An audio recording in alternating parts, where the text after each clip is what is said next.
Daya stood on a vast, majestic plain that no careful gaze could see. This wide place was now his territory, but despite the honor, he saw only endless grass covering the whole land. His mother often told him to be someone who could protect those dear to him and close in spirit, and it became her final wish before she died. His father told him to be someone who protects the weak and made that his final request, and to preserve his parents' good name after they died tragically when he was young, he decided to live by their last instructions. Filled with grief, he bade their memory farewell and walked away. At 15, a brutal war erupted between his country and neighboring states. To honor his parents' wishes and protect the innocent, he volunteered for the army. This long conflict lasted 20 years. By the time the war ended, it was 35 years old. At that time, the parties signed a peace treaty, ending active offensives and military actions. At last, long-awaited peace arrived, and he could rest a little. Later, he was awarded the title of hero as official recognition of his merits, likely because his exceptional combat skills and the marks and reports that set him apart from other soldiers.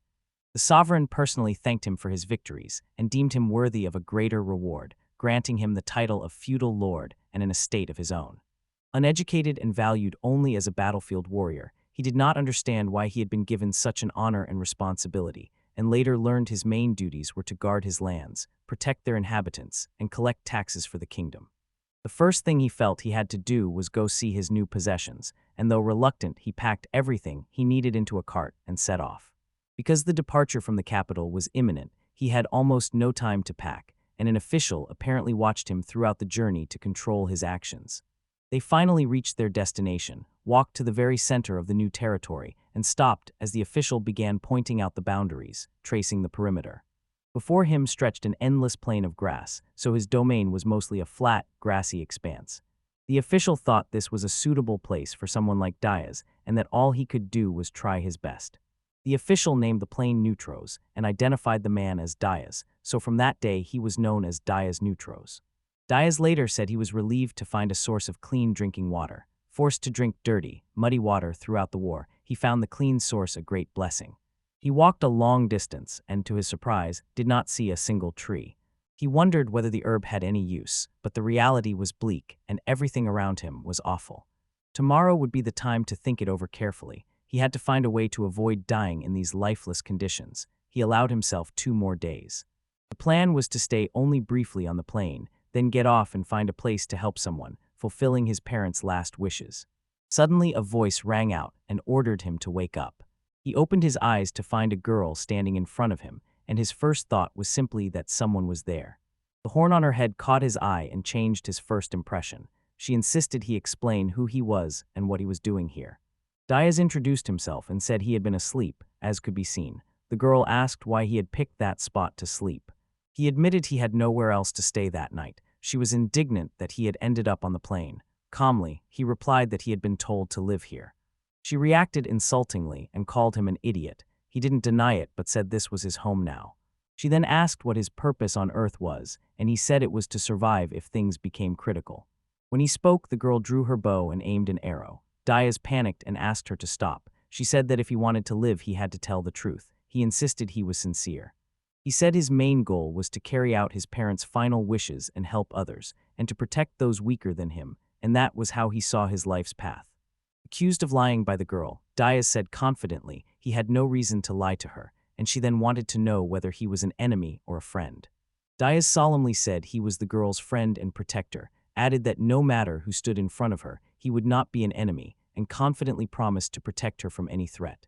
The girl's horn suddenly glowed with a mysterious blue light, surprising both of them as Diaz watched it begin to shine. Confused and anxious, the girl said the blue fire should not have appeared, and that all of this must be a mistake because something like this simply could not be true. She suddenly grabbed Diaz's hand and pulled him along, and he tried to stop her while trying to understand her intentions and actions. She said she would take him to her village and urged him to follow without asking questions. Hearing the word village, Diaz wondered whether a settlement could exist anywhere on this barren plain. Following the girl until evening, he reached a village that amazed him. It was the most beautiful place he had ever seen, and they began to lead him to the head of the village.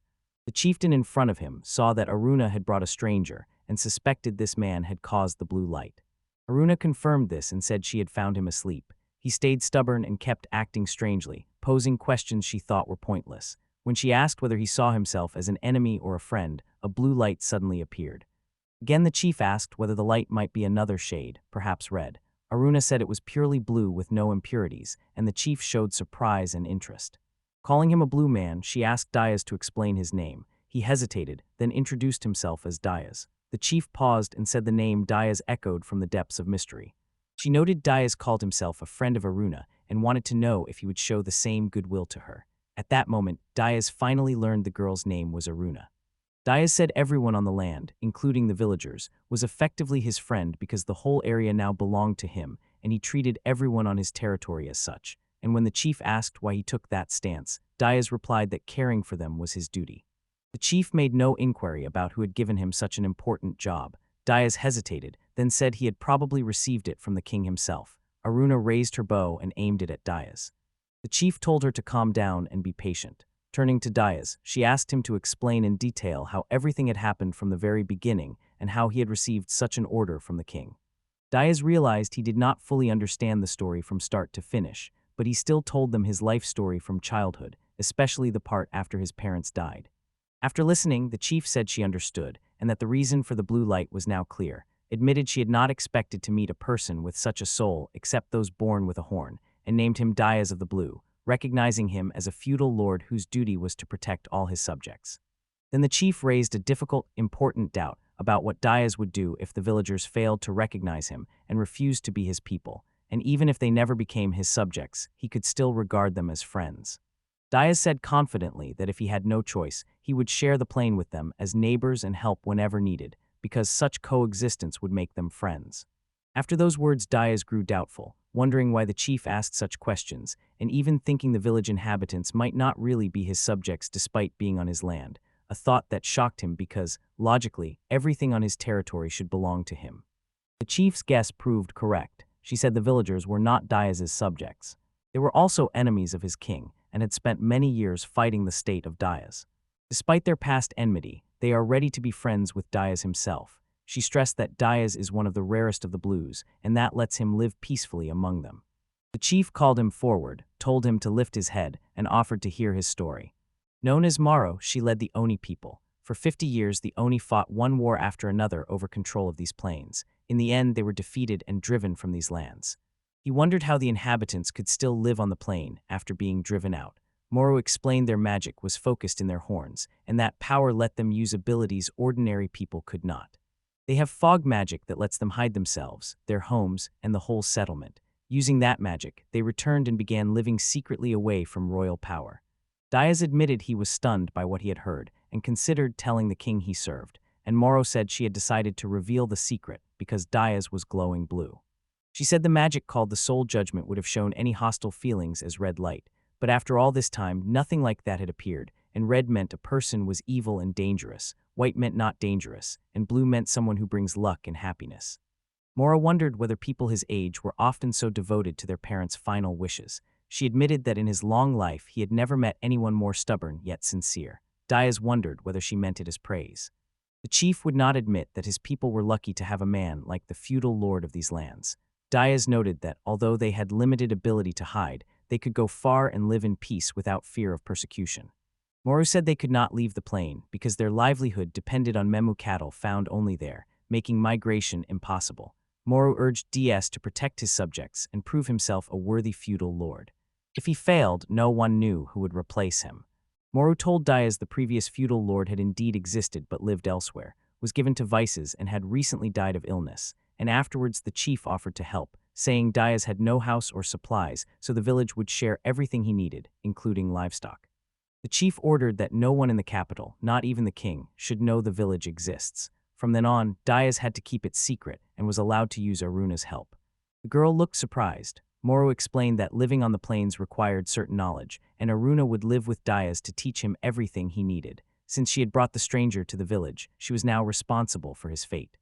This moment marked DS' first step as a feudal lord, and the start of living under the same roof with a girl named Aran. He pictured the Memu, a special two-horned breed of livestock completely covered in soft, thick, fluffy hair, whose value lay not in their meat but in the hair, which was taken from them and traded for useful supplies.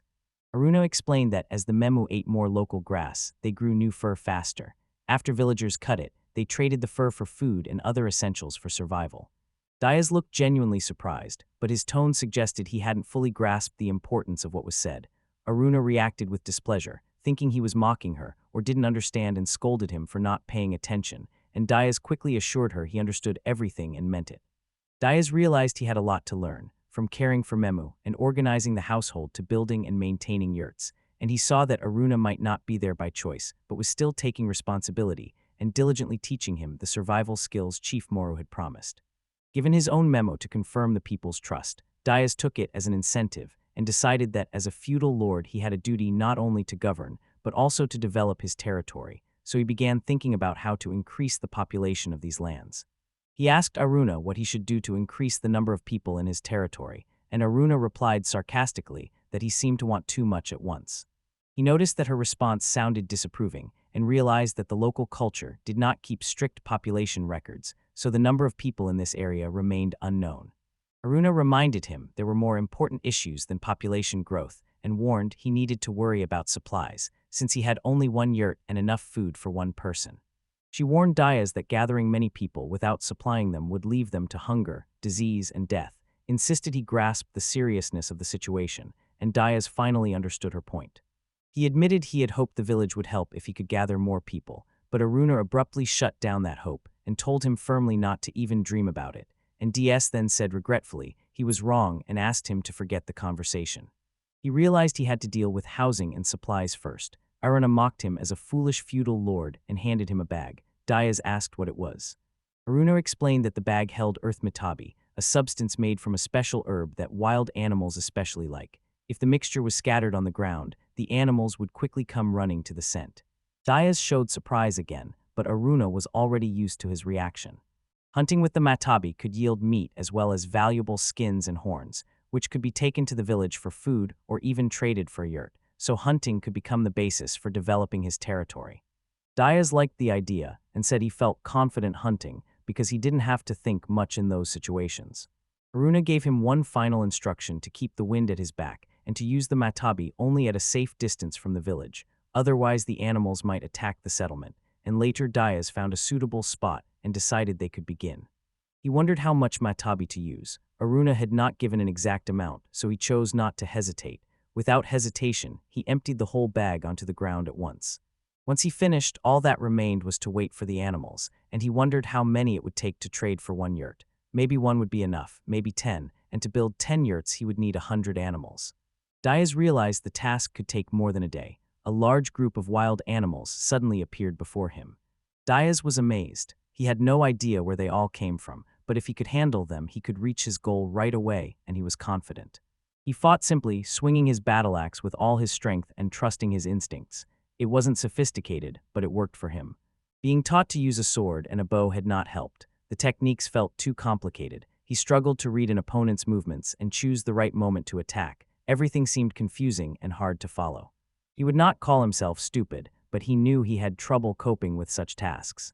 The battle axe changed everything for him. With it he did not have to worry about tactics. It pierced shields, cut through armor, and no matter what an enemy wore, the result was the same.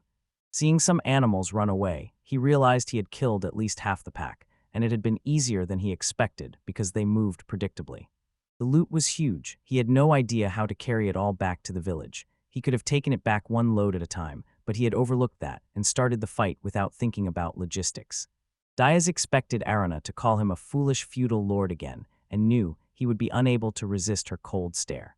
Aruna arrived impressed and praised his first hunt because he had killed a black buffalo, a feat worthy of a man. Diaz was a little confused when he heard this. Unaware there was a black buffalo among the animals, he said he had not caught all that came running and had killed only half. Aruna clarified how many he'd killed. After a quick calculation, Diaz said he had probably killed about 30 or 40 animals. Aruna watched the hunt's results with genuine admiration, amazed at how many animals had been killed, and admitting she now saw Diaz in a whole new light, sincerely admiring that he had done a great job without bragging. Aruna insisted she was telling the truth because she had never met such a brave and strong man before, and promised to tell the other boys in the village that the black buffaloes Diaz had killed would now be transferred to him. Moro acknowledged Diaz's strength with respect, noting that hunting 30 black buffalo at once was an impressive display of manliness and bravery, and Diaz reflected, realizing his own idea of manliness conflicted with the village's. Moro said that in their culture masculinity is a complete concept made up of hard work, reliability, and resourcefulness, and together these define a man's value. Diaz wondered if Aruna's attitude toward him had changed because he had shown his masculinity. Muru smiled and said Aruna was the most desirable girl in the village, so it made sense she'd be drawn to a man with those qualities. She added ironically that if he had been a little younger, she might have tried her luck herself. Diaz wanted to be sure he had understood that being masculine would make him popular with women. Moro said village women cared only about masculinity. Other qualities, like looks or eloquence, did not matter. She said a pretty face won't feed a family and sweet talk won't add to the herd. Tribal women believe marrying a man who lacks masculinity will leave the husband, the wife, and their future children starving. Diaz realized then that this culture had very different ideas about common sense, values, and social norms, and when Moru moved on and said Diaz would need a bride price to marry Aruna, Diaz tensed up inside. Moru said Aruna was not only beautiful but also hardworking, so her price should be high. The chief suggested using all the spoils DS had collected that day as the price for Aruna's hand. DS was very surprised because he had not expected such a turn of events. Moru confirmed that individual conditions had to be met to form an alliance. Diaz realized the Oni people's views on marriage were very different from his own. His inner voice told him this was not the time to think about family, and he needed to focus on settling in, strengthening his household, and stockpiling supplies. Moru tried to calm Diaz, explaining the Oni were biologically compatible with many races and could have children, but Diaz quickly said that was not the issue. When morning came, Aruna greeted Diaz and told him she had prepared his breakfast. Surprised and pleased, he saw that the food looked very appetizing. Aruna felt embarrassed but pleased when she heard him. Diaz tasted the food and said it was delicious. After the meal, Aruna asked about their plans for the hunt. Diaz said they already had everything they needed, but reminded them that if more people came to the village, they would need a well, a storehouse, and equipment to raise water. Aruna said they could hire artisans but would need more tradable goods. Diaz suggested hunting black buffalo again. Aruna replied the village no longer needed them, and remembered Diaz had told her about hunting monsters, so she suggested they try that. Monsters immediately filled Diaz's thoughts. He knew those creatures could emerge from black miasmas, dungeons, or forgotten ruins, and that they hated life itself, going mad and attacking every living thing, destroying everything in their path. Their flesh and blood are poisonous and unusable, but their skins, claws, horns, and especially the demon core in Oregon located near the heart are valuable and useful in everyday life. Diaz said he was worried about monsters in the area, and Aruna replied that there were indeed some, though few, assuring him she could use magic to find them and offering to accompany him to make the hunt safe. Diaz first refused, saying the hunt was too dangerous for her. He suggested she just point the way. Aruna replied confidently that if she joined him, the hunt would feel like a simple walk through the village. That morning, Diaz greeted Francois and Frances, the two Memu chief Moro had given him. One was male and the other female. When Diaz saw the villagers approaching, he noticed they had brought supplies they'd traded for the buffalo. Feeling uneasy, he knew he hadn't finished shaving and looked unkempt. Aruna stepped up and said she was completely ready. Diaz replied briefly, showing he was ready as well. The men froze at the sight of Aruna. She looked completely different after using makeup unlike her usual style. Diaz quickly realized what was happening. Even he, who considered himself a simpleton, understood the situation. Aruna said she had put the other boys in charge of watching Mimu, so she would spend the whole day alone with Diaz. When he saw the other men's reactions, Diaz knew he had to leave the village immediately. He decided they needed to hunt the monster right away before anything awkward or dangerous happened. Diaz realized the northern plains sometimes had pockets of monster activity. The area was known for dangerous creatures, and Diaz believed salvaging parts from just one or two would provide the resources needed to begin building a well inside a warehouse. Aruna offered to search for monsters with her magic and made clear her talents go beyond housekeeping because she also has considerable power in the magical arts. Sensing her mood, Diaz gave her the green light to use magic, and Aruna immediately began the spell with focused concentration. After a while, she noticed a large creature and assumed no others were nearby, perhaps because it overwhelmed them with its presence. Diaz judged the enemy a serious threat, told the group to proceed with the investigation, and asked Aruna to find a safe place to hide for now. Aruna refused to stand aside and reminded them she had camouflage magic that would let them hide or retreat if it got too dangerous. Diaz realized the girl had an unbending character. The one thing that mattered to him was that Aruna remained safe. Eventually, he agreed to go with her. Approaching the source of the noise, Aruna realized in horror what they faced. At first, Diaz thought he was looking at a giant turtle, but Aruna said it was actually an earth dragon. That was an especially dangerous monster, and she couldn't understand why it was here. Diaz wasted no time joining the fight and told Aruna to hide and not interfere. She objected, calling him reckless and warning that fighting such an enemy alone was extremely risky, and they could retreat if necessary, but if the dragon began to pursue them, the consequences could be catastrophic. Diaz vowed he would not let the monster catch them, and immediately worked out a plan, thinking that if he struck the neck or legs the creature might hide in its shell, leaving only whether his axe could pierce its defense, a question only practice could answer. He began the attack. On the first blow, he felt how hard the enemy's shell was, so he changed targets and struck at the neck, but the creature immediately hid inside its shell. Diaz was taken aback, and he had not expected the monster to block its vulnerable spot so reliably. Diaz stood his ground as Aruna screamed, begging him to retreat because she believed it was impossible to kill the earth dragon alone, but he had decided otherwise, refusing to run away without trying his best and expecting Aruna's would call him a foolish feudal lord again since he had no other choice. He believed that if one blow doesn't work, you should strike again, and if the second doesn't help, strike a third time. This was how he fought, for as long as his body could move, Diaz kept striking at the shell. A crack had formed in his weapon. Diaz noticed the damage, closed his eyes, and mentally said the command, repair. A magical light flashed across the weapon, and the cracks began to disappear.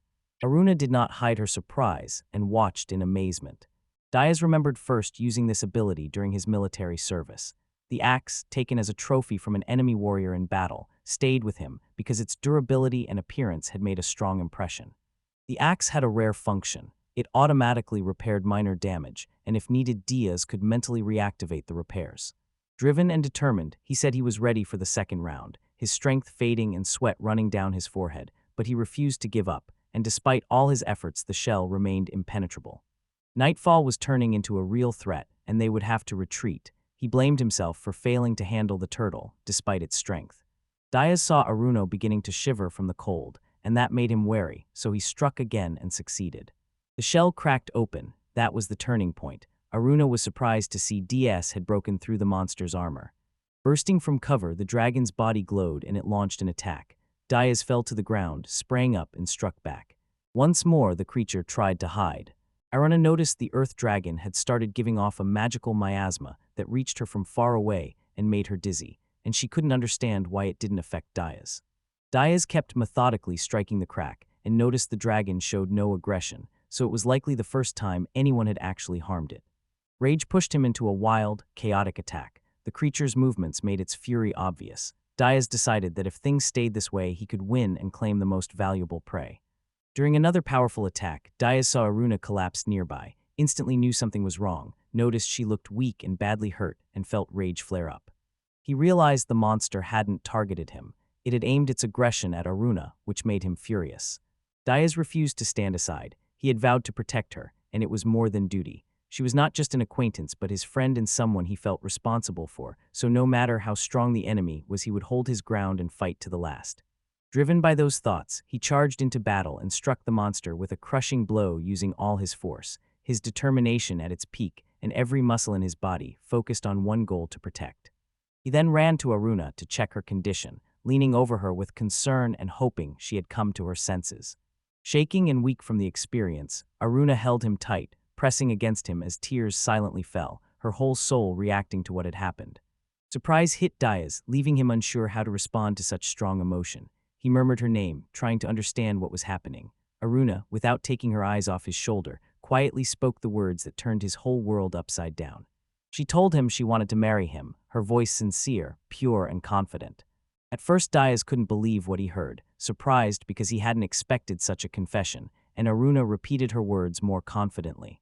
A villager stepped forward and called out loudly to Diaz and Aruna that they had been gone too long, and other villagers came up, their voices worried and unsure what had happened.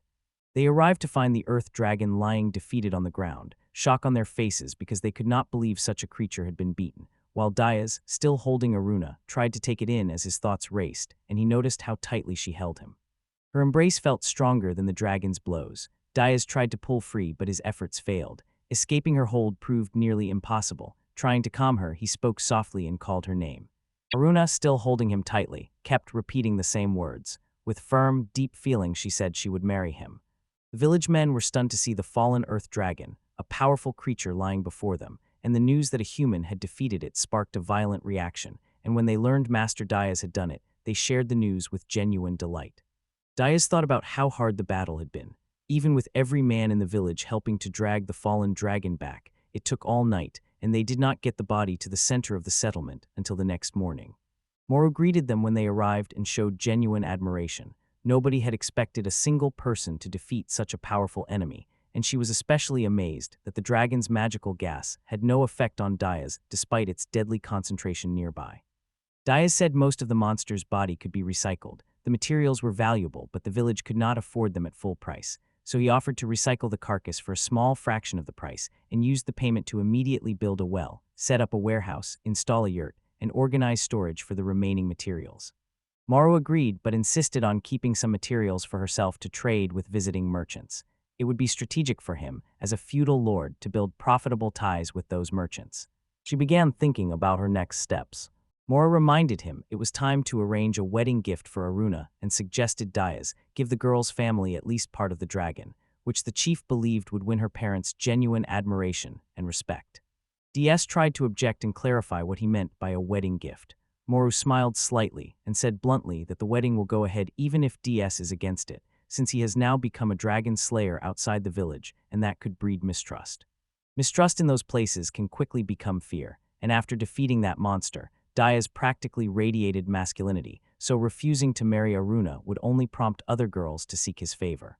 Proving Moro right, a little girl ran up to Diaz, hugged his leg tightly, and looked up at him with loving eyes. Other girls in the village also looked at him with genuine admiration. Maru said the girls are holding back because they know the kingdom's men take only one wife, and they are sure that woman is already called Aruna. Diaz realized he had no real choice. Diaz proposed an engagement as a temporary step to avoid rushing into marriage. Moro said their culture had no concept like that. Aruna had already told her parents about the upcoming marriage. Diaz only needed to pick a date or find a compromise that suited both sides. Diaz realized where Aruna had gone and immediately made their union official. He realized there was nothing about her he disliked. She was beautiful, thoughtful, and sweet, always treated him with care, ran a wonderful household, and the more he thought about it, the more he became convinced that marriage did not seem so bad. At 35, he felt it was time to start a family, so he asked a local man who respectfully called him the Dragon Slayer how old Aruna was, and the man said she was 15, had just reached marriageable age, and had met Diaz when she was ready to marry. Diaz felt a quiet shudder, having expected her to be young, but she was older than he imagined, and the age gap felt like that between a father and daughter. The kingdom's law lets a girl marry only at 18, so marriage is 3 years away, and Diaz decided to spend that time becoming a worthy feudal lord and be fully ready by the wedding. Diaz immediately realized that treating it as a mere delay would disrespect Aruna's feelings, so he resolved to take the matter seriously to prove his loyalty as both the feudal lord of this land and as a man. A month after Diaz and Aruna became engaged, they dug a well, built a warehouse, and their lives improved with new comforts. One thing, however, stayed the same. The number of new residents in his domain never rose. Though he had ideas to increase the population, he doubted their effectiveness and now saw Aruna not only as an assistant but as part of his family. At one point, he wished new settlers would fall from the sky, acting playful while feeling uneasy inside. At that moment, Aruna ran up to him beaming and told him the big news that they were going to have a baby, and he was shocked and asked again to be sure. She smiled as she confirmed, they are going to have a baby. They were both happy and celebrated the news. Inspired, Diaz went to his memo and gently praised the female Frances, calling her a good girl and admiring that she was pregnant. Turning to Francois, the man, he thanked him for his efforts and realized that nature had done its work. He remembered Aruna saying Memo were very intelligent creatures that could understand human speech, and their ingenuity let them survive a harsh world. Even a wild Memo could learn the basics of human language in a week, which explained why they became domesticated as a conscious choice, since with humans they received protection, food, and care. Aruna warned him it wasn't that simple. Despite their intelligence, Memo were still sensitive and easily frightened, especially when pregnant. Sometimes they needed the herd's strongest member to ease their anxiety, and in this case the leader was Diaz, who advised him to spend as much time with them as possible, especially at night, because they felt safe with him. Diaz took her words in stride. It became clear his job now included caring not just for the people and the land, but also for every creature that had trusted him. He accepted the responsibility of sleeping beside Memu to help them feel safe and secure. Aruna explained calmly that despite the inconvenience, they would have to carry the pregnant Memu into their yurt, a common practice that many men did not welcome, with some calling it unattractive and others complaining about the smell the animals left behind. Others felt uneasy because the Memu seemed to watch them constantly and never looked away, which disturbed their peace and kept them from relaxing, but Diaz took it in stride and laughed that none of it posed the slightest problem for him. He was certain that both Francis and Francois were full members of their family, and since they were about to become parents, their well-being mattered more than any inconvenience. Moved by his words, Aruna felt supported and deeply cared for, and she was happy to see that her husband showed rare kindness and courage, filling her heart with joy, because this was the man she called her husband.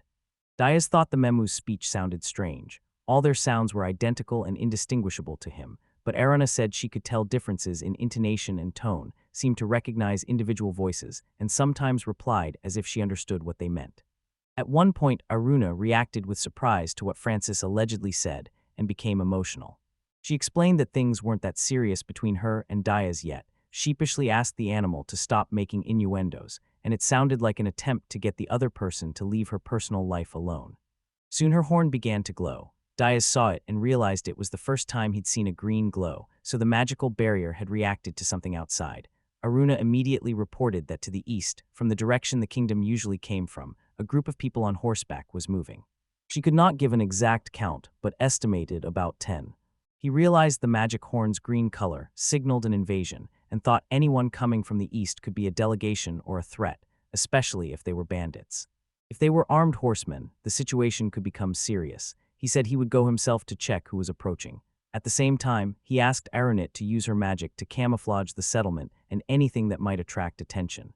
At that moment, Memu felt the tension and began to worry, but he tried to calm them by promising he would return soon, confident that 10 enemies could not be more dangerous than the dragon he had just defeated.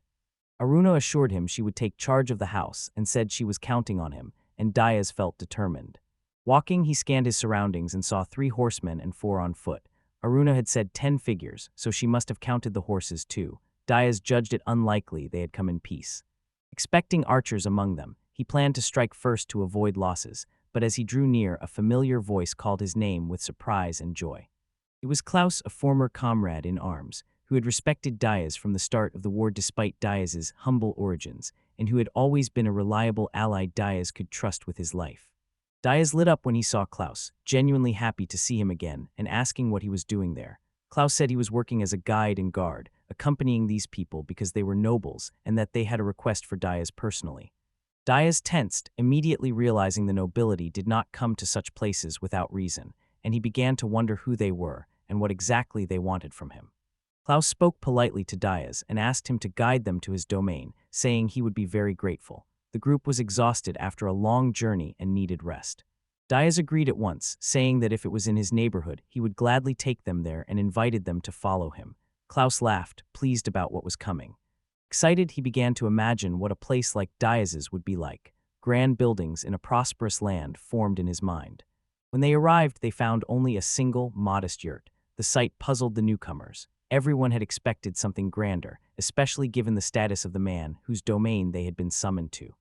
Diaz noted they had camouflaged almost everything except the yurt, built only as a training exercise. The camouflage proved astonishingly effective, more than he expected, and he was pleasantly surprised. Trying to stay calm, Diaz invited his guests inside and told them to come in. Diana, the third princess, stepped forward, said she was honored to meet the hero, noticed ahead not a fortress or estate, but only a tent, guessed the estate must still be under construction, and was puzzled by the absence of workers or any signs of building. Before he could finish, the man beside him flared up and rudely scolded Diaz for addressing the princess disrespectfully, saying she should be called Royal Highness. Diana told them to leave it and not interfere further, keeping a low profile. Diaz said he did not have a team of craftsmen or even the materials to build it. The yurt before them was all he had. He said that although it does not look majestic, he built it with his own hands and was injured more than once while working alone. Diaz surprised Diana. In amazement, she asked whether he had really built it himself and where the carpenters who were supposed to be with him were. Diaz explained there were simply no carpenters to be found on this desert plain. The princess doubted it because she knew Diaz was entitled, under the will of her father the king, to capital from the kingdom, major funds for developing the territory, and other gifts fitting his title as a hero. Diaz admitted bitterly that, despite rumors and official decrees, he personally received no money, no support, no supplies, and no aid, and he said he felt abandoned like a dog by the roadside, though there was no roadside in these parts. Standing beside him, Klaus clenched his fist, not hiding his anger. He knew the truth, and the injustice hit him to his core.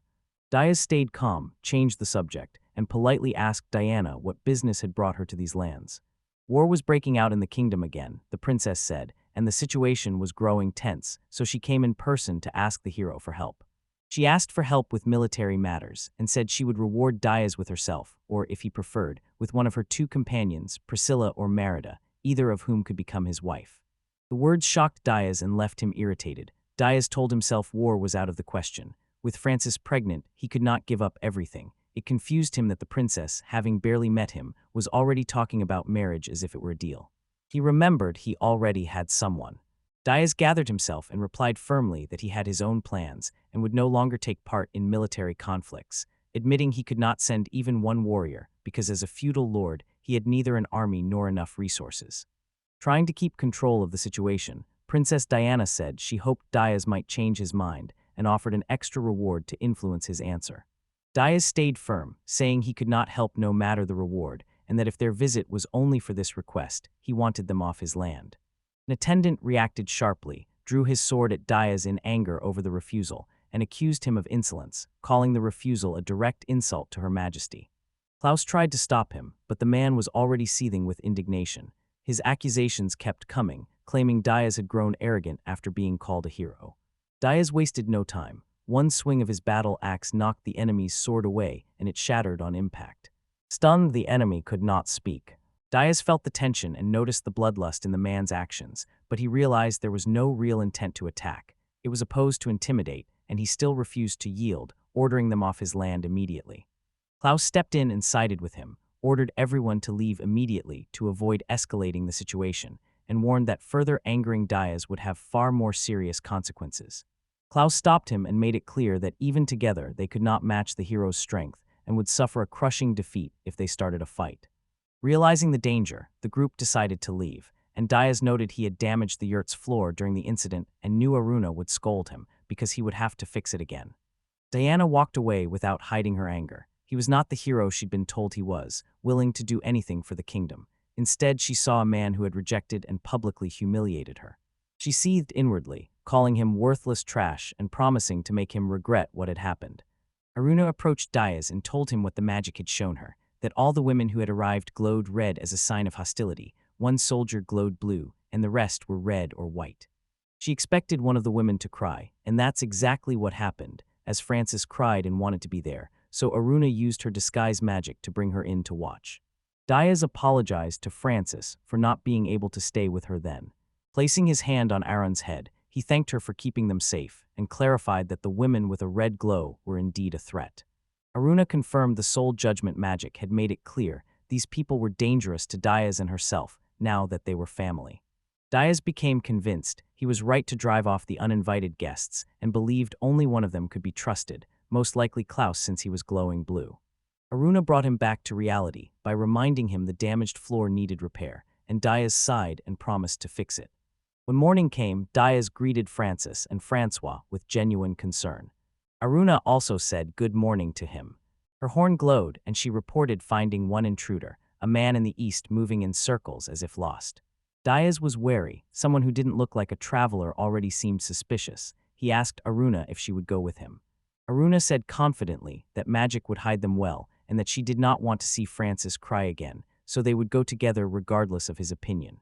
They drew closer and found the intruder was Klaus. Klaus admitted he had lost his way and could not find his way back. Diaz realized that on the plain, where the same grass covered everything, it was hard to get his bearings. Assuming Klaus had returned to the kingdom with the princess and her entourage, he was surprised to find him there and noticed he had no equipment. Klaus laughed and said he had simply been thrown out and ordered to hand over his armor and sword, and Diaz immediately worried it was his fault because he had been the one to throw the guests out, but Klaus reassured him the decision had been his alone. Reluctant to return to the front as the chance of war grew each day, Klaus took the opportunity to find a true friend and start a new life, saying he had something he really wanted to achieve. When Diaz asked what his ambition was, Klaus, overcoming his nervousness, admitted he wanted to work for Diaz and asked whether Diaz would accept him as a soldier. Remembering how they had fought side by side, he knew they trusted each other completely. In battle, there was no one he trusted more, and he would be glad to have such an ally again, but he still hesitated. Aruna seemed to read his mind and told him Klaus was safe. Klaus had been glowing blue the whole time, a sign he meant no harm. Seeing Aruna and Memu together stunned Klaus, and he could hardly find the words. Diaz smiled warmly and said it was a long story and that an important event had happened, namely that Diaz had a new ally and his territory had been replenished with a new subject named Klaus, bringing the total number of subjects to 1. The updated report on Neutro's territory listed the people: the only girl Aruna, 2 Memu, Francis and Francois, and a former soldier, Klaus, with Diaz himself listed as the feudal lord, and it listed the holdings as yurts, a storage facility, a small cattle pen, a warehouse, and a dug well. Klaus relived the scene from the past, screaming at his commander and begging him to stop, unable to understand how anyone could abandon civilians in a village full of women and children, and refusing to believe the captain would actually retreat. The commander cut him off, insisting it was only a temporary maneuver to gather reinforcements and not a retreat, but Klaus could not accept that because he knew that if they left, no one would remain to protect those who stayed. A cold reply told him their fate was now in the hands of the gods. He tried to stop the captain once more, but the captain was already gone, leaving the clouds with a difficult choice. Diaz watched the New York being completed for Klaus. Klaus wouldn't have minded the old, damaged place, but Diaz couldn't afford it. Thinking it unfair to offer his friend a damaged home, Diaz decided to build Klaus a new, solid one. Meanwhile, Aruna called everyone to dinner. Black buffalo lay on the table, and Diaz thanked her for the food. Diaz told Klaus not to be shy. Klaus tasted the dish with enthusiasm and was delighted. He declared it fit for a feudal lord. He said Aruna would make a wonderful wife. She shyly brushed off the compliments and offered to eat. There was plenty of food. At the meal, Diaz raised the topic of weaponry and asked Aruna whether the dragon parts stored in the warehouse could be made into armor and weapons for clouds. Aruna agreed and said a craftsman named Petter in the village had already begun work on some items. Every part of a dragon is used. Fangs and claws become swords and spears, tendons become bowstrings, and shells become shields and other protection, and Diaz noted that trading materials in a village can cost more resources than it yields. It makes more sense to use them on the spot. Klaus seemed preoccupied. When he listed the dragon parts used, Klaus froze in shock. He was amazed that Diaz actually had trophies of that level. He asked in amazement if he had really defeated the dragon. Diaz calmly confirmed it was an earth dragon like a giant turtle. It could not fly or breathe fire, but it was still dangerous. He managed to break through its shell and defeat it. Klaus was shocked, knowing that defeating such a monster usually required a whole squad of knights and siege weapons, yet one man had done it alone. He felt unworthy of using such valuable materials, but Diaz assured him he was doing it on purpose. He wanted Klaus to be the captain of his future army once he had warriors, since dragon parts left lying around would be useless. Klaus accepted the offer with fervor, swearing to give his life for Diaz, for his land, and for his people, and spoke with determination and respect, addressing Diaz and Aruna with all the honors due. Diaz saw he could skip the Sama form of address, but Klaus stood firm. Klaus believed he should show respect to both the ruler and the ruler's companion. Diaz smiled to himself. It was clear his new ally was deeply inspired. After 10 days, Klaus had trained hard, and his spear and armor were made entirely from dragon parts. The items were so valuable that even a nobleman could not afford them, and sometimes not even the king himself could. Diaz had placed his complete trust in Klaus, and that made it possible. Klaus kept training, knowing he had to live up to the trust placed in him, while the capital was deep in political intrigue. Nobles backed one side or the other in the struggle for the throne. In the provinces, feudal lords did as they pleased, exploiting their distance from the center of power. Traveling to Diaz's land, Klaus witnessed the cruelty of the feudal lord Kazdex and the suffering of the common people, and he suspected the second prince stole the reward meant for Diaz out of greed. The third princess, Diana, reportedly had strong political influence but little military strength, and likely went to Diaz to win his support with her charm. The situation could grow into a wave that would shake all the lands, so Klaus came here. Knowing a renewed war would likely kill him as a soldier, he was ready to meet death with honor for Diaz. Diaz left the house and immediately knew something serious had happened. His hunch was confirmed when Aruna, using her magic, detected 12 people approaching from the east. One of them was in critical condition. Diaz decided to reach them before it was too late. As he moved toward the approaching strangers, Klaus offered to go with him. Diaz stopped him and firmly ordered Klaus to stay and guard Aruna and Mema if things grew dangerous, so if a threat appeared Aruna and their furry companions would retreat while Klaus protected them. Klaus nodded and accepted the responsibility, assuring them he could be relied on. Inside, he watched Aruna cast concealment magic and felt amazed as they vanished like smoke. Aruna's strength never stopped astonishing him. Diaz and Aruna returned sooner than he had expected. They had come because a group of elderly women had been abandoned by their village. It turned out the women had been exiled to reduce the number of mouths to feed. Their village was suffering from famine and unrest because of the rebellion. Duke Kazak's second son rebelled against his father to take his place, and unrest continued in the neighboring territory. Maya, an elderly woman, led the exiled group, using divination to find a safe place and guiding her companions on a long journey that ended in Diaz's domain. Diaz was thrilled. He happily told Klaus that in one day he had added 12 people to his subjects. Klaus, who had expected that reaction, was not surprised. Klaus realized that Diaz could now decide their fate himself, since they were exiled and belonged nowhere else. Klaus also realized that the elderly women could not make a significant contribution to developing the territory. Diaz admired the new settlers, noticed they were all over 70 with Grandma Meyer at 90, and was amazed by their longevity, so he hoped they would share the secrets of their health and long life. Klaus tried to bring him back to reality, reminding him that women of that age could die any day and that this was why they had been exiled. But Diaz, full of enthusiasm, was already thinking about building more yurts, and Klaus, desperate, asked if anyone was listening. A memory from the past came back to Klaus. Years earlier, his camp had been surrounded by the enemy, and when it became clear the village was about to be overrun, he shouted to the other soldiers not to leave. Convinced it was their duty to protect people, he chose to stay, knowing he would most likely die. Then Diaz arrived, ran to Klaus and said he was relieved to find him alive, while everyone else fled and Diaz began to fear he was alone, and Klaus asked where he had been. Diaz said he heard a baby crying, followed the sound, found a small boy, and handed the child to residents hiding in the cellar. Sobbing, the child begged him not to go and not to leave them because he was afraid. Diaz promised he would stay and protect them all. When the battle began, Diaz shouted at Klaus not to die, and Klaus answered with fierce resolve that he would do everything he could. From that moment on, Klaus could not remember the battle's details.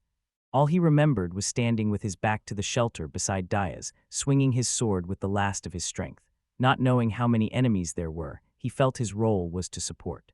Although not the best warrior, his presence made Diaz more effective at taking out enemies. It was their best strategy at the time. Reinforcements arrived the next day, but by then the enemy had already left the village, and Diaz remained the same as ever. He had not changed. Despite his achievements, he stayed kind, honest, and straightforward. Ashamed of his own thoughts, Klaus realized he had wanted to die to prove his loyalty, but then he knew he had to live. He wanted to be near this man, since Assad had become a feudal lord and a real leader, and she remained part of his story. Later, as Diaz began rebuilding the yurt, Klaus ran over to help and told him to slow down since they were ready to work together, and when Klaus grabbed part of the frame, he misjudged his strength and nearly damaged the yurt. A few days after a group of elderly women settled in the village, Aruna used magic to examine their souls and found them all glowing blue, which showed they had no evil intent and could breathe freely, and their arrival had noticeably increased the settlement's population, so it was time to choose a name for the village. Aruna suggested a name rich in tradition and meaning, and recalled the old word Iluk, which meant first village. Klaus, inspired by his new master's exploits, suggested a more powerful name, Dragon Slayer Village, and offered it with fervor, but Aruna immediately and gently rejected it. The first village in Diaz's territory was founded. Everyone wanted to celebrate the event. They organized a modest party. Despite its simplicity, it warmed everyone's hearts. Diaz looked at the smiling faces of his new subjects and felt his heart fill with joy, realizing he must keep working to give his people more reasons to be happy. Later, Aruna approached him and asked to talk, starting a serious conversation about population growth. She reminded the group they needed to find a way to attract new settlers. Diaz recalled they had talked about it recently. They had a few ideas, but none of them seemed suitable. Diaz still had one plan in mind, but he discarded it immediately. Grandma Maya's suggestion seemed the fastest, yet something about it felt wrong to him. Grandma Maya suddenly appeared and said she had heard him call her even though he had not spoken, and her sensitivity and quiet strength deeply impressed him. Maya picked up yesterday's conversation and brought up slavery, suggesting they sell the dragon's valuable materials and use the proceeds to buy slaves to increase the population quickly. The suggestion hit Diaz hard. He He remembered all the horrors he had seen in the war: slaves, soldiers abandoned, tortured, broken. He saw slavery not as a system, but as violence and suffering. Aruna suggested they could simply treat the slaves kindly, but Diaz rejected that, arguing buying slaves made him an accomplice because a larger market would push slavers to capture more people. He said firmly that slavery, including buying and selling, would be banned on his land. Maya sighed with relief when she heard him. She admitted she had raised the topic on purpose to test his reaction. Had Diaz supported the idea, she would have been forced to act against it, but now she was relieved there was no need. She had heard terrible stories about Duke Kazdex's slaves and was therefore concerned about preventing a repeat. Diaz said gently that this would not happen in his land. No one there would be treated as a commodity or left broken, and he promised he would never allow slavery. Aruna watched him closely and could tell he was deep in thought. At that moment Klaus entered the room, slightly out of breath and apologizing for interrupting the conversation, and when he saw Diaz with Aruna in the dark and Maya there too, he became completely confused. As he tried to leave, he nervously said he hadn't seen anything. The next morning Aruna had important news. She saw a merchant coming toward them. Diaz reacted quickly. He knew merchants were not just a source of goods, they also carried news. Through them you can report on the settlement, attract newcomers, request needed supplies, get the latest news, and help the village grow. Klaus, awaiting the meeting, wondered about the traveling merchant who was making their way to them from such distant lands. Diaz froze when he saw a creature unlike any he had known. It was not merely a merchant, but a representative of the frog race, amphibian in appearance, yet carrying himself with dignity. Hagen, the merchant, introduced himself and greeted Diaz politely, saying he had heard of him as a dragon slayer and hoping for a mutually beneficial exchange, while Aruna explained they were dealing with a representative of the frogs, and Diaz, seeing Pagan's appearance, could hardly hide his surprise. He realized it was a frogman. Pigeon asked to see the materials he'd received from the earth dragon. He wanted to inspect the goods, since he'd heard Diaz had killed the beast alone. At that moment, Aruna's horn glowed, signaling a magical soul check. Diaz saw Pigeon's soul was white, meaning he was not dangerous, but his motives were not good and were purely commercial, so Diaz went ahead with the deal. He brought back a piece of the earth dragon's shell, and Pagan was shocked by its size and density. Admitting he had pictured the dragon much smaller when he first heard it was killed, he spoke with doubt as he tried to confirm that Diaz had killed the monster alone. Diaz picked up the subtext. The merchant probably thought Diaz had found a dead dragon and was just taking credit. To settle doubts, he asked Klaus to bring a particularly strong piece of shell. Then he went to fetch his axe. When he returned, he showed he could split the shell with one powerful blow.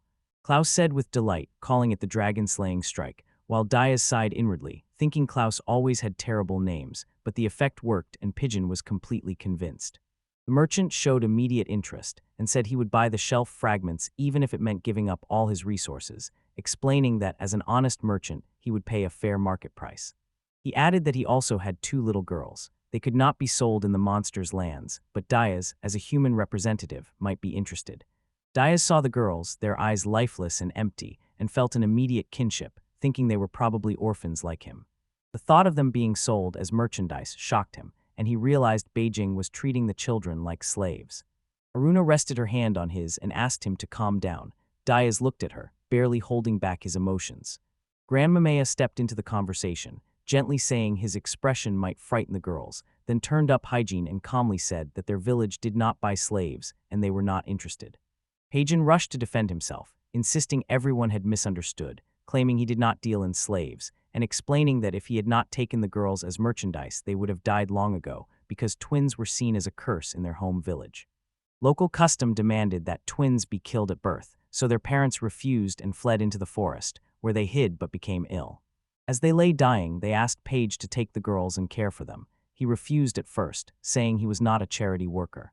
Faced with the parents' pleas and their last money, he could not refuse and promised to find a safe place for the girls. After that he traveled with them, but supplies were running low. People considered the girls cursed, so no one wanted to take them. He admitted that despite his losses, he kept caring for them because he hoped someone would take them in. Aruna confirmed his words with magic. The horn glowed as she declared Pei-Jean truthful, and the girls' souls shone bright blue, a sign of kindness and purity, while Diaz took a deep breath, made his decision, and said he would take the girls under his protection. Diaz offered Pagan payment in dragon parts to cover all expenses, promising to care for them and make them part of his family, which thrilled Pagan and led him to agree. He admitted the idea of buying children repulsed him, but given the circumstances and that they had nowhere else to go, he realized this was not merely a purchase but a rescue, and decided the twins would be part of his family from then on. Leaving the land of Neutros, Pagan could not hide his delight, announcing that Master Diaz had become his best customer in the history of trade, and proudly saying he had sold all his goods and was completely pleased, since nothing was better than an honest, simple-minded customer. During a conversation with a great bear, Pagan revealed another side of his intentions. The bear wondered if Diaz might threaten the king of beasts. Pagan replied calmly that Diaz was only a man, content with his small plains village and unlikely to pose a threat, and added that Diaz had no idea what awaited him. He realized that if Diaz expanded, his forces would inevitably reach the northern mountains beyond the plain, a region teeming with monsters yet rich in mineral deposits and offering great potential. If Diaz took them or the Beast King reached them first, trade routes and profits would rise sharply. Either way, as its official trader, Pagan planned to take his share.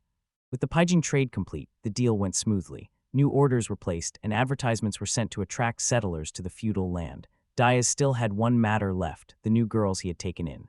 Picking them up, he saw they were very thin, like 3 or 4 years old, and promised they would eat well from now on. Aruna was a very good cook and they would eat together. He introduced himself and asked their names. I asked whether they had any favorite games to play together. Aruna joined in and suggested asking about their favorite dishes so she could try cooking them. Diaz also asked if they prefer listening to stories or singing songs, and then asked what he should call them. DS realized that if the girls' parents loved them enough to leave the village to save them, the girls must still love their parents, so the names their parents gave them mattered and should be treated with respect. Realizing they had no names, Diaz paused and said that despite his stern look, he had plenty of experience naming children, so he began thinking of suitable names for the 2 girls, favoring something soft and sweet. The girl objected sharply, refusing to take new names. Diaz was momentarily stunned, but immediately asked them for their names. He had to know how to address them, and then they said Sine and Icon. Diaz thanked them, said the names were very beautiful, and immediately remembered who was who, feeling a warm glow as he understood that children often withdraw after trauma, and that the war had left many like that. Most of them met tragic ends, but memories of their parents helped these girls open up at least a little. He said he and Klaus needed to take care of the goods, while Aruna and Grandma Maya would help the girls change and prepare something for them to eat. Aruna smiled and asked the girls to follow her, and Maya promised to treat them to steamed potatoes later. Watching the scene, Klaus was surprised to see how good Diaz was with children, and Diaz admitted with some sadness that before the war he had acted as a foster parent to a group of orphans and had once cared for a newborn. When the war came, Klaus left his children with the man who had helped care for them. He hoped they were safe, and that one day they would learn where he was and come to him.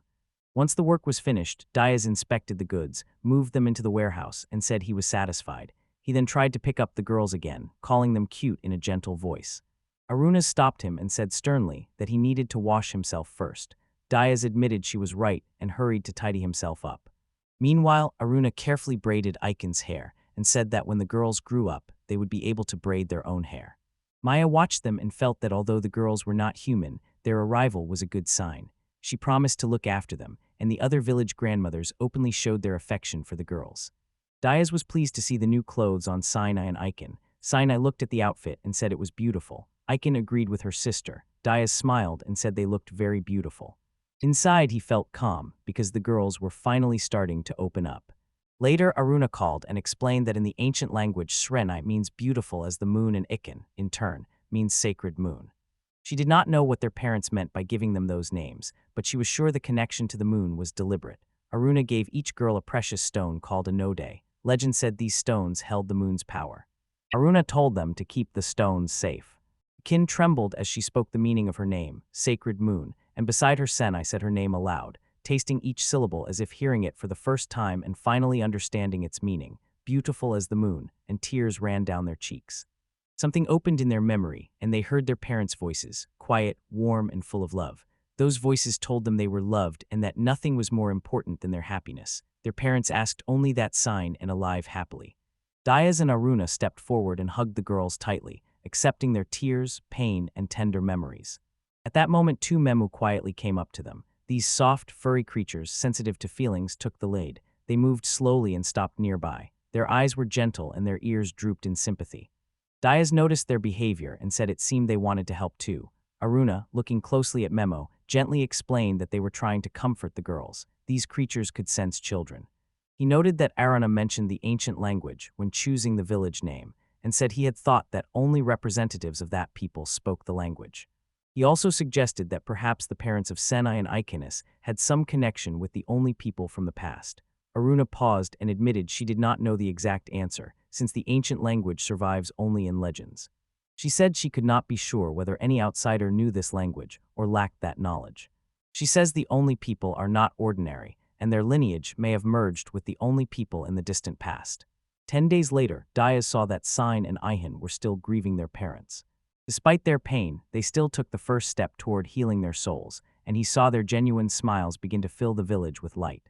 Children's cheerful voices echoed across the area and stirred the residents' hearts. The locals began to regard the children as their own, as if they had always belonged to the community. Aruna suddenly pointed out an unknown rider approaching from the east. She said his speed made it clear he would be near soon. Diaz, seeing him approach from the east, asked everyone to come outside and greet the guest. He invited Aruna, Francis, and Francois to join him. Aruna said Francis and Francois had decided to stay in the village because they felt uncomfortable being apart from Diaz, but after Sina and Ikena arrived, they wanted to be close to them. Diaz showed understanding and said they would return soon, adding that he relied on their support, and Sene and Akin approached Diaz with sincere expressions. Senai urged him to return home immediately. Ahin said they would wait and hoped to see him soon. Diaz promised confidently that he would return. Aruna hid herself with magic and sensed the arriving person's soul was white, indicating no hostile intent. Arriving, the man bowed and apologized for coming without notice, then turned to Diaz assuming this was Diaz Samas, and Diaz, surprised, asked for an explanation of who the man was.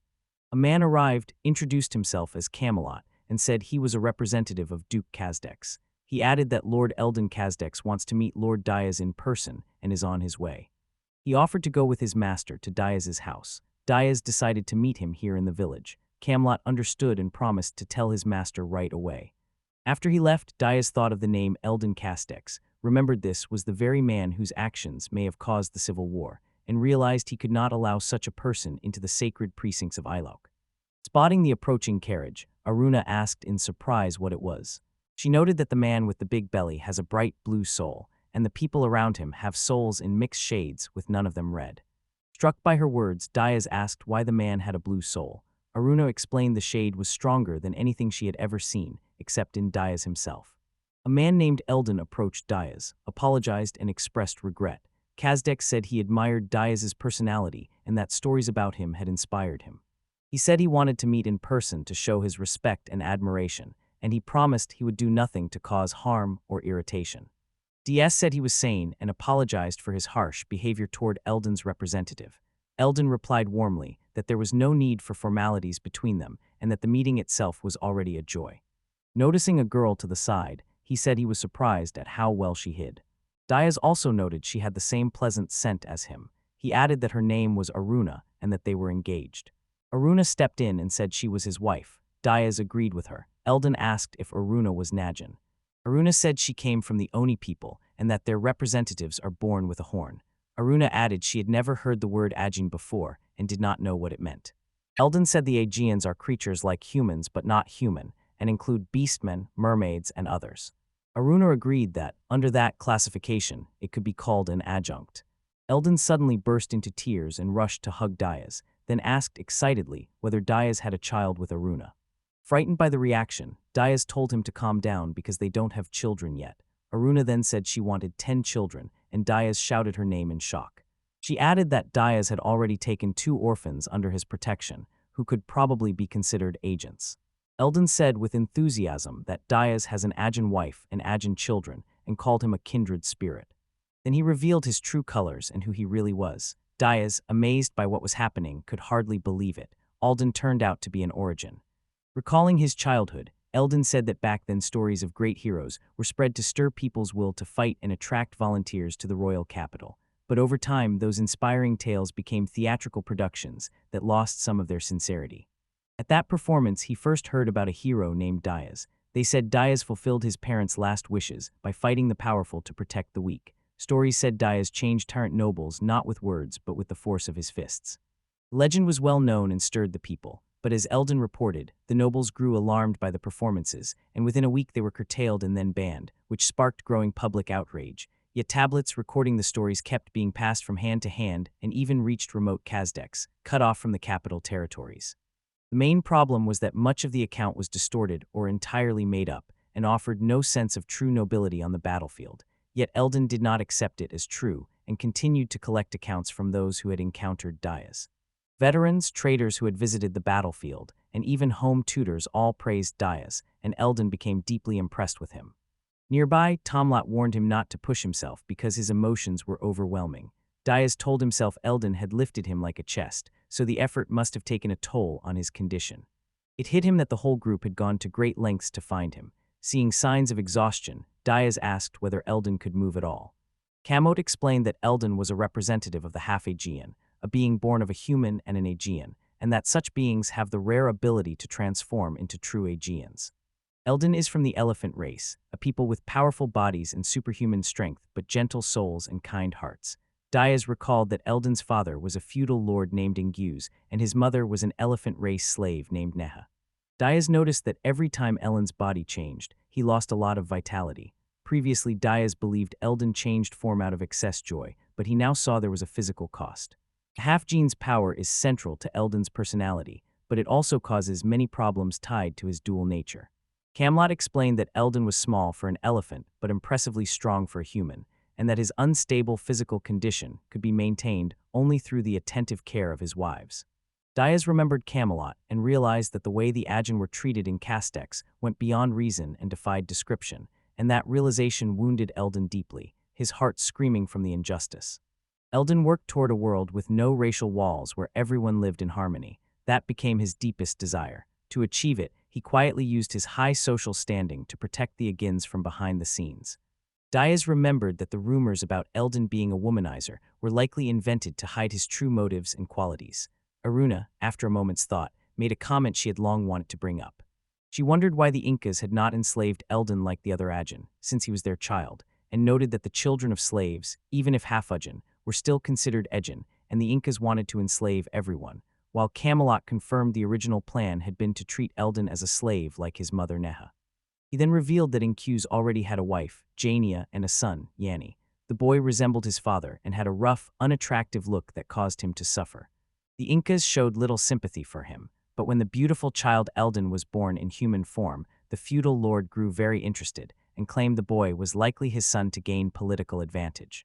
Dias found the story appalling. The father hated the son who looked like him but favored the child who did not, and his complete inability to love made him even more terrible. Eldon's identity as an Aegean was hidden from him and from those around him. His mother Neha stayed at his side and acted as a servant. When he turned 5, his body began to change, and his ears and nose developed the features of his race. That was when he realized Neha was his mother. From then on, their relationship deepened, and a real bond formed between them. Eldon aimed to restore the natural, strong bond between mother and child. Dias had heard talk of a possible civil war before, but he refused to believe a real crisis could happen. Camelot replied in a measured voice that there had been no global crisis, and that Eldon Sama had only been trying to protect those close to him. According to him, Jania and her followers had told Incuse and Sama about Eldon's true motives, and an enraged Incuse ordered the destruction of Eldon, Sama himself, Neha, and all other Aegean, so Eldon was forced to fight Incuse and his forces. Dias noted that after a fierce, bloody battle, Eldon defeated Incuse's army and his supporters, and though not formally entitled, Eldon publicly declared himself the new feudal lord of the Castex lands. Later in the conversation, Eldon apologized to Dias for his earlier words and actions, and said Dias was a man he had recently met who married an Aegiana, so their children would also be considered Aegiana. He stressed that Aruna, Sana, is living a very happy life and said he is confident her children will be happy too. At the same time, Eldon admitted he was wrong when he first met Aruna, thinking she shared his dream and was like-minded. Dias said he sincerely supports Eldon's dream and that Aegean's people in his village already lived together in peace and harmony. He also said he hoped a similar scene would one day spread to other lands. Promising his support, he said he would back Eldon and cooperate with him as much as he could. Dias praised Eldon's dream as noble and lofty and urged him to hold his head high. He added that courage is a good thing. Eldon heard Dias's words and could not hold back his tears. Diaz thought they'd discussed a range of topics, including food supplies in each other's territory. Eldon warned Diaz that if he could not increase the food supply, it would become a serious problem, and stressed that as the village grows, food will eventually run out unless production improves. He warned that winter would certainly come, and if preparations began too late, the consequences would be serious. DS thought about how important those words were, spoken not just as a friend but as a true leader and feudal lord. Deciding it was time to act, he suggested starting with 1 or 2 ideal crop fields. Diaz remembered his farming before the war and promised to show all he could do. Diaz and Aruna walk home together. When they returned, Sani and Akin saw them and could not hold back their tears, and Sani said they had promised to return right away while Akin agreed. Diaz admitted to himself that he had returned later than he promised, and however much he explained, it would just sound like an excuse. Later that evening, Aruna sighed with relief and said the children had finally fallen asleep. It surprised her how long their anger lasted and how much energy they had. Aruna smiled at how happy their faces looked as they slept. Diaz thought the children had run a lot during the day and noted that he had previously believed the peaceful village was only an illusion. At one point, Akin cried that Senai had eaten her potatoes, and Senai began crying too, saying Akin did not want to forgive her. Akin said this was the last time. Senai, defending herself, said she was sorry. Diaz offered his share so they could make peace. Akin refused, saying she didn't want Diaz's potatoes. Aruna immediately offered her share to end the dispute, and Diaz noted the sisters' rivalry was still too strong. He remembered the crying episode from that night, and the next morning, Aruna was surprised to find they both had a fever. Tenny, muttering in her sleep, asked if anyone nearby was calling her mother. Diaz understood that despite the hard times, he and Aruna would keep caring for the girls, and after the experience, Senai and Ikin's relationship began to heal and their smiles returned. A little later, Aruna hesitantly suggested that they should be scolded at least once. Diaz disagreed, saying it would break their own promise, and emphasized that people should apologize rather than scold. For children who have just found a family, it's important to run, check on adults, and take in everything around them. Diaz said these are useful experiences to embrace now, but he acknowledged the behavior could have negative effects later, so starting tomorrow, they will raise the girls with the necessary strictness. Then Aruna's horn lit up. Aruna detected an intrusion and reported a large group moving in from the southeast. He asked if they really weren't Eldon's people, and Aruna replied confidently that Eldon had already gone home and headed off in another direction, adding that at that hour dark groups usually appeared, and these were most likely thieves or bandits. Although it was night and she was ready to go out, Diaz asked her to stay and guard the house, but Aruna insisted on going with him because it was the new moon, and without her magic they could not spot enemies in the grass. She suggested Cloud stay and look after the house, and Diaz agreed, saying they would go together and he would rely on her strength. Diaz thought about the Oni people's lives and social structure, recalling that the wealthy usually owned several Memu heads, creatures that generated income so many could live without doing physical work. People forced to hunt came from the poorer classes who did not have enough wealth. Before marrying, men had to pay a fee for a woman under an ancient custom. Hunting bandits was seen as the quickest way out of poverty, though bandits were very rare in these lands. Diaz found it suspicious and concluded that anyone so persistent in a place with nothing but grass must have a hidden purpose. Meanwhile, one man walking across the steppe said in disbelief that there were no signs of life and that he couldn't even see any trees. Their customer cut them off angrily, reminding them he had paid a large sum for their services and demanding they stop chatting and get down to business. The man tried to explain he was willing to prove himself, but was puzzled why they had to act at night. The customer said a fighter named Hero Diaz could win on the front lines even in daylight, so they planned a surprise attack at night since Diaz spotting them would ruin everything. He also ordered that if any of them saw a particular LDAN, they should immediately eliminate him because he was reportedly instructed to meet Diaz in those meadows. One of the men asked whether Eldon would also receive a reward, and the customer said there was a reward of 100 silver coins for Eldon's head and 10 gold coins promised for Diaz himself. Inspired, the man turned to his companions and said they faced perhaps the biggest catch in years, adding that only one man stood against them and urging them to finish quickly so they could return to the city with a profit. The man saw a sudden flash of red light. Crying out in panic, he said arrows had been fired and their comrade Lyle was dead, then realized their ambush had been exposed and reported enemy archers in the area of the other world. Ordering the torches thrown away because they were easy targets for arrows, he told his men to fire at the red light, anxiety filling him as he could not tell where the light had gone. Anxiety overwhelmed him because he could not tell where the attack was coming from. Their skill was clear, because even in such thick darkness, they knew his position exactly. Horror hit him as he realized they had clearly underestimated the enemy's strength. He had once thought the task would be easy, but now it was obvious they had taken on something impossible. Despite that, he ordered his men not to sit idle, but to return fire, demanding precision, because there was only one enemy, and locating him would secure victory, and he shouted to be pulled out of cover. A voice from the darkness asked if any of their comrades were okay, and the man realized it came from ahead. He urged everyone to surround the enemy at once, promising to kill him. His inner voice fell into despair as he wondered how all their comrades could have died at the same time. Suspecting the enemy was not alone, he ordered the party to stay vigilant and warned there were likely other enemies besides the archer. Despite his numerical advantage, he ordered the troops into a battle formation and told them to hold for the attack. A flash of green light caught his eye. Struggling to make sense of it, he desperately tried to explain what it was in his mind. The man suggested they might have encountered an Agin. Filled with fear, he screamed, demanded the enemy show himself, and called him a monster. At that moment, Diaz attacked him. His last thought before the blow was the image burned into his mind of a fearsome warrior with blue eyes, heavy armor, and a giant two-handed axe, and he realized this was no ordinary enemy, but a true monster worth at least 100 gold coins. The former customer fled in panic, screaming in a broken voice torn by rage and fear, his words tumbling out in a jumble as if he could not control the flood of emotion, cursing everything and everyone, repeating that their people had been killed too quickly and calling them useless trash. The customer knew that if he was spotted, it would be the end of him. Madness overtook him. In his cries, he blamed Diaz, insisting his old wounds had begun to burn because of him. Hatred for the hero burned in him, not because the hero failed to act, but because he stood in his way. He blamed the orphans and cursed the moment Diaz spared him, and that thought pulsed in his head. Unable to understand Diaz, he swore he would kill him one day. Meanwhile, Diaz watched what was happening and was about to order the torchbearers to attack, but the opponents acted chaotically and recklessly, so the battle ended on its own. An enemy arrow grazed Aruna's face during the battle and angered Diaz, but neither of them was seriously hurt, while only the bandits suffered losses as some were killed and others badly wounded. One enemy managed to escape, but Diaz decided not to pursue him. All weapons were confiscated from the bandits, and Diaz gave a moralizing speech explaining how stupid and senseless their behavior was regardless of any justification. He then ordered their deportation from the plains. Arunas frowned and said deportation was too lenient a punishment, but Diaz, noting there were no casualties on their side, called it justified and vowed that any future attack on their lands would be met with no mercy.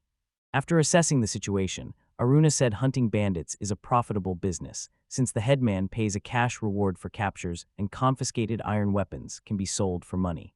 Diaz doubted any value remained in worn-out weapons. Aruna said iron was a valuable material on the plains. Besides its combat uses, it could be smelted into useful tools. She said her parents were not well off, so hunting bandits had always been her dream. Diaz said that before meeting him, Aruna made her living patrolling the plains and hunting, and although hunting bandits was seen as the quickest, easiest way out of poverty, bandits were rare on these plains, so a large catch remained only a dream. Aruna remembered the first moment she sensed Diaz approaching, how her heart leapt when she heard a horse-drawn carriage, and how she thought they might finally be bandits. Seeing Diaz, she realized he was not a criminal. Diaz remembered that Aruna had felt his presence, and imagined he was either a refugee thrown from a carriage or someone about to commit suicide, dying alone at the roadside. Those were her thoughts at that moment. The next morning, while on patrol, Aruna went to check on him and was speechless at the sight of a man sleeping peacefully on the ground. To be safe, she planned to check his soul, because a blue result would be a huge loss, and she admitted she'd kill him without hesitation if he turned out to be a bandit and take his weapons and armor. Diaz remembered that Aruna, despite planning otherwise, woke him and talked to him. Aruna wondered why she had not killed Diaz when she had planned to. A conversation needed to happen between them, and even if she couldn't explain it logically, she had already made the choice the second she decided to act differently. Now that she was with Diaz, she no longer saw it as a mistake.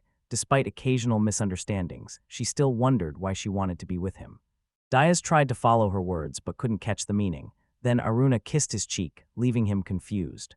Calling her names, he asked her to wait and hurried after her, not wanting to be left behind.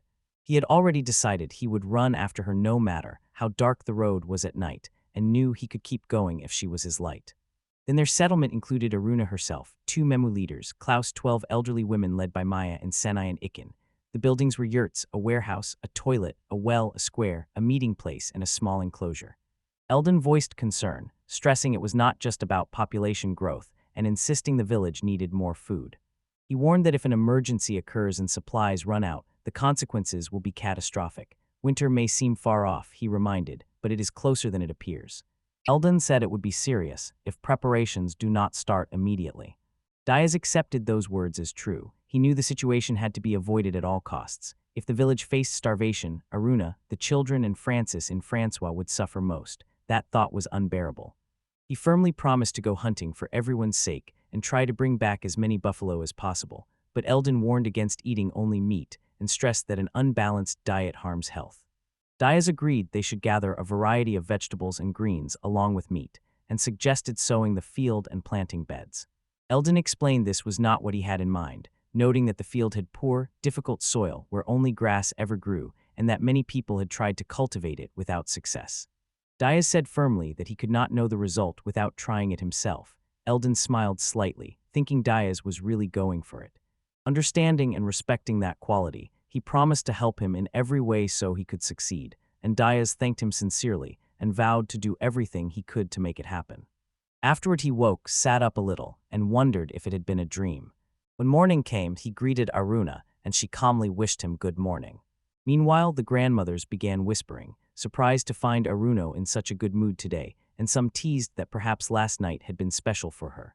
Clau came over and asked Diaz for a minute, then showed him a small bat he had found on his morning patrol. He says the creature was likely flying with its flock but was attacked at some point. It was shot down, and the others likely flew away, leaving it behind. DS studied the mouse with interest and said he had never seen that species before. Clouds admitted he was seeing such a creature for the first time too. DS urged them to be extra careful next time, and Clouds agreed. Diaz noticed the morning was clear, the sky cloudless, and they were eating breakfast under the open blue vault. During the meal, he asked those present several questions. He asked whether anything was bothering them or whether the exercise was straining them. Their answers were encouraging, and no one complained. Maya and the other grandmothers looked much healthier than before. Aruna's medicinal herbs made all this possible. Every day they ate food rich in healing properties and took medicinal baths, and Diaz began to feel his health improving. He realized that Cajun village used far more resources than Uruk village, especially medicinal ones, so he asked Aruna where she got such a large supply of medicinal herbs. She said these herbs are either hand-picked or bought from vendors, but mostly they grow them themselves, and Diaz was surprised because he didn't know there was a field in Cajun for growing such herbs. Aruna said they don't have a permanent field because they live a nomadic life, so they grow medicinal herbs in pots that are easy to transport when needed. Diaz had an idea and proposed plowing the land and starting local food production to ensure a stable, safe life for all the villagers. Wanting a plot just for medicinal herbs, he asked Aruna to teach him how to grow them, and she apologized, admitting she did not know the exact method and advising him to contact the matriarch to learn the details and do it correctly. Moru, at the Cajun matriarch's home, said plowing the field seemed impossible, and she said no one knew the exact reason why crops would not grow on that land. She said that long ago her ancestors used special farming equipment that let them grow crops in this soil, but that valuable equipment was lost after the war. Moro said it would not be difficult to teach Diaz to grow medicinal herbs, and despite others saying it was hard, she added she could try if she wanted.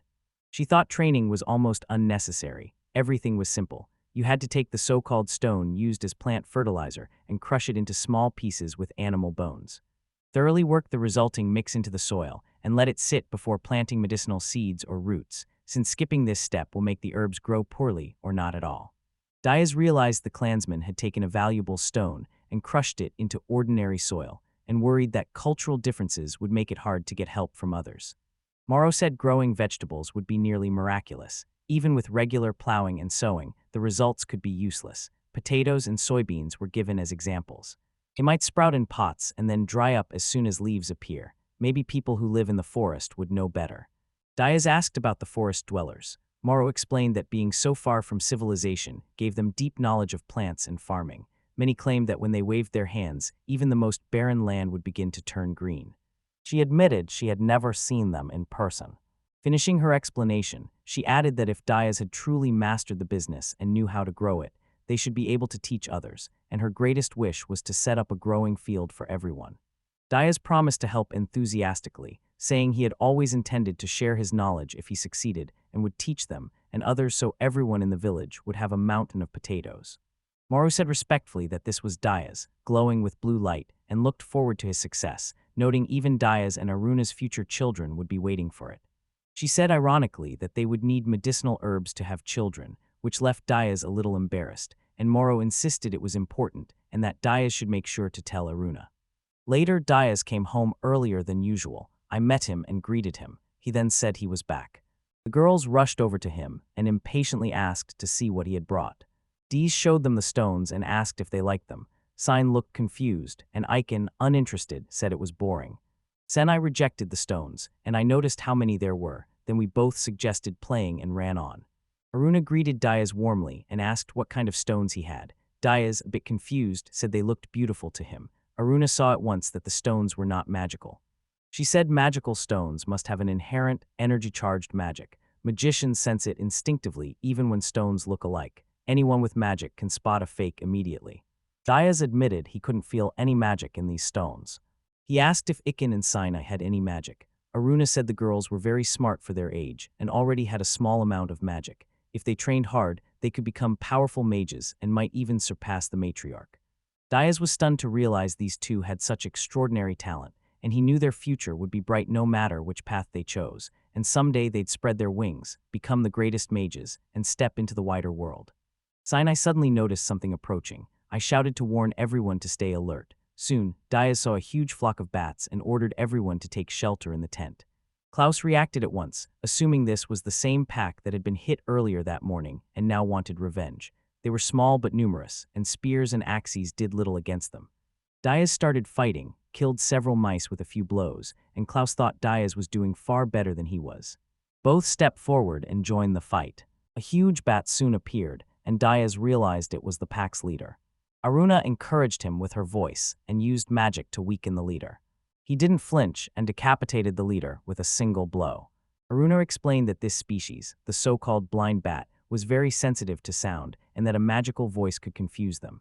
She added that they were so small that even children could fight them off. Diaz thanked Aruna and admitted she had saved him. Her magical voice surprised him. Aruna replied sheepishly that she couldn't resist because a flock that large was a rare find. Diaz asked what the monsters were called, but said he had trouble hearing because his ears were ringing. Aruna leaned in and whispered in his ear. Diaz couldn't hear her and, confused, tried to ask, but she stayed silent. At that moment, he saw that Klaus had been caught in the crossfire and was unconscious.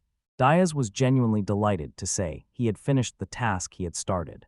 5 days had already passed since Mori gave him the magic stone. He had spent that time grinding it, and only now was the work finally coming to an end. This achievement let him start a long-planned project to cultivate the field he and Aruna called the Field of Dreams. The first step, he decided, was to divide it into sections before beginning to work the soil. Suddenly, Aruna said she sensed someone coming from the west. The sensitive horn again signaled several people, many horses, and something else that was neither a person nor an animal. Although Diaz planned to go alone, Aruna insisted on coming with him because she was alarmed by the unidentified creature moving with the approaching group. Her presence gave DS calm and confidence, and he felt much safer with Aruna nearby. Sounding alarmed, Aruna warned that others would soon approach them. Diaz peered through his monocle, and with excitement in his voice, realized it was Camelot accompanying the caravan of Eldon's servants. Aruna said firmly that you should not shout an acquaintance's name when meeting them. After that, Diaz saw something strange moving behind Camelot. Diaz was struck by white animals he had not seen before. Looking through her monocle, Aruna saw those white creatures pulling a cart loaded with things. Guards crowded the cart and the cargo looked heavy and important. She realized this explained the strange inner feeling she had mentioned earlier. Diaz kept thinking about the nature of the animals. They looked like black bulls. Yet people called them white bulls in conversation, which confused him. Diaz made a mental note that the name Black Bull was easier to remember and that he might use it to refer to them. Aruna pointed to the second carriage and saw small shadows moving inside, shifting cautiously as if someone was watching them, which made her worry and led her to suggest the creatures might be spies, while Diaz said he would approach Camelot himself to find out exactly what was in the cart. Inside one wagon, the beasts talked about their pasts and their current situation. One told how slave hunters had once captured him, and afraid of the unknown, he climbed into a wagon bound for the desert. After everything he had been through, he still hoped he could return home one day. While they talked, the beasts decided to take some beans, thinking the food might be useful later. One of them angrily asked the other why she was sharing food, and the other said they were carrying extra weight and could give away some of it. But another animal worried the supplies might run out on the long journey and put them at risk. They argued about food in the wagon's direction, and one of the beasts pointed out that the cart was heading west, not to the southern desert as had been claimed, which provoked a strong reaction and made some realize they had been deceived and that the route did not match the earlier plan. A suspicion grew that the trip was not a return to the desert, but something more important, possibly connected to the dragon slayer, and they concluded that eliminating this powerful enemy would win recognition for their strength and dignity. A dispute erupted among the beasts. One of them confessed he had given the group his knowledge and help, believing they were returning to the desert. When he learned the true target was the dragon slayer, he felt cheated. Some beasts warned that the dragon slayer might be stronger than the dragon, and that fighting him would only lead to death. Others dismissed the doubts, calling people liars who should be punished, and they convinced others they were superior to humans, even to the dragon slayer himself.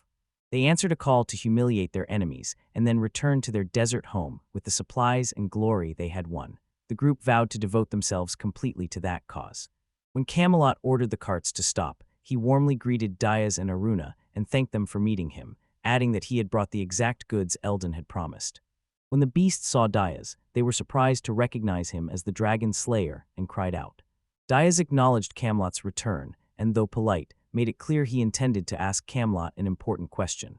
Panic swept through the wagon as the beasts cried in despair when they realized they could not beat such an opponent, and at that moment, Diaz spotted something suspicious inside the cart. Moments later, the beast leapt from the cart and charged Diaz, screaming that the time had come to kill him while he was defenseless, and he was amazed that these mouse-like creatures could speak. At the decisive moment, Aruna intervened and with astonishing speed repelled all the attackers. Turning reproachfully to Diaz, she blamed him for being overly careless. Diaz calmly asked whether she had handled the attackers with little effort. Aruna suggested the approaching creatures might be Camelot's friends and should not be destroyed. When she spoke, the mice objected at once, denied any friendship with the man they considered a stranger, and said they were afraid of the woman they considered terrible, accusing the others of mocking the desert dwellers and angrily calling them scoundrels. Diaz spoke openly, saying Aruna was the most beautiful girl in the world and promising not to let anyone insult her. Camelot arrived clearly angry, saying he was displeased that someone was defending those two beasts and ordering that all the stupid mice be caught, every single one of them. Trapped in the bag, the mice shouted that reinforcements had arrived and complained about people's cruelty. They cursed Diaz, calling him the dragon slayer and blaming him for all their troubles. Camelot bowed respectfully and, on behalf of everyone, apologized to Diaz and Aruna for the trouble and inconvenience they had caused. He admitted that if he could apologize properly, he would do so at the highest level without hesitation. Diaz tried to calm him, saying an apology wasn't required in this case, and Camelot, however, said that as Eldon's representative, he had no right to refuse to apologize if his subjects had caused harm. Diaz said it was his duty because it involved those under his care, clarified that by subjects, Camelot meant the small creatures he saw as ordinary animals, and began to suspect it was about Jujun. Thoughts linked together in his mind. He began to see the difference between Jujuns and Ajuns. Camelot explained there are several peoples, some with bodies like humans, some with a beast-like appearance, and some whose bodies fully resemble animals. Camelot added that despite a bestial appearance, if a group had a stable culture and could speak, they were called Jujun, a people equal in status to the Ajun. Diaz realized he understood everything when a memory of a myth his parents had told him came back, saying speech was a gift from God given only to humans, so if mice could talk they would be considered humans. The conclusion was clear. These creatures were Jujun. Camelot explained this race is called racing-eared mice and clarified they call themselves desert dwellers, but other races also live there. Diaz was surprised to learn he had never heard of deserts in Eldon's domain before, and Camelot said the desert homeland was a stretch of land running from the kingdom's southern tower to a belt farther south that the mice called their homeland. Diaz said he once felt there were slave hunters in the area and remembered Eldon's promise that once the desert dwellers could live independently, they would be allowed to return to their native desert, a promise that caused their confrontation. Despite criticism and open rebellion, Eldon kept treating them as family and offered genuine support. Camelot confirmed that because Eldon had become their feudal lord, the Jaugini began to believe the day of their return to the desert was near. Iruna said Camelot had taken on a blue tint though it had been white before, so it could be forgiven and released, adding that the mice were bright red, and if they returned she would not hold back. Recalling he had raised this earlier, he urged Camelot not to apologize so much, saying the feelings expressed were enough and that he would accept the apology if Camelot insisted. Acknowledging the mice's behavior was a problem, he said he would not be lenient if it recurred and told Camelot to be careful and punish the guilty. Camelot thanked Diaz and promised he understood everything. A guard dog reported they had finished inspecting the area, but the mouse smell had spread everywhere, making it impossible to find the mice. The large quantity of spices in the cart made the search more difficult, he added. Camelot decided to check the cart personally. Diaz thought Camelot had looked inside, and in the end nothing suspicious was found. The test was finished. All the mice were sent back to Eldon, presumably to be questioned about the attack. The investigation took priority over immediate punishment. Diaz suddenly remembered the Camelot's guard's remark about spices. He remembered that, as far as he knew, they were supposed to bring farming tools. Camelot handed him the letter and apologized, saying he had forgot to explain everything because of the mice incident. Camelot added that the instruments were still being prepared and their delivery depended on the spices. Camelot asked him to be sure to read the letter. In a warm, respectful letter to Diaz, Eldon Kazd wrote that the message concerned the exact tools they had recently discussed and said they are currently giving Diaz everything they can. Eldon said he was confident the items would be enough and would send another batch right away if they were not, and he added that some local spices were included with the instruments as a regional specialty, hoping Diaz and his companions would enjoy them. The letter also said the carts and horses that carried all these goods now belonged to Diaz. Eldon wrote with hope that from now on the two fiefdoms would begin an open, productive, and free dialogue in trade. He added that their last conversation had been very useful and inspiring. Eldon admitted he was looking forward to the next meeting, and Diaz felt grateful, mentally thanking Eldon for his generosity. The letter said everything was a gift and no payment was required, and Eldon called it a sign of friendship and asked them to accept the gifts without hesitation. Camelot said Eldon regretted that Diaz had no barn because otherwise he would have given horses and cattle, so they prepared building materials just in case. Surprised by the stable, Diaz was told to stay calm by Camelot, who put the whole construction in his team's hands. Diaz felt he could not repay Eldon just by accepting such gifts, so he decided the best response was to hand over the raw materials taken from the Earth Dragon, which would be a fitting and useful return. Camelot proposed that from now on Diaz and his companions could use one of the provided carts for travel, since the carts were now theirs. He said it was a great opportunity to learn carriage driving, especially with an experienced driver to help you master it quickly. Moved and delighted, Iruna turned to Diaz, hardly believing it, and in a trembling voice said they really had horses. Diaz confirmed it, pointing to 4 horses standing nearby. Iruna burst into joyful shouting, saying they now owned 4 horses and that her heart had never been so happy, and Diaz thought about how important horses are in people's lives. He concluded that horses were vital to people living under constant threat, serving in combat and providing transport and mobility, and that a fast horse was highly prized while owning many signaled wealth. Although Aruna's family knew how to care for horses, they were poor, so they had to rent horses from other households. Diaz began to wonder if Iruna was thinking of her family now, since her heart was likely full of emotion. Iruna admitted that since childhood she had dreamed of being a woman from a horse-owning family, that she always saw Diaz as a brave man and longed for the day they would own horses, and that she never imagined her dream would come true so soon. Diaz started to answer but couldn't finish as Iruna thanked him loudly, called him her husband, and said she would look after the horses and drive the carts. He tried to calm her, but she kept reacting strongly and insisted loudly that from now on all the work would be hers. Diaz felt Iruna hug him with incredible strength, like her arms had the power of 100 horses, and he realized this had happened before and that she was unlikely to let him go anytime soon.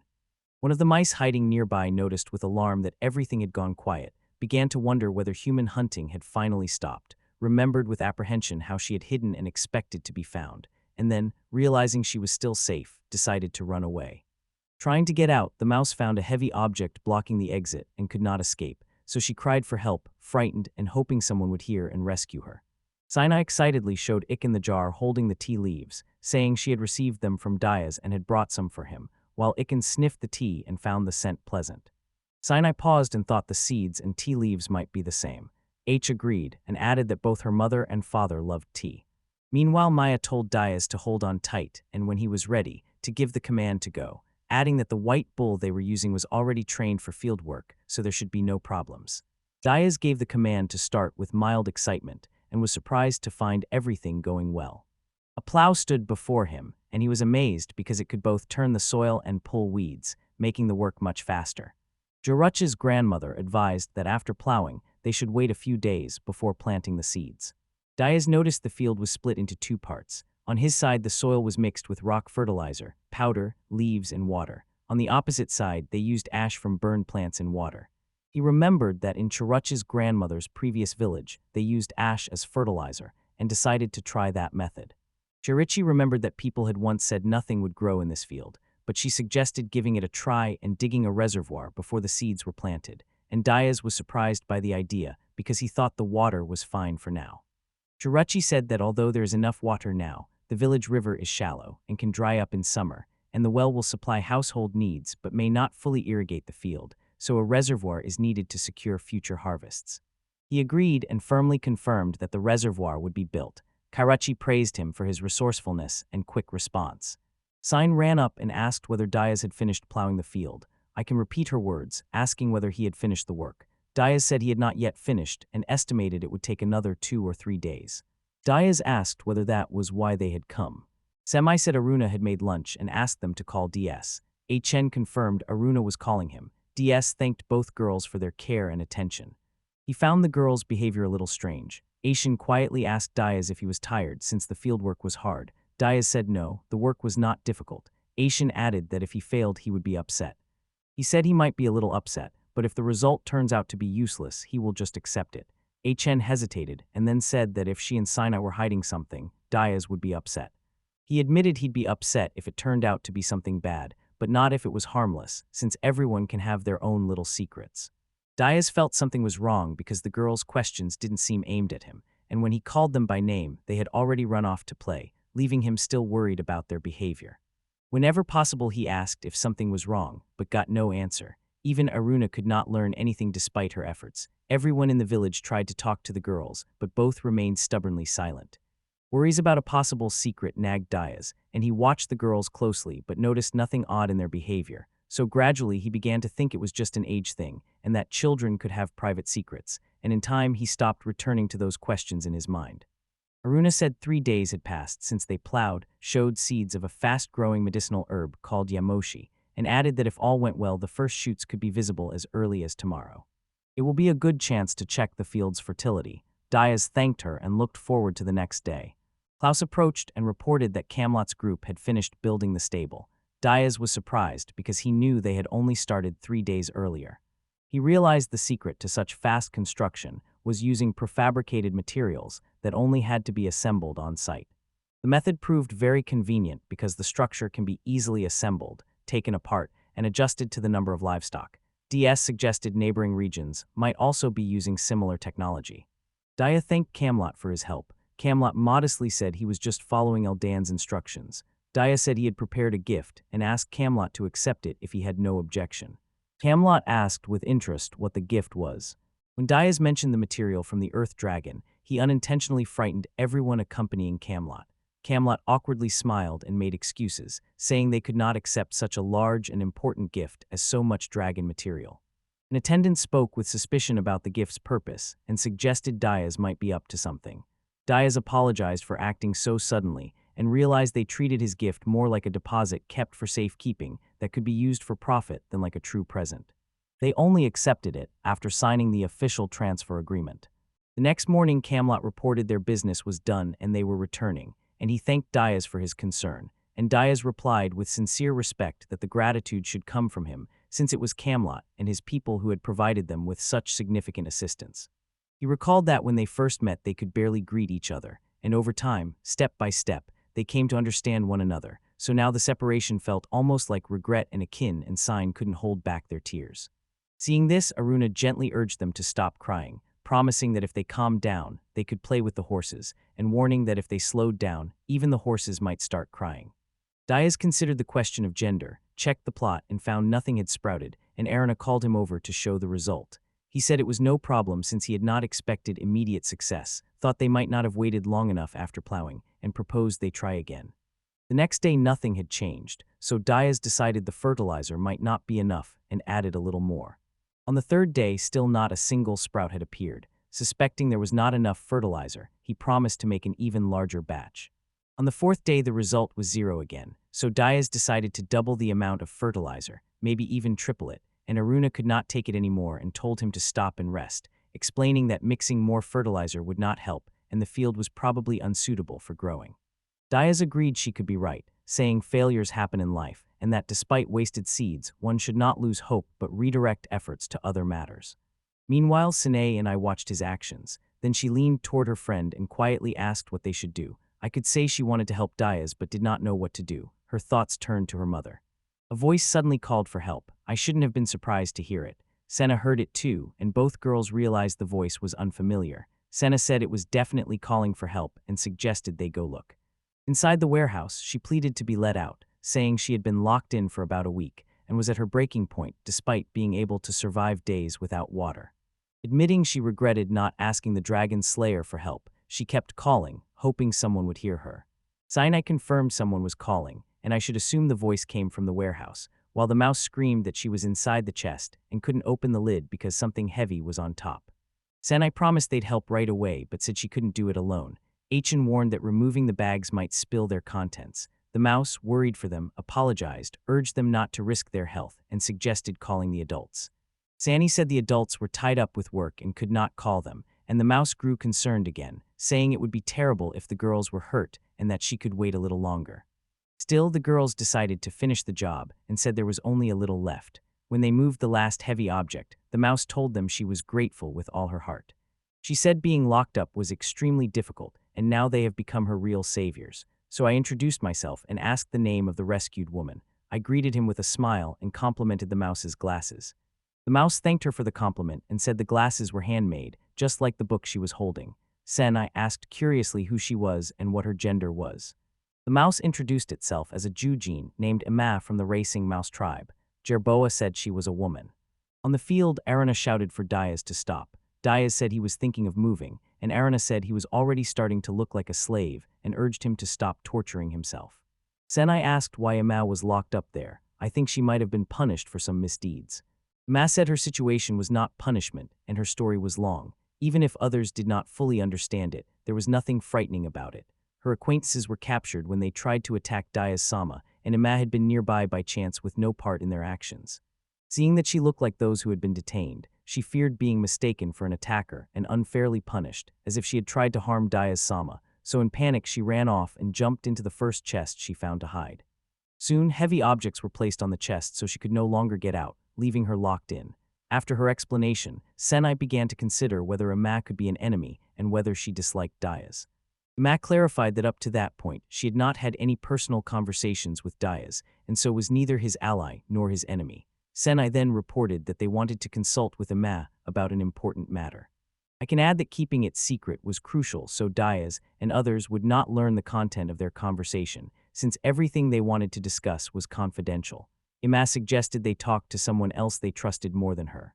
Sani said that no one in the village was suitable for the task because there were few half-humans and the remaining ones, Aruna, Francis, or Francois, could not be trusted with the secret as they might tell Diaz, and Ama realized how serious it was and said she understood. Later, Sani said Diaz tried every day to create a field but could not succeed, and I can explain that he failed because nothing grew on the land, which lacked the force needed to support growth. She added that they could do something with the barren land, but it was not meant for humans, and I should not repeat her parents' warning that if people learned of the power, they would exploit it for their own gain, so no one should be told. Her parents insisted that no one should see them use this force, and Ainchin and her sister made that their final promise, while Sign said that despite everything, they really want to help Diaz. Ikin said that because Ima is not human, she can learn that power and they are willing to share it with her.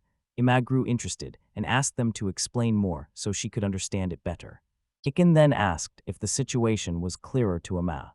Ima said she needed some time to think about what she had heard. Thinking aloud, she clarified that, as she understood it, Senai and Ikin represented the forest people. Senai confirmed they were forest dwellers. Ikin added that their people protect and study the forest. Ima went on, saying the forest people not only live in the forest, but also protect it, and then become part of the forest themselves, noting that the word become has a special meaning for members of their race. Hin agreed and explained that when forest dwellers die, they put their powers and knowledge into a seed. Those seeds are planted in important places. Over time, the seeds grow into a forest. Ma realized that before death, forest dwellers give their seed to a loved one so they can become a forest through him. Anyone who receives such a seed must protect and nurture it until it grows into a new section of forest. When the seed grows into a tree, it serves like a tombstone you can touch and read the thoughts held within. Imas saw it as a living book that could pass on knowledge. She compared the tree to a family tree with a blood bond to its people, learned that the forest people lived in the woods to protect these living books, and discovered the twin sisters had two powers, one that sped the growth of trees and herbs by spreading magical energy, and the other that formed barriers against miasma and disease, both meant only to cultivate and protect the forest.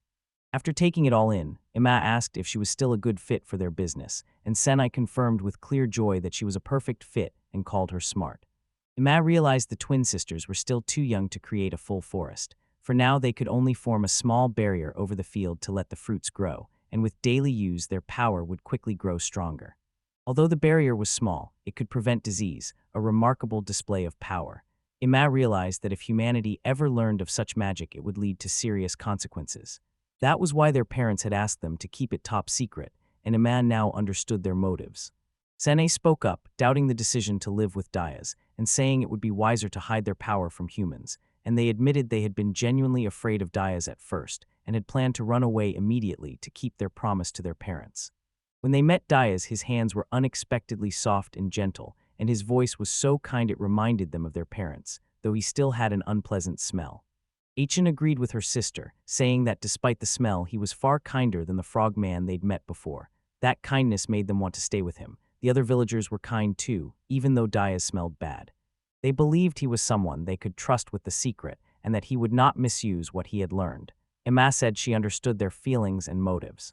Thinking it over, she concluded the sisters were trying to keep their promise to their parents while also wanting to help Dayas, so they needed to consult someone who could show them how to cooperate without breaking the covenant. And later Ima spoke up that the earth's power, there was too weak to create a fully fertile field without the forest dwellers' help. Senai said the local soil saps all energy from itself. Even if you fill it with magic, the energy fades quickly and it ends up neutral again. To stop that, you must create a magical barrier. Ikin added that if there is a barrier, everything will be fine and the situation will improve. Ima then wondered what phenomenon was depleting the soil and said that if they could understand its nature, they might be able to do something about it.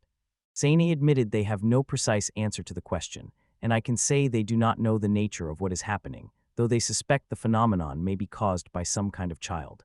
Senate said they suspected some kind of being, but feared that if it continued its activities, the land would eventually turn into barren sand. Ikin added that in that case, there would be no food left for Francis or the other inhabitants. Ma thought the girls had told her their guess, but their voices sounded uncertain, and their tone made it seem like someone was deliberately causing the phenomenon, though she believed that explanation was probably impossible. Poor crop growth may have been caused by the soil itself and by natural environmental barriers. Her conclusion was that the land would not necessarily become a desert. The land was simply not suitable for farming. A magical barrier might be involved, so she could not rule out that the problem was a disease or miasma from a monster, and she needed to figure out how to use the barrier right away without drawing attention to herself. Later, Ama suggested using the barrier covertly so Dayas and the others would not notice. Sine replied that was impossible because Dayas was always in the field. H&N added that after finishing their work in the field, they went straight to bed. Ama suggested doing it in the middle of the night when everyone was asleep, but Sane said that wouldn't work because they sleep at night too, and I agreed they wouldn't be able to wake up in time. Ama offered to wake the girls herself, saying that despite her looks she was very good at finding her way at night and could guide them along the right route, and if they showed her their house, she would be sure to find it. The girls readily agreed and said it was right to consult Ima. Realizing how worried they were, Ima was glad she had listened to them to the end. Next, she suggested they move on to a plan of action. To start, she told them to tone down their behavior a little, since acting too lively could reveal their intentions to outsiders. The girls agreed quickly and kept saying they were only going for a night walk to avoid suspicion. Inside, Ima felt her anxiety growing. That night she felt relieved to be alive and noticed the twins had made a small hole she could crawl through. Suddenly she saw the dragon slayer and knew she had to be especially careful not to be seen by him, and Dayas had been working a lot in the field lately, and as the girls warned, his smell was strong. Later, Imo woke the girls, introduced herself, and gently urged them to get up so they could go to the field to help Diaz, warning that if they did not hurry, morning would soon come and there would be no time to help. The girls woke up asking what was happening and complaining it was dark and scary. Ima asked what they usually did when they needed to go to the toilet. The girls said they always walked with DS and Aruna, who held their hands or carried them, and Ima realized they didn't feel as confident or calm when they were with her. During the conversation, Aishin explained the object she was holding was their mother's seat and Sene had their father's seat. Sene said that holding these seeds makes them feel better, as if their mother and father are helping them stay in a good mood. I should explain that their parents liked black tea and that drinking it felt like being close to them. Sometimes the girls would hold the seeds and pretend to talk to them. Emma realized that having the seeds gave the girls a sense of connection to their parents and a quiet inner strength. I'll ask Emma to wait a moment. Standing aside, she scanned the field Diaz had worked so diligently, and it looked normal with no obvious problems. Meanwhile, the girls began to recite spells or prayers, and a light rose to wrap around them before slowly fading, as if sinking into the ground. Ima admired how beautiful the sight was. A soft light glowed, then dissolved as if poured into the soil. After they finished the ritual, the girls oddly announced the barrier was in place, and they could now sleep in the yurt. Seeing them head back so quickly, Ima wondered if the job was really finished, and then realized her role was over. Caught between the girls, Imo politely asked them to let her go because she feared the delay would draw attention. They had already fallen asleep and would not release her. Confused, Imo realized she was still held in their embrace and kept asking to be let go. In the territory of Castex, at a tavern in the city of Mellingal, several beastmen were passing along the latest rumors that Eldon Sama planned to travel to the royal capital to meet the king and receive the title of lord. One of them said Eldon planned to give the magic stone obtained by killing the earth dragon to the dragon's slayer, and was confident the gift would please the king, and the beastmen agreed this would bring an even more stable and peaceful time to the territory of Kazdex. They noticed humans rarely got close to half-humans, which raised suspicion, and one suggested the dragon slayer had a half-human wife who loved him deeply and often walked with him, drawing attention. Someone was surprised to learn his wife came from a horned race, implying she might be descended from the rhinoceros people. One of the beastmen said wryly that a man could fall in love with a member of the rhinoceros race. They also talked about an ad recruiting new residents for Dragon Slayer Village that promised food and shelter to everyone regardless of race, except criminals, and this appealed to the dog people. The conversation moved on to the attack by the long-eared mice, which turned out to have been carried out by a man who claimed to represent a non-existent race of monkey men. Everyone was confused, since none of them had heard of such a race. Soon other groups formed and said this man had instigated them, and he was tall, wrapped head to toe in black cloth that hid his face and body. The man in black cursed the beastmen silently for not falling for his tricks even for gold. It was clear he could only fool gullible mice, and even among them there were no worthy performers. Regretting the wasted poison, he vowed to kill Diaz one day. In the eastern kingdom of Sansarife, the Knight's Post discussed reports that defectors from Diana Somas's faction had appeared, and a guard suggested this could end their political influence. They noted Mizusama's faction had lost Duke Kazdex, who controlled the western trade zone, and discussed who would be the next heir to the throne, with Richard Sama a possible candidate but no one sure, while Isabel Sama and Alina Sama did not inspire confidence. People also talked about which faction the Duke of Kazdex had joined. One knight reported the Duke had died of illness, and that power had passed to his second son, who was believed to have avoided Mazusama's faction, while the eldest was also said to have died of illness, prompting talk of a noble epidemic. People discussed that the second son's decision could determine future policy. They noted he was on good terms with Diaz because their lands were nearby. He became Lord of the Neutros Meadows, a region with a bad reputation from rumors of a curse. People said no crops could be raised or houses built on those fields because a fire would start immediately, but some dismissed that as fiction, and many believed a marriage between Diaz and the Duke's second son could shape the kingdom's future. Someone said that although they'd never met Diaz, they'd heard him called both a good guy and a man without values. At that point, their conversation was interrupted. The guard informed the other that Diana Sama had led most of the soldiers out of the capital, causing surprise. A knight noticed she had taken about 200 soldiers and several dozen supply carts. Others began to suspect war might break out. One guard thought it unlikely because 200 men were not enough for a full-scale war. Still, someone had to find out what was happening. Aruna woke and found that Sanai and Aishin had switched places while they slept. He felt confused and wondered why the movement had happened. Emma was already cheerful, and when she saw him, she quietly greeted him and wished him a good morning. That morning, Diaz reported several incidents in the village of Iluk and said the atmosphere was tense and troubling, noting one early event where Sina and Ikean had slept with a creature that looked like a long-eared mouse, and Arana complained it was unacceptable because the animal might carry deadly diseases. Angrily, he declared that both girls and the long-eared mouse, who introduced herself as Aimer of the long-eared jumping, mice people were punished and made to wash in a medicinal bath. The dove present during the conversation realized the incident had caused the screams he heard earlier. They admitted feeling anxious and afraid the incident might happen again, but Aruna said Eames' bright blue skin meant there was no need to worry. Dove was surprised by the blue but quickly changed the subject and told them to forget the incident. Diaz described a second incident involving seeds sprouting in a field sown the day before.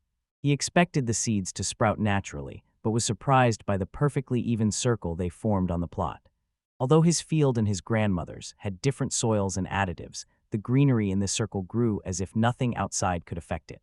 The pigeon chuckled, saying the story was truly amazing, and added that the local birds were especially noisy, likely attracted to the sprouts in the field. Diaz asked, curious if he could understand birds, and the dove replied with a slight grin that magic of that level was beyond him, and that Diaz was saying very unusual things. Diaz then described a third incident, less important but still sparking discussion: Sanai and Achen's attempt to save Emma. By then he had already finished cleaning out the warehouse, yet the thought of eating beans infested with mice still disgusted him. He felt throwing them away would waste food and was wrong, and the pigeon agreed that throwing away the tasty beans would be unwise. Despite everything that happened, Diaz realized the most important thing that morning was an unexpected visit. When the pigeon appeared, it introduced itself as Jalant, a Goluban who served Eldon Sama and headed the letter delivery department, leaving Diaz stunned. He admitted the visit was unexpected and immediately wondered about the noisy atmosphere, thinking something important might have happened. Jaleb confirmed that something urgent had happened, admitted he had forgotten to deliver a critical assignment, a letter with urgent demands, and handed the letter to Diaz while asking him to confirm receipt. Diaz opened the letter immediately. It had 3 attachments, the first an apology from the long-eared jumping mice and a report on a recent incident that said a possible instigator might be tricking others into crimes and warned him to be cautious. The second about worrying movements toward the royal capital that said the third princess, Diana, had begun gathering weapons and men, and her intentions were unknown, and the authors urged closer attention to her actions. The third letter was about a recent recruitment notice. It said a small species of human dogs had shown great interest in the settlement and had turned up in larger numbers than expected.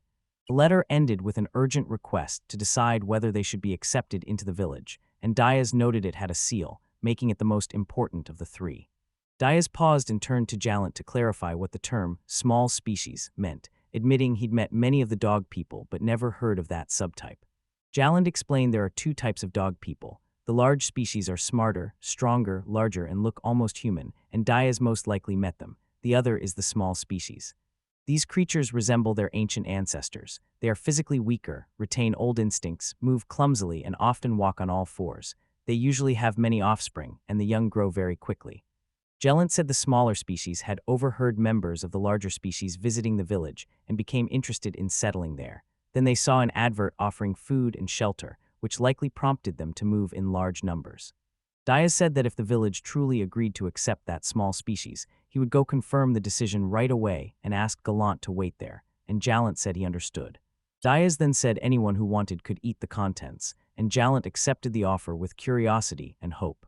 Klaus, standing nearby, confirmed there was nothing wrong. They needed soldiers now, and any reinforcement would help, so Maya noticed the place grow livelier, and her mood improved. Karachi excused herself to check the soil and said she had no objection if Diaz agreed to the proposal. Diaz recalled that he later asked the other grandmothers, and none of them showed any dissatisfaction or protest. Everyone he approached stayed calm and approved of the situation. When Diaz entered the yurt, Arona met him and immediately said she wasn't angry but was only concerned for everyone there and worried the mouse in the yurt could be a problem. After Diaz spoke, the girls shifted to talking about the dogs, which drew their attention away from the earlier conversation. Aruna admitted she could no longer teach or mentor with the same spirit in that environment. Diaz asked if the girls had said anything of substance. Aruna said no. They were likely still processing what had happened and never explained why they had slept with a mouse in their arms. He is confident that if the girls did not tell it right away, they had a good reason, and he admits he does not know exactly what they are hiding, but is sure they did not act to harm anyone, so he suggested waiting, because they will likely tell everything themselves one day. Aruna accepted his reasoning, but doubt lingered in her voice. Diaz remembered that when he assessed Ima's soul, its color was bright blue. Ima said she was one of the long-eared jumping mice. Despite Aruna's lectures, the girls instantly befriended Ima, showing real trust. Diaz realized this mouse was different from the ones that had attacked before. Later, Diaz approached Ima to ask why she was there. Ima looked a little embarrassed and began to explain that her story would be long. Jallant flew off carrying a letter for Eldon, and Diaz's calculations showed it should arrive by sunset today. Handed over in person, the document confirmed acceptance of the Dog Nation representatives and included a small condition. The same letter noted Ima's arrival in the village and her intention to remain there for the foreseeable future. Later, it became clear that Ima wanted to stay in a luck village of her own accord. She told Diaz about her situation and family circumstances, and at one point said honestly that she wanted to live in the village. Diaz then asked why she had made that choice. Ima said she wanted to stay close to Sani and Ahen because she was moved by how they were growing and wanted to watch them grow, and she added that despite her appearance she can read, write, do basic arithmetic, and study other sciences. Wanting to help the village with her knowledge, especially by teaching Senai and Ikin, she promised to do everything possible and sincerely asked to be allowed to stay. Diaz remembered warning her that if she entered the neighboring territory, Eldon might send her back to her homeland, but Ima remained firm and unyielding. He decided to introduce her to the rest of the village, went to everyone to hear their opinions, and most people approved with no objections, except Aruna. Aruna heard this and doubted the wisdom of letting a mouse live in the village. Her face turned sullen and wary as Ima replied with dignity. Claiming to be from a desert race, she insisted she was clean and should not be mistaken for other rodents. Diaz noted she objected confidently. Afterward, Aruna agreed to accept Ima on the single condition that she strictly observe personal hygiene. Ama Jiraboa, representative of the Mouse people, officially became a resident of Iluk village and a new member of its community. Sometime later, Diaz returned to the warehouse and found several packages missing when he checked the supplies, which surprised him. He spotted a wine barrel hidden in the very center of the storage room, felt anxious about why it had been moved, and cautiously made a mental note that it needed attention. Emma ran up to Diaz, happy and excited, and told him she could hear everyone in the kitchen. Wonder was in her voice as she talked about the cooking, who would use the ingredients and the alcohol for the celebration, and she assumed it was all for her arrival, glowing with genuine joy at the thought of a welcoming party held for her. Diaz, sharing her enthusiasm, said they should hurry and join in. Inside, he chuckled and noted that Sine and her sister had once again added walnuts to their meals, a habit they had not given up. Curious about the unfamiliar mixture, Imam moved closer. Diaz spotted jars of sugar beside the grandmothers and assumed they were making something sweet, so Imam politely asked to try what they were cooking. Watching the events, Diaz felt annoyed that such large-scale preparations had been made behind his back without telling him anything. Aruna noticed his reaction and, with a pleased look, asked if he was surprised. Diaz admitted he was amazed and asked when she had managed to organize it all. Aruna said with quiet pride that good things had been happening one after another lately, so Grandma Maya suggested a banquet. With Diaz busy, they began the preparations on their own without permission, and she had wanted to tell him beforehand, but he was focused on the letter in the yurt. So when Diaz hid the wine and did not consult anyone, Aruna rightly pointed out that acting so secretively was wrong. Diaz believed the kingdom's laws allow alcohol only from age 18 because younger bodies are not ready. Alcohol can cause addiction and poisoning, and by 18 a person reaches a level of self-control. Diaz didn't know the Oni people's laws, but Aruna was 15 and he was worried, especially after learning she'd tried alcohol, so he hid the wine even though he knew it had made her angry. Hearing his thoughts, Aruna quickly assured him she was not angry, said she understood Diaz had acted out of concern for her, noted their long time together had deepened their mutual understanding, and admitted that preparing the banquet without permission had been a kind of revenge, though a gentle, symbolic one. Now that they were married, she wanted them to handle important matters together, and felt hurt that Diaz might think he didn't have to consult her. She told him that if he was worried about her, he should say so. As a couple, they should share everything. Dee has apologized and promised to act in the same way in the future. He tried to start a conversation about wine, but Aruna immediately cut him off, saying alcohol is not harmful to the body and is even beneficial. Their people, the only people, traditionally drink kamis, a nutritious drink used to treat illnesses, and in families with horses it is even given to children who have just been weaned. Diaz was horrified when he heard this and warned that giving alcohol to children was dangerous, expressing concern that they could be hurt or even die. Aruna stood firm and explained that in their culture it did not lead to those outcomes. In fact, people who did not drink were more likely to fall ill. She admitted her family had no horses, so they used only hot water as medicine, and she and all her siblings were often sick as children. It was a difficult time. Maya watched their lively conversation and admired how well they got along, then grew a little annoyed, told them to stop chatting, and offered to help with the preparations, saying they could talk about wine after the party. Maya cut Diaz off and said a box of wine had been found in the pantry, and that it was a reason to celebrate, adding that when the representatives of the dog people arrived, they could all drink together and have fun, which was how Aruna put it. Maya said Aruna had noticed that the dog people's arrival would limit how much Diaz could drink, so Aruna decided to throw a party right away since giving up wine felt like a challenge. Diaz admitted to himself that the stubborn, emotional Aruna was real, accepted that it was his fault for not discussing things with her and for ignoring the cultural differences, and decided this time to look the other way. It became clear to him that each new species arriving in Iluk village would bring a new culture. Each time that happened, the village would need to write new rules. He vowed to take care of that personally. As the Lord, it's his duty to protect the village and make decisions no matter who opposes him. The status report for the Neutros territories listed residents Aruna, Senai, Ikin, Mimu, Klaus, and the grannies including Maya, and added new residents Ima, Jeroboa, 4 horses, and 2 white buffalo, while buildings included a yurt, a warehouse, a latrine, a well, a meeting place, and a square, and new additions were a field, a stable, and a cowshed. At the morning table, the heroes talk about a drink, and Diaz notices a strange white liquid served for breakfast. The girl explains it is kumas, a traditional fermented drink made from mare's milk, and says she went to the village that morning and asked the locals for some because everyone had been talking about alcohol the night before. He hesitates about drinking so early, and the girl, smiling slightly, tells him to just take a sip. Someone asks whether the drink contains alcohol. Diaz says you would have to drink a lot to get drunk and that it could even be given to a child. They also say kamis is beneficial, strengthening health, boosting strength, aiding digestion, and helping rid the body of disease. Diaz thinks back to a recent conversation and realizes his disagreement with Aruna came from different views of kumas. He admits he was thinking of a much stronger alcohol, while Aruna doesn't see kumas as real alcohol and spoke about its health benefits. This makes him see that cultural beliefs can cause misunderstandings. The heroes decide they should talk about their customs and histories when the time is right. The heroes noticed the village atmosphere had clearly improved. They felt this change was affecting the other villagers too. Conversations began among everyone naturally and without effort. The girls happily said they had harvested many crops again, showed their baskets, were very pleased with the results, thanked DSTHANKSNIA and IHIN for their help, and I was sincerely happy for them. The girls said they wanted their own field and to plow it, and the man said he did not mind and that next time he would plow a small field for them, so they considered where it could be placed, and by the end of the day, everyone agreed to finish the work and thank one another. Diaz's grandmother Celia approached him and asked to talk. She said she had an idea and asked him to listen. He later said a meeting was called that evening to discuss her proposal.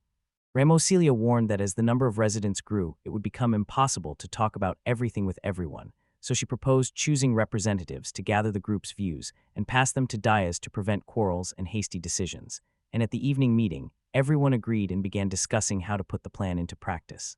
They decided Diaz would remain head of the village and be responsible for decisions. Diaz could hold meetings with representatives to hear the villagers' opinions. Representatives were chosen for security, Aruna for Diaz's family, and Granny Maya for the common people. Jojen was asked to represent the beastmen, but refused, saying she lacked experience despite her education. They discussed that the dog people must choose a representative to attend for them. Note that any increase in representatives must follow the established rules, and the meeting ran late into the night before it ended. Aruna notices guests are here, wakes Diaz to tell him they have visitors, and he asks in surprise why someone came so early. Aruna admitted she had not noticed the group approaching, and that they were now very close, but urged moving forward and promised to explain everything on the way. And when the heroes looked into the distance, one of them spotted a large figure with many smaller ones ahead, so they guessed these were dog people. One of them clarified the large figures were likely Camelot, and the smaller ones dog people. Another suggested they might have brought something with them, and soon someone shouted that he could see them. They saw a large group of creatures rushing toward the village, including dogmen accompanied by a giant snake-like beast, and one of them froze, unable to understand why a huge herd of dogs and that creature were moving together. Anaconda Rook, the girl said, was a real monster. The man said he had never heard of human dogs taming such creatures. She replied that they had not tamed it and it had come on its own. And the girl realized she had forgotten her bow and arrows and said she was worried. Everyone watched anxiously as the huge creature and its pack of dogs approached, aware of the danger.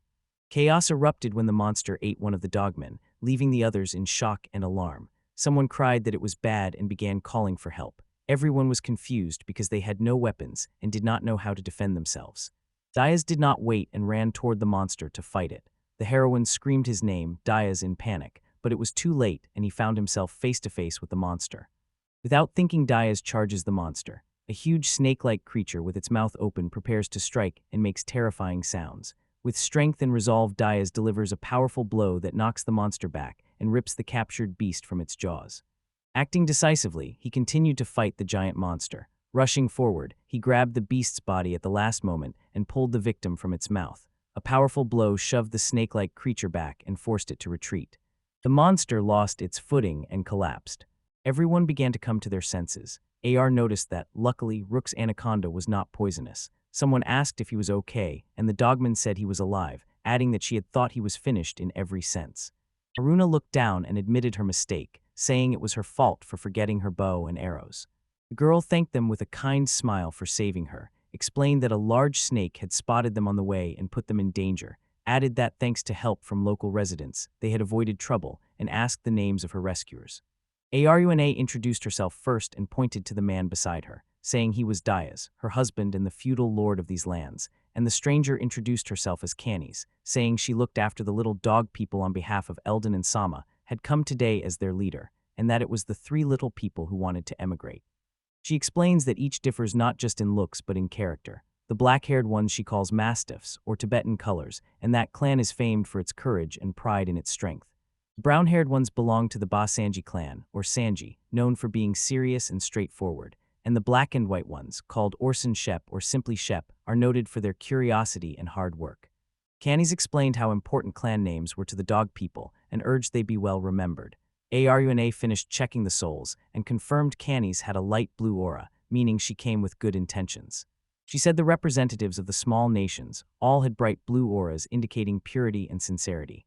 Canis added that these representatives love to work and become stressed without it, so she insisted on finding at least some work for them and asked whether that would cause any problems. He suggested they use the horses to build a reservoir and help tend the livestock, and that some of them could become soldiers, doing night patrols, mock battles with Klaus, and if threatened, joining real battles. Diaz announced his job offers, and the dog people's representatives were delighted.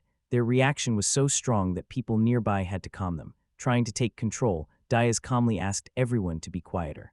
Gradually, the noise died down, and the dog people sat and waited for further instructions. Diaz introduced himself formally as the feudal lord of this plain. He and Aruna sat down respectfully before their new acquaintances, drawing an enthusiastic response from representatives of all three clans. Canis was struck by his easy, respectful manner with the dog people, and despite his being a human and a feudal lord, found him truly unusual. First, a large Tibetan representative named Marf said he and his clan were willing to serve as soldiers. He spoke politely and Diaz smiled, asked him to be less formal and to call him simply, and said he was glad to meet Marf, then the head of the Basengi clan, who first called himself Serdio and later Sardio.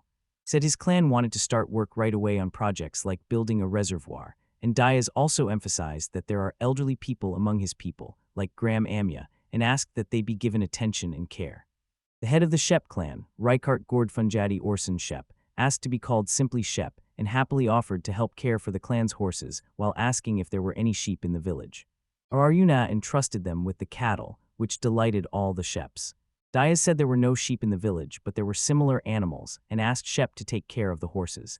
Shep agreed happily. Aruna introduced herself as Diaz's wife and greeted the head of the mastiffs, who replied politely. The clans watched her and admired Diaz's young, beautiful wife, which made Aruna smile contentedly and DS feel slightly embarrassed. There are 30 Shep clan members, 25 Besaji, and 23 mastiffs, and Diaz thought about using everyone gradually so no one would be overloaded, while Canis, watching, began to doubt turning the human dogs into soldiers and emphasized that their paws were unsuited to weapons and many were physically weak. So Diaz considered how to explain his plans to her and realized Canis was worried about her people and that they should not be treated as mere labor. Klaus was one of the soldiers Diaz thanked for the patrol, and Diaz introduced Canis, saying Klaus was one of their soldiers. He added that Canis was the leader of the dog people, and after a brief surprise Klaus greeted Canis politely, who smiled back. A subtle, special tension exists between Canis and the soldier. They look at each other with a romantic tinge as flowers and glitter fill the background. Aruna immediately realized something was happening, while Diaz did not notice anything. In Obaki, people ask their grandmothers what to do, and girls and adults collect special stones, roots, leaves, and fertility. And each stone has a different property. One strengthens the roots, another helps the leaves grow, and the third acts as a fertilizer. And they believe a tree can grow only when all three forces are united. 10 days after the dog people arrived in Iluk, they have taken part in daily life and duties and fetched water from the well. The girls use skills their parents taught them, including how to work with magic stones, and they have already begun developing their own plots of land. Regarding salvation, Canis' prediction that the human dogs would be clumsy proved wrong, because they have shown themselves very capable, confidently caring for horses, skillfully using tools and handling tasks with ease, while Clouds began organized training and called the first group into coordinated action as Diaz and Canis watched with approval. One of the mastiffs lunges forward with startling speed, showing strength and precise control as it strikes the training target and suddenly rushes toward Klaus, who watches in amazement and realizes how powerful and dangerous a blow can be even in a training fight. One mastiff pinned him to the ground, and Klaus, lying beneath it, accepted their victory and praised their quicker reaction, happy to see their progress while also reminding the viewer that he is no ordinary warrior. Surviving the war, he earned the nickname Klaus the Decapitator for killing enemy generals and proved himself an exceptionally strong fighter. DS struggles to explain to Canis his decision to create human dog soldiers, so he opts to show her the outcome and let her judge it herself. During the war, Diaz remembered encounters with hostile human dogs that could speak and had special abilities, which made him think adult human dogs could be useful allies. In his view, there was no longer any threat on the plain, and if anyone appeared, it would only be small-time robbers from the outskirts. Soldiers accompanying the third Princess Diana descend into the lowest chamber of St. Seraph's royal tomb, the burial place of the founding kings, and the princess reminds them that touching the coffins and statues is strictly forbidden, adding that the visit is to collect treasures for military use, so everyone must show restraint and not take more than necessary. Princess Diana has spoken plainly about her bold, aggressive plans, saying she will use the ancient scepter to destroy Diaz, crush her siblings, then use the treasures and dragon scales to build an army and take over the country, aiming to become a legend in her time like the kingdom's founders who burned thousands of enemies with the same artifact. Furious that Diaz acted without her permission and rejected her offer, Princess Diana reveals the royal seal and declares that a man named after a saint must obey her without question, taking his refusal as a grave insult and planning to force his cooperation. Accusing Diaz of killing innocent people during the last war, the princess calls him a traitor and decides to reveal his true face to the world and report everything to Richard, while one observer ironically notes that the representatives of royal power are even more gullible than the beastmen and that fools in power are truly dangerous. Seizing the moment, one character plans to attack Diana right after she attacks Diaz, hoping to prove he is superior to the parents who once rejected him and become a national hero. First, Prince Richard arrives with an important group and notices the agent embedded in Princess Diana's squad has returned. Prince Richard studies the situation and sees Diana has broken the ban and looted the founding king's tomb. He chooses not to intervene because a clash with Diaz would be too dangerous. He admits he would not have time even to kill her and believes Diaz is too risky to face. The prince is sure Diana is doomed because the mad dog will not spare her. He discusses Diaz's nicknames, each reflecting an aspect of his character or achievements. Names like Patriot Hero, Bloody Axe, Guardian of the People, and the less flattering Balls Out and Well-Wisher did not arise by chance, and each has a story behind it. During the war, when occupying enemy lands was considered, Diaz was ordered to take revenge, and the royal decree called for exterminating the enemy and completely plundering their resources.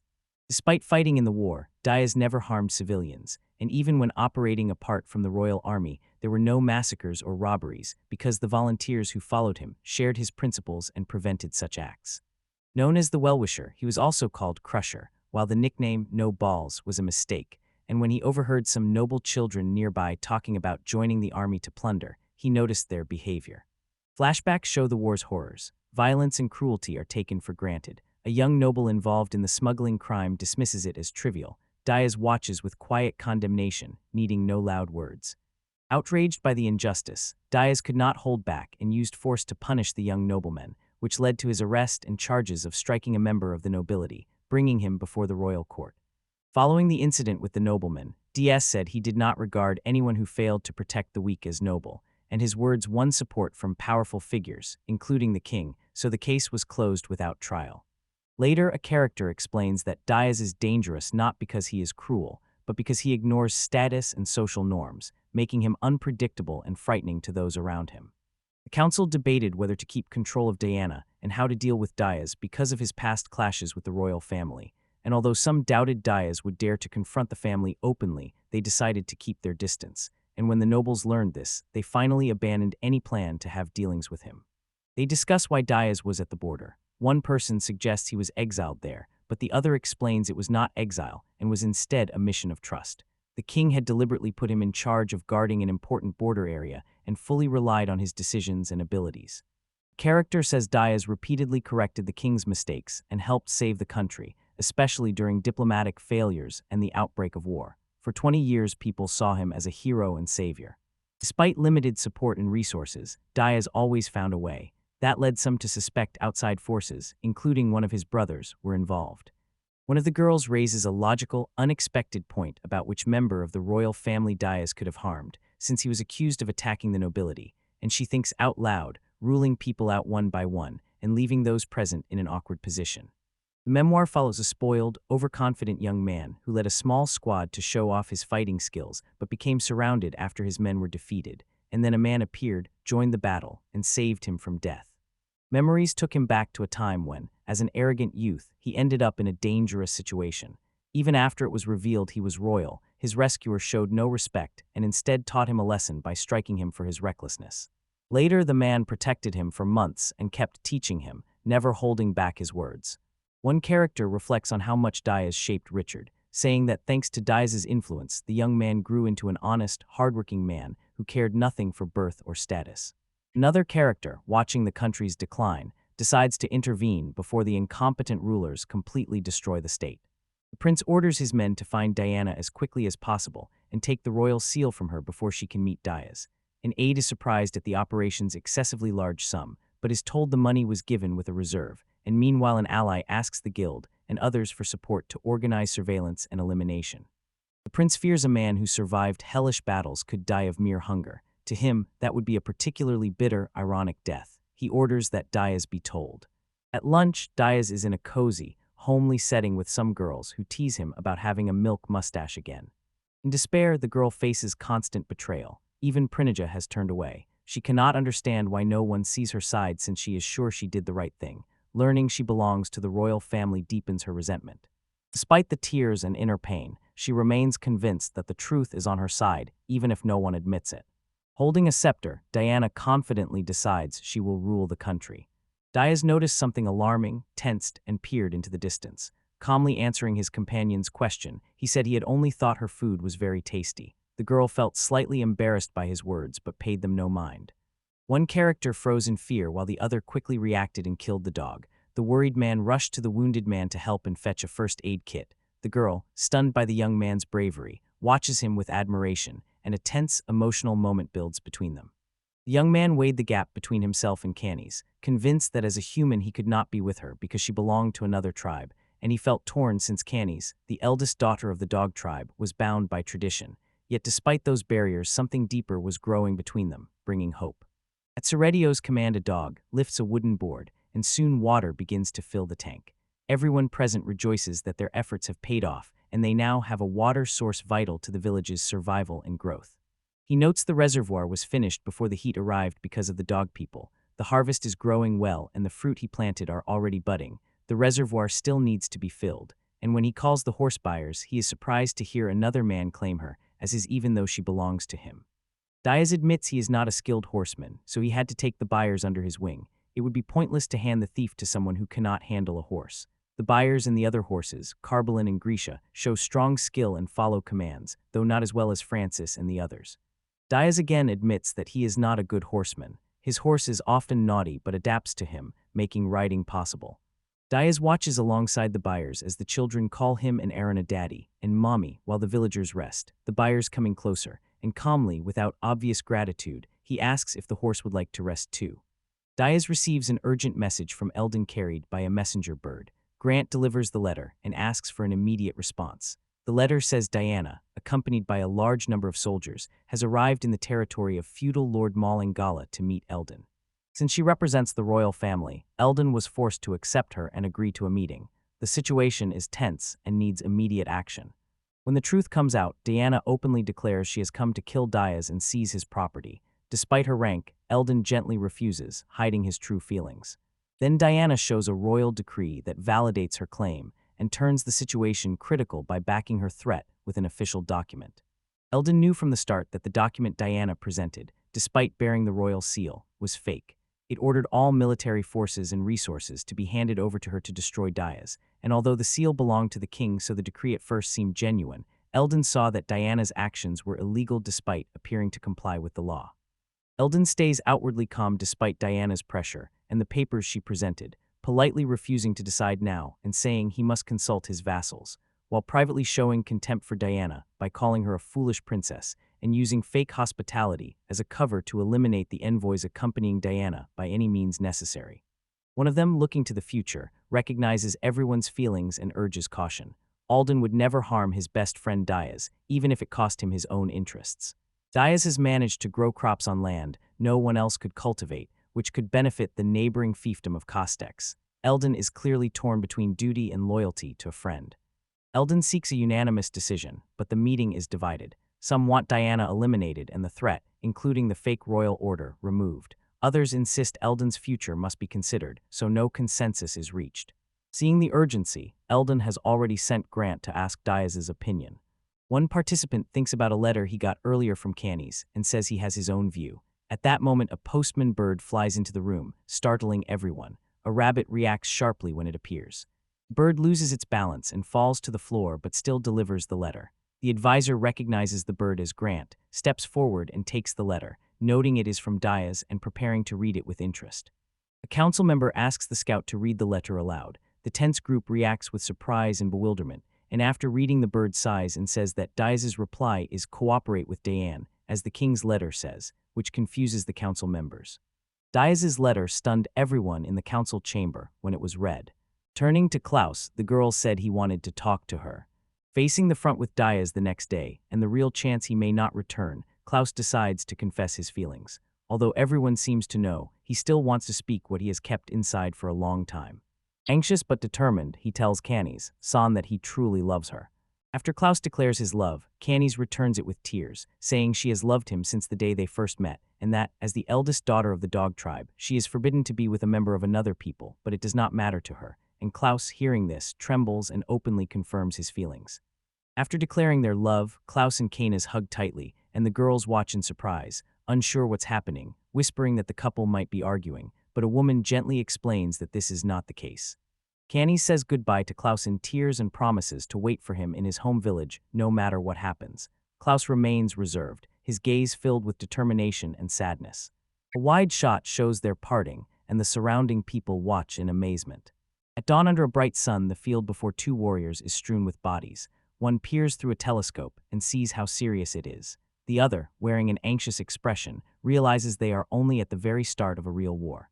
It had been 5 days since Eldon's letter arrived. The decisive moment had come. The confrontation had reached its peak. Diana appeared leading a detachment of 50 well-armed soldiers. Eldon has roughly 1,000 soldiers, about 200 lightly armed, matching his letter, while Murph has 10 mastiffs ready for battle.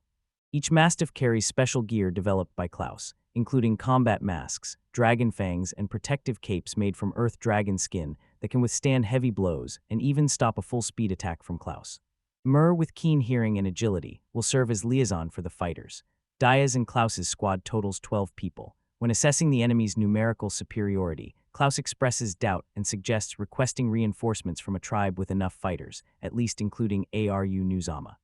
If threatened, Aruna must hide the village with her camouflage magic, and Diaz stresses that protecting the settlement is the top priority. He regrets that Eldon is not on their side despite sending a letter declaring his intent to defect. But Eldon now finds himself formally listed as an enemy, and likely telling his men that even if the decree was false, they must obey the king, so Diaz suspects the army they face may be far more dangerous than it seems, possibly due to hidden involvement by Eldon. Diaz puts the village and its people first, seeing their safety as the top priority now, but he doubts whether attacking Diana is the right choice. The plan uses traps set by Amur to split the enemy between Eldon and Diana, then retreat to draw part of the force into those traps and launch a surprise attack that targets Diana. He was preparing for a special operation called Removal. The heroes discuss the attack plan. The trap locations are known from marks left by representatives of the dog tribe. One of the participants expresses doubt and success, but emphasizes that there is no other way out. At the same time, he plans a rear attack together with buyers who remain in reserve for now.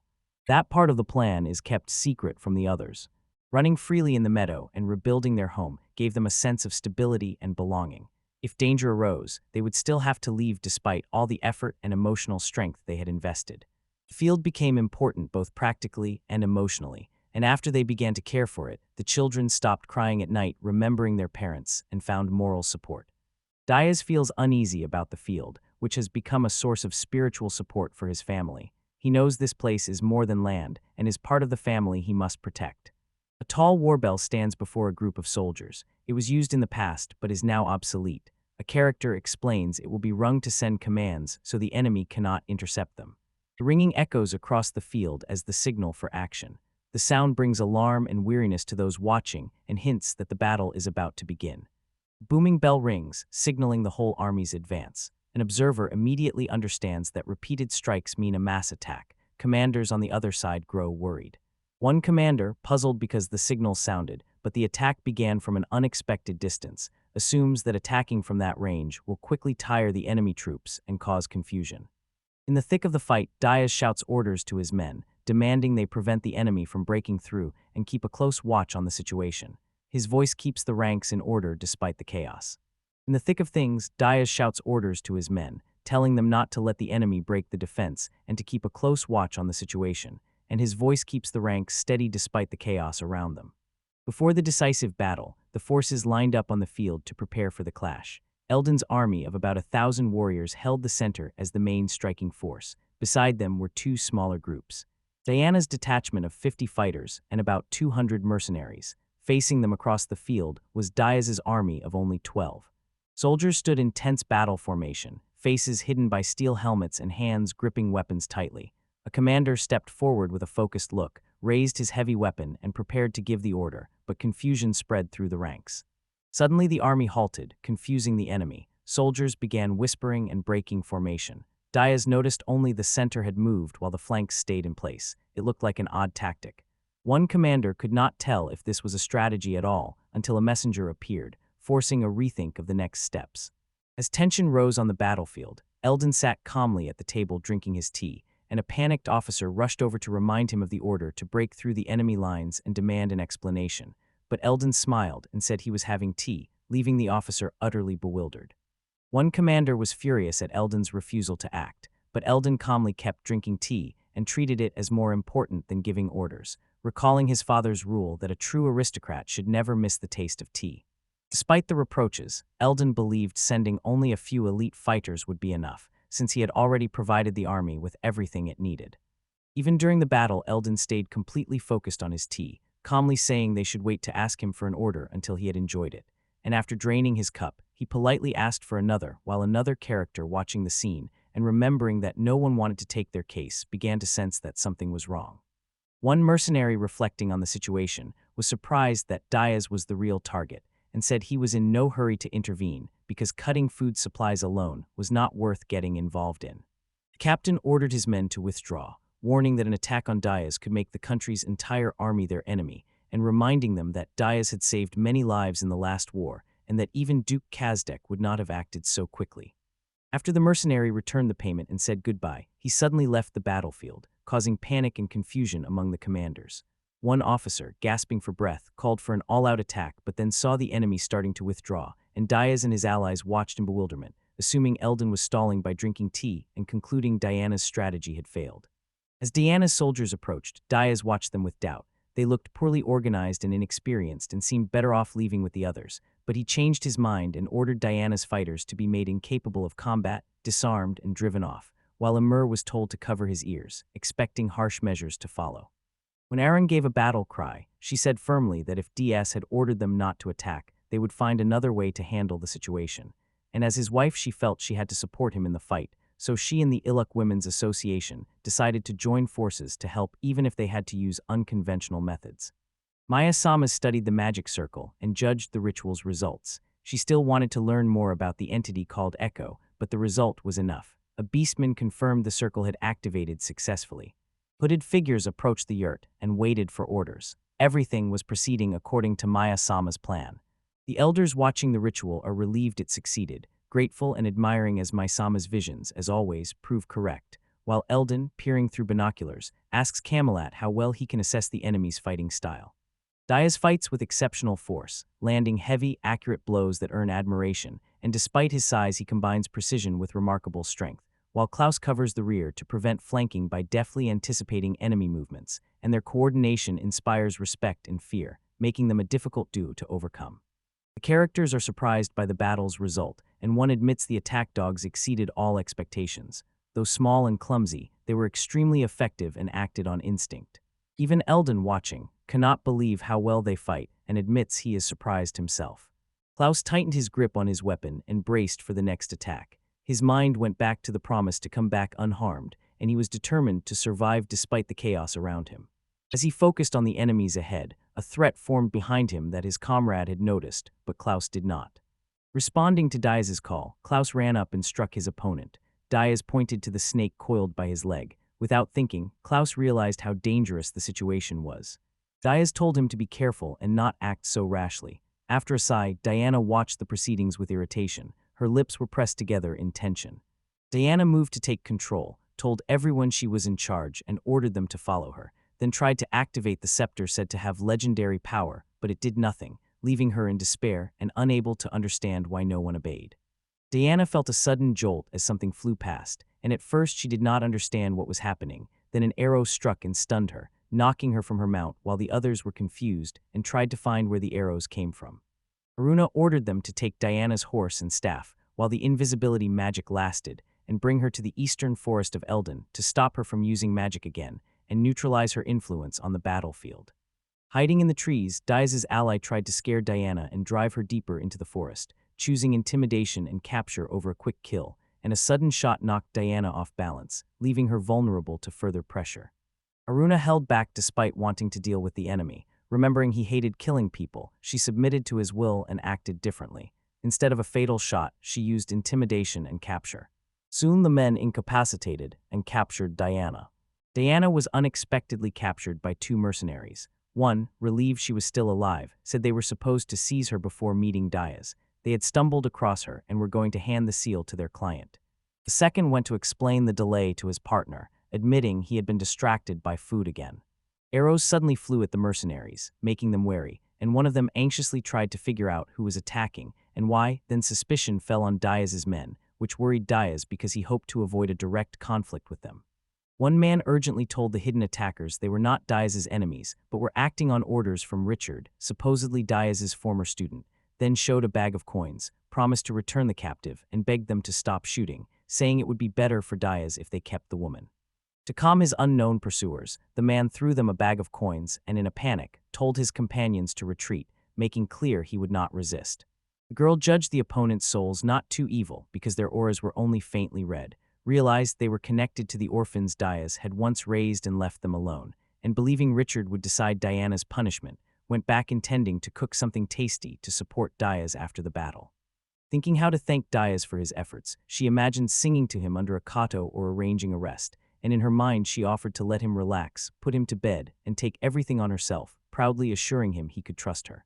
Daydreaming, the girl pictured a more intimate way to thank Diaz, coquettishly saying she would take everything on herself, and the fantasy left her embarrassed and filled with emotion, so she quickened her pace as if trying to make the dream real. One defeated soldier admitted defeat and begged for mercy, while Diaz calmly explained the reasons, noting the enemy had been exhausted at first and heavy armor only made matters worse.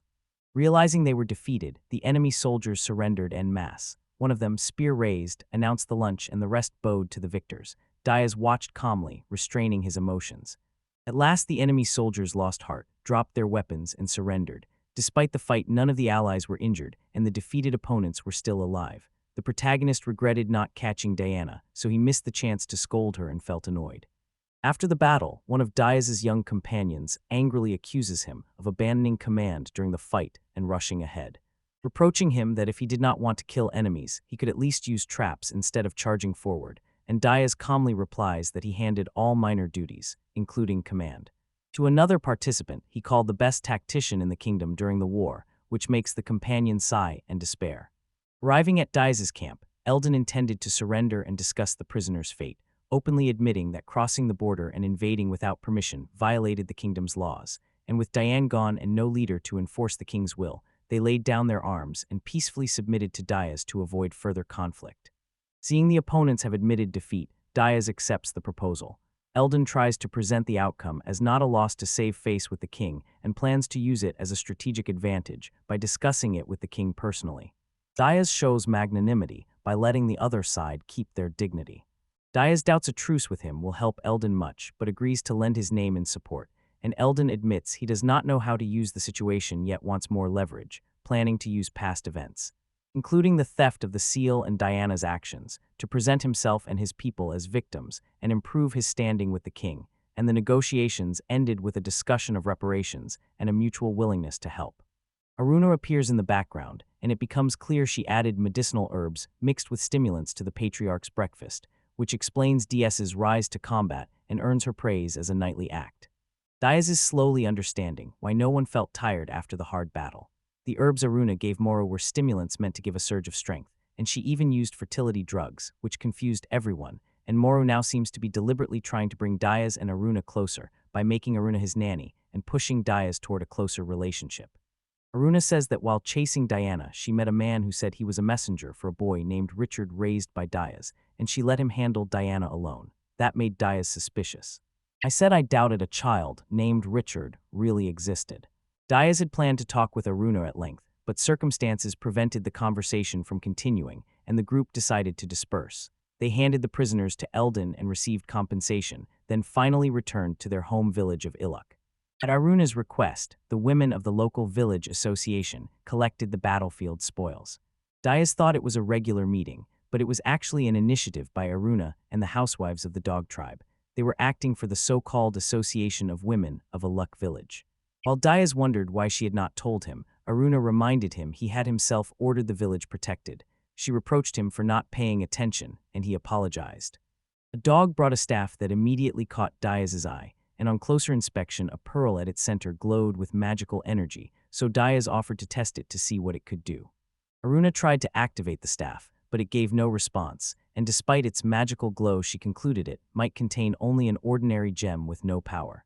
When Diaz picked up the staff, a strange power hit him as if he were holding his battle axe, and an odd, unexplained feeling overwhelmed him, so he assumed Aruna had infused her magic into the artifact, and energy was clearly awakening in it, even though it had looked like an ordinary gem before. A fiery whirlwind shaped like a dragon rose from the staff Diaz held, revealing the artifact's hidden powers. Everyone is shocked and confused when the magical staff suddenly activates, releasing a massive pillar of fire that alarms the group, and Aruna realizes the staff's power is like another of Diaz's weapons, while the others try to find the source and cause of the powerful effect. Aruna keeps the magic staff, surprising and worrying those around her. The main characters return home to a joyful welcome. A peaceful reunion follows the battle with Diana as Diaz, and the others test the staff they found, revealing that only Diaz can control the magical artifact. Although the staff is unique, Diaz cannot really explain how he controls it. He claims summoning fire just requires applying force like using an axe. Those around him do not take this seriously. As a result, Aruna uses her magic and Diaz releases flames. The staff begins to be used in everyday life and now serves as a simple lighter that starts fires quickly and conveniently. A month later, summer arrived and the capital buzzed with rumors about Diana's arrest for stealing the royal seal and planning a rebellion. Prince Richard led the uncovering of the plot and her capture, and it came out that the rewards meant for the hero who saved the country had been stolen, which left Prince Mice and his allies in an awkward position and pulled Eldon, who was in the Western Territories, into the events. When the plot came to light, the king arrested Diana, stripped her of all privileges, and though spared execution, confined her to the temple, while Prince Richard, who exposed the scheme, won the king's trust. Rallied Diana's supporters and Mice's people, became head of the most influential faction, and received a title, an inheritance, and permission to take a new surname. and Eldon supplied extensive information about the Western powers and Diana's actions, which strengthened his position. Eldon, Duke of Kazdex, became well known across the kingdom. As an apology for the incidents with Diana, the king granted him a 3-year tax exemption. That, combined with his political skill, made him the only winner in the situation. The king's 3-year tax exemption for him created a political and economic advantage in the Western territories and broke the old tax chain. Richard could no longer intervene in Kazdex after publicly backing the duke as a pretender to the throne, and even the king will find it hard to revoke the privileged decree. After his political defeat, Richard could not forgive himself for letting Duke Castex win so easily, and meanwhile news of the hero Diaz spread across the kingdom, with people telling how he, stranded and penniless in a cursed land, rose to success thanks to his holy acts. Legends grew around Diaz, claiming he had single-handedly defeated an earth dragon, married a beautiful woman, and led hundreds to found his own village. Rumors about the hero Diaz that once seemed fictional began to be confirmed, and the king, recognizing Diaz's merits, granted him the title of Duke, a new surname, and tax exemptions similar to Eldon's, leading his legend to spread across the kingdom of Sansarif. News of Diaz's exploits reached the western lands where he was staying, and then spread across the kingdom, influencing people and places in many corners. At last the work is done and peace has settled in. It's time to prepare for the summer season. Tomorrow will bring new worries, but for now there is peace, comfort, and sleep with family around. Once Diaz settled in comfortably, Aruna could take care of him. Aruna, determined and slightly embarrassed, carefully sat down beside Diaz, showing care and attention. Her gaze was focused and she felt ready to take the initiative. Leaning over him, she suddenly stopped when her eyes fell on the back of his head. In the silent, dim yurt, she noticed a small bald spot that surprised her. Aruna placed a hand on Diaz's head to show support and concern, and Diaz, tired but calm, accepted it with gratitude and suggested they finish today, which Aruna agreed to. With Diana and Diaz fighting on the battlefield, Francis and Francois headed west from the Enik village. Normally the dogs clearly understood what their moves meant, but this time they could only guess why the animal was anxious. A loud roar like the earth itself shaking startled Francis and Francois. The animals became fearful, and the dogs tried to make sense of it. The sound seemed aimed at them, and Francis, confused, decided they should return home. The sheep thanked the dogs for escorting them and said they would return to the village, but the mastiffs could not identify who owned the strange, powerful voice and soon forgot the incident, especially after hearing of Diaz's victory. The girl carefully brushed the white horse and asked whether it had warmed to the saddle, while a man stood nearby watching and thinking that Aisha's previous rider had been Diana. Aruna named the horse Aisha, using an ancient word to highlight her moon-like coloring. They believe some horses stay loyal only to their old riders, so they chose not to push a new rider and instead to care for her. The man advised giving Aisha time to adjust. Aruna's horn glowed green, showing her perception magic had detected a living creature approaching, and he remembered that her magic could sense an approach but could not identify exactly who was coming to the village. The dog grew restless and warned Diaz that someone was approaching. Diaz picked up the small animal to calm it and began to wonder who it might be. The girl said it was probably a pagan dew, a small, slimy creature with a huge mouth. Diaz remembered that the last time he had asked the merchant Pagan Dew to bring more people, Pagan had visited the village before, and Diaz now wondered if he had managed to bring anyone, as a cart with escorts appeared on the horizon and Pagan ran out, hurriedly reporting that he had brought all the orders, and admiringly saying he was probably speaking to Diaz himself, who was already the subject of rumors. The new merchant introduced himself as Pagan's younger brother, Pagan Ray, and said he had brought the goods at his older brother's request, adding that when asked about Pagan Dew, he proudly said their family had transported goods by land and sea for generations and had become prosperous. Pagan Ray said he was now replacing his older brother, who, despite his deteriorating health, was still trading. He added that something strange happened after Diaz asked him to bring more people to the estate. Diaz noted that a mysterious event had occurred. Pagan Ray explained that his brother avoided any option involving the slave trade because he knew DS disapproved, so he tried other ways, but it proved hard since the beastmen would not leave their countries, and they only managed to find the so-called bloodless. The narrator said those who had lost the beast's power were called bloodless. They looked like ordinary people and had only human strength. Over time, the bloodless vanished from the beastmen, and after several generations, children were born with what was called weak blood. Unlike his predecessor, the current beastman king openly loved the bloodless while the former ruler mistreated them. Most of the bloodless dreamed of fleeing the kingdom because they were hunted at every turn. Diaz had married a half-human and always helped the homeless. The narrator said that if the fugitive's situation became critical, they were ready to live on Diaz's estate. He wanted to personally inspect everything before bringing new people here to make sure it was worth it. Although he wanted to accept everyone, he knew he had to be cautious. He added he had heard of a neighboring territory where a lord worked to rescue and protect beastmen and demi-human slaves. The man decided it would be better to send the people to Eldon. The woman agreed, and the frog said she now understood that there really is a lord nearby who helps the demi-humans and beastmen. The toad spoke loudly and energetically. One of the men thought their relatives were surprisingly similar. Petchenry suggested building a trading post between their settlement and the Beastman Kingdom, saying that by teaching the Bloodless to trade, they could establish a stronghold that would be important for relations with that kingdom.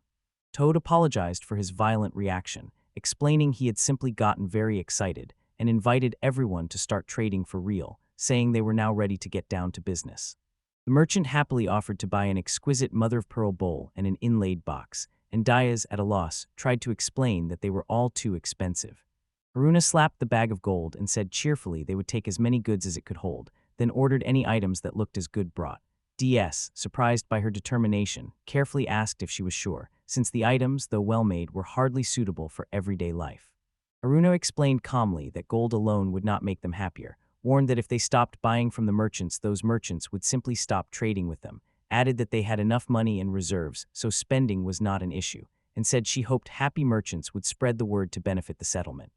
Daya agreed with her reasoning, left all decisions to her, and noted that even unnecessary purchases could be resold. The merchant eagerly showed them a necklace of precious stones, assuring them it would be perfect for Diaz's wife, and stressing that their budget could buy almost anything. Aruna saw through the merchant's lie, and calmly kept her displeasure hidden, pointing out the necklace's gems were fake, and asking to add a real barrel of alcohol to the shopping list instead of the jewelry. She laughed and said with their money, they could afford not only many goods, but also stock up on dried and cured fish. The merchant was clearly stunned by her insight. Aruna saw the merchant was honest this time and agreed to continue the deal, while the merchant, worried about losing profit, suggested a new price, and Aruna accepted calmly. Watching the proceedings, he decided it was right to entrust all the negotiations to Aruna. Meanwhile, their dog approached the birdcage and scratched the bars, curious how the birds had gotten there. A dog accidentally opened the geese's cage, and the birds burst out screaming.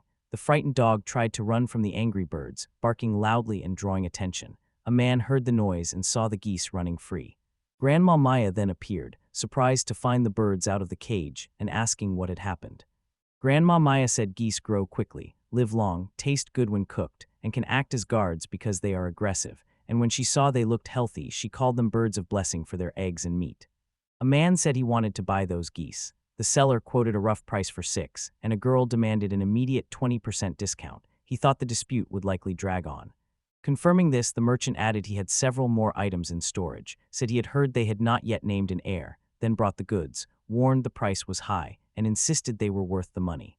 The merchant showed a strange suit called Let's Get Pregnant, and told the girl that if she wore it she would soon be able to have an heir. The girl said she was confused because it looked like a piece of rope, and the merchant calmly said he had different styles including suits for men, that he himself was indifferent to this suit, but that it worked very well among aristocrats. At last, after long heated arguments, the purchases were completed. At first there were few items, but negotiations greatly increased their number. Aruna got a discount, but they bought far more than planned. The young man noted to himself that the battle ended in a draw. At first the hero thought the market dispute had ended in a draw, but the participants' faces showed otherwise, as Aruna used her trading skill, and Pigeon sold most of her goods, including expensive handmade jewelry, so the hero concluded that everyone came out ahead. Aruna immediately saw all of Pagan's attempts to sell goods at an inflated price. When she spotted a catch, she calmly asked for a lower price without accusing the seller. Pagan still made a good profit, but Nay ended up winning. Hero said they bought 6 geese, food, household supplies, household items, and various handmade paintings. AR insisted on buying a barrel of alcohol, as expected of her. The workers said they would move the goods to the warehouse, and the main character offered to help. As the heroes carried the boxes, she thought about helping, noticed some old clothes and wondered what they were, said the clothes included belly dancing and vaulting costumes and even men's outfits, and found the aristocratic men disgusting. She imagined trying on different costumes, one very revealing and the other more modest but still provocative, and when she realized what she was thinking she felt confused and tried to push the thoughts away. Aruna pictured men trying on provocative outfits, but when she understood what was happening, she was stunned. After finishing the shopping, Dilys thanked everyone for their help and received genuine gratitude in return. After confirming all the goods were delivered, he noticed Aruna looked strange, saw her face was very red, asked if she was all right, and Aruna, embarrassed, quickly denied it and said she was fine though her agitation was obvious. The frog-like creature asked Diaz if he had any other requests. Diaz asked for future supplies for the dog tribe, saying they had gold and silver coins and needed a way to use them, and the creature agreed to take it on. Before leaving, it promised to bring something better next time, which irritated Arna, and the girl angrily told it to shut up. After Pagan's group left, Diaz said they had a lot of work ahead and that none of the assigned tasks were done, so they first needed to build a small chicken coop and collect water from the river for storage, and the frog-like creature asked everyone to prepare well. Villagers ran to Diaz, calling his name joyfully. When Diaz approached, the puppies greeted him happily and said they had done their best, and he thanked them for helping Grandmamma. Then noticing how dirty they were, he asked what they had been doing, and Grandmamma explained the puppies had been working hard doing the geese work. The old women thanked Diaz for buying the good geese and said the feathers would keep them through the winter, adding that the chicken coop he wanted to build could be used too so there would be no problems. The puppies helped with the most necessary tasks, and because the coop was too small and simple they used me as a little hut, which made Diaz realize how much they had helped him, and he thanked them. Diaz thanked the puppies for their hard work, proposed honoring all the villagers for the recent events, not just those who fought but also those who guarded the village, said he would award everyone, and asked them to gather in the square after bathing and tidying up, noted he had never held an award ceremony after a fight with Diana before, and the puppies agreed happily. In the square, once everyone had gathered, he announced that the dog people had given great help in the battle with Diana, and said that those who had taken part would receive 2 coins, while those who had not would receive 1. Once the gold had been handed out, the villagers and dogs thanked Diaz for his help, and one of the dogs happily said he would take care of the gold he had received. Diaz, pleased with the result, said the distribution was complete. Then one dog approached him, apologized for disturbing him, and asked permission to make a hole in the gold coin he had received, which surprised Diaz and made him ask about the hole again. When one dog asked to make a hole in a gold coin, the others gladly agreed. Diaz was surprised and asked why it was necessary. The dog said he wanted to keep the award from Diaz with him at all times, hanging the coin on a string around his neck. Hearing this, Diaz said he had given the coin to buy necessities, not to use as decoration, and was a little surprised by the sincere gesture. When Diaz explained to the dogs that the gold coins were for shopping, they protested, tearfully refusing to part with their rewards, shouting that they hated the idea, and some insisted they would never give up their coins. Diaz did not know what to do. Remembering he had given gold and silver coins to the dog people to pay for their daily work, Diaz wondered why they were not spending them. Later, he noticed the dogs used the coins to decorate the inside of their yurts. The sight made him think about his past and remember how happy he had been to spend the rewards he received in the army, knowing he had been a different person then. Diaz noticed the gold coins had become more than currency for the dogs, more like keepsakes than a means of exchange, and he worried it would be inconvenient if they stopped using the money since he had already sent a request to buy essential supplies for their tribe, and meanwhile asked one of the dogs whether gold and silver mattered that much to her. A bit sheepish, the dog confirmed he valued the coins not for their material worth, but because Diaz himself had given them to him, and she said she simply liked beautiful, shiny things but had no real emotional attachment to the coins. Diaz asked the dog whether he would accept gold as money if, instead of a coin, he received a specially made commemorative award as a gift. The dog said he would prefer such a keepsake to a coin. Diaz started to see that a keepsake could be better than a gold coin, especially if he could find something hundreds of people would value. Admitting to himself, he was only testing the idea as he thought about what kind of keepsake could really replace gold. One of the girls suggested Diaz make keepsake necklaces from the tusks, fangs, or bones of creatures he caught, asked if the dog tribes would wear them, and the dogs happily agreed it would be amazing. The girls suggested ending the meeting, added that Diaz would personally deliver each of their necklaces when they were ready, asked him if he could handle it, and he smiled. Aruna thanked him for the offer and asked for a keepsake necklace. Diaz said he could certainly make one. She smiled and added that they could still continue to pay the dogs for what they earned. They asked if Senhai, Ihan, and Amur had been in the assembly hall the whole time, and he said that 2 of them had studied with him. The girls happily said they also wanted commemorative necklaces. Diaz reminded them about the creature Aruna had called the dreaded Black Agi and asked if they knew more than just rumors. He then asked if they understood that the necklace would be made from the bones of an animal they eat. Seeing this, the girls looked embarrassed and exchanged confused glances, then dropped the idea, saying they probably didn't want necklaces after all.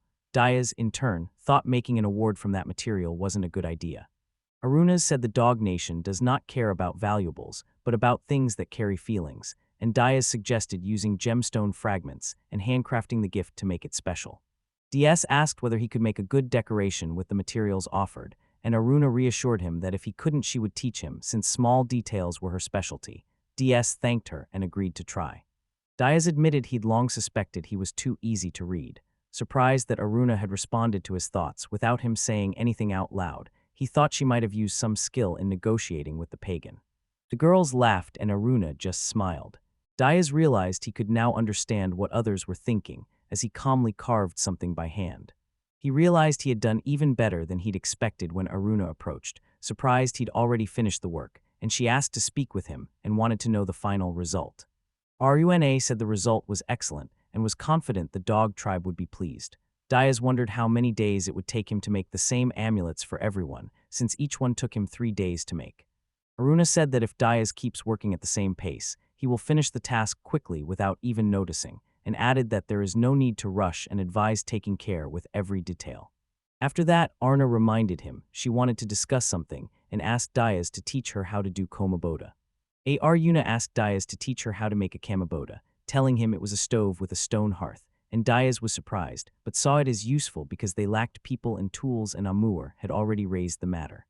After building the kamabadu, she suggested adding a roof to cover the whole kitchen, noted a stone oven would make cooking much faster, and asked what the others thought, while Diaz said he was fine with it but worried about where to get the roof materials. Once Gran arrived, they agreed to write to him and ask about supplies. Arne also offered to use the stable roof if they could buy it from the Camelots. Diaz asked if everything was all right and was told Candace would be returning home soon. Arna said she had meant to pass the message through her. Diaz learned that Candace had come to the village to see how the dog tribe was settling into a new place and was now convinced and returning. She said Klaus will have to do much of the work himself. They also agreed a large yurt would need to be built for Klaus before Cannies returned, other preparations completed, and Diaz reminded to keep working hard. Aruna said there was nothing new when asked and mentioned Klaus and Cannies. She noted they had felt for each other for a long time. One of the listeners was surprised and asked how long it had been going on. Aruna explained Cannies was returning home to tell her father about her relationship with Klaus. The heroine asked in surprise how long her interlocutor had not noticed the obvious. She pointed out that Klaus and Canes had always been affectionate and flirted during meals. The interlocutor replied in surprise and asked again about meals. Ignoring the relationship between Klaus and Cannies, the hero noticed only the delicious food. The interlocutor said it looked like Klaus and Cannies were preparing for a wedding, then added that, apparently, Cannies was planning to stay here with Klaus and nodded to reassure him. The heroine said that if Klaus and Cannies keep growing closer, they will soon have children, and that the hero must hear their whole story from one of them. Pleased for them, the hero was still surprised. A nod acknowledged that the two were indeed in a relationship. Aruna said happily that she had taken the first necklace he had finished. He said he didn't mind. Of course, Yuna should be the first to receive the gift. Aruna admitted she hadn't expected to like the gift so much, while the hero panicked, convinced he now had to find another wedding gift and unsure what to do next. Working on jewelry for the estate's residents, the hero noticed his beads had gotten much better. He recalled Aruna saying that making one bead would teach him all the tricks to make them faster. The girls peered into the yurt, watching him work. When the little girls asked for beads too, the hero at first thought of refusing but gave in and promised to make them jewelry, and the girls ran off happily, leaving the door open behind them while he reminded them to close it next time. Someone else rushed into the room, loudly calling Diaz. A young man ran into the house and said urgently that he needed a minute to discuss something important, while a man inside calmly told him to calm down and explain what had happened, and outside a girl with a basket watched in surprise with her dog puzzled beside her, and she admitted she did not know what was going on. Klaus said Cannies had told him not to worry about a gift, but he still felt he should give her something, so he asked Diaz what would be most appropriate, and Diaz pointed out Klaus was really asking what engagement gift to give Cannies' parents, and Klaus recalled Diaz had once given a wedding gift to Aruna's parents and asked for advice. Diaz admitted there was little choice and suggested Klaus give Cannies' parents the earth dragon parts. Shocked, Klaus wondered how the girls' parents would react to such an unusual gift. Diaz calmly said they were delighted and that the parts were treated as a gift worth 30 black buffalo. Hearing this, Klaus thought he could manage as well. He advised her not to rush into choosing a gift for the girl's parents, saying they might like the black buffalo, but it was better to be sure. Diaz reminded her that Klaus had some gold coins and suggested using them to buy a more suitable present. Klaus admitted that, although he deserved the money, he still didn't feel it was his, and added that he wanted to give something he'd earned himself. After they talked, Klaus said he finally knew what gift to give Cooney's parents and admitted he wanted to give them a hunting trophy, asking Diaz what he thought. Diaz hesitated and said he wasn't sure his parents would appreciate black buffalo meat as a gift and warned that hunting earth dragons is dangerous. Diaz said that if Klaus hunted black buffalo, he could trade their carcasses to the village for wool from an animal called Memo. Good wool had many uses and would make a great gift, Diaz added. Klaus then became happy and said he understood exactly what he needed to do. Diaz said the Camelots would have plenty of good memory wool and was confident the future newlyweds would welcome it. Klaus was pleased and decided that even if it was an indirect result of his efforts, it would still be a worthy fruit of his labor because wool was a special local material. Klaus asked Diaz to share some hunting tricks while he was still there. Diaz admitted his methods probably would not help much, but Klaus remained determined. He reminded himself he had to learn to fight while hunting and thanked Diaz for his help. After 5 days, Diaz had settled into his work and felt relieved. Accustomed to the process, everything moved quickly. He expected to finish in 2 or 3 days. At that moment, the girls entered, and one told Diaz that Canis had returned. Apologizing for interrupting the lesson, the girl said she had important news. Canis returned and told Diaz that her parents had agreed, so she would live with them from that day on. Promising to do her best as a member of the Clausen family, she asked him to look after her. Diaz said they had a lot of work left but hoped Canis would do her best with Klaus. Canis happily promised to try, and when her friend said she wanted to say something, she answered animatedly as she remembered it. Her father was serving as a feudal lord, and she said Elon, Sama and Camelot had gone to the royal capital, so they would be away for a while. She added that the raw materials and craftsmen needed to build the houses would arrive on another day. Because of her father's busy schedule, he could not help with the construction, so only her mother would be able to attend the wedding. Diaz accepted that there was still time before the wedding because Klaus and Kenny first had to catch a black buffalo and spend several days in Kazdek, and he said he did not know exactly how many days the trip would take, but asked for understanding. Diaz suddenly realized he'd forgotten something and told everyone to wait. Then one girl remembered another detail and said eagerly she would go there right away. Diaz, surprised, asked again to confirm she really meant it, and she answered confidently, while another girl asked anxiously if Clausen was busy now, implying this was a bad time for the trip. Klaus hunted black buffalo day after day, but after 5 days had caught only 2, so things were not going well, and refusing help, he insisted on hunting alone with megaby powder to attract the animals. Even when offered dogs, he still refused, saying he wanted to receive the gift with his own hands, and all attempts to dissuade him failed because he showed amazing stubbornness. Klaus refused the motivational powder and the dog tribe's help, choosing to hunt alone, roaming the vast plains and fighting black buffalo while relying only on his own strength. Candace admitted she was glad Klaus had decided to give her parents a gift, but she still worried about exactly what he was doing. The man beside her wondered what else could be done and noted that Klaus had achieved his success on his own when he could have used the help offered. Noticing Candace's odd behavior, he asked her what she was doing. Candace admitted she was flattered by Klaus's actions, but deeply worried because they were reckless and dangerous, and decided that if he did not understand her grief, she would teach him a lesson using a special technique for stubborn men to make him realize his mistakes. Standing nearby, the girl remembered her mother saying these methods really worked and that she had used them. Aruna looked worried, but when she saw the anxious man, she quickly said nothing terrible had happened, thinking that if it did she would like to use the technique she had learned to fulfill her duty as a wife, and she was determined to act if needed. The man admitted he was worried about the technique Aruna mentioned and asked her not to use it, adding that if she ever slapped him, he would assume there was a reason. Aruna replied calmly that she would not use the technique without good cause, and they shared slight smiles of mutual understanding. Aruna asked Diaz if he had prepared a gift for Klaus and Cannies. Noting the girls were preparing a big holiday feast, she said they could prepare something too. Diaz replied he did not yet know what to give, and Aruna said it was fine because she had already prepared something before the ceremony. Diaz knew that if he didn't prepare a good gift, it would look awful. After his conversation with Cannies, Klaus changed and began accepting help from others. Cannies joined the dog tribe and started using matabi powder, which helped him hunt much better.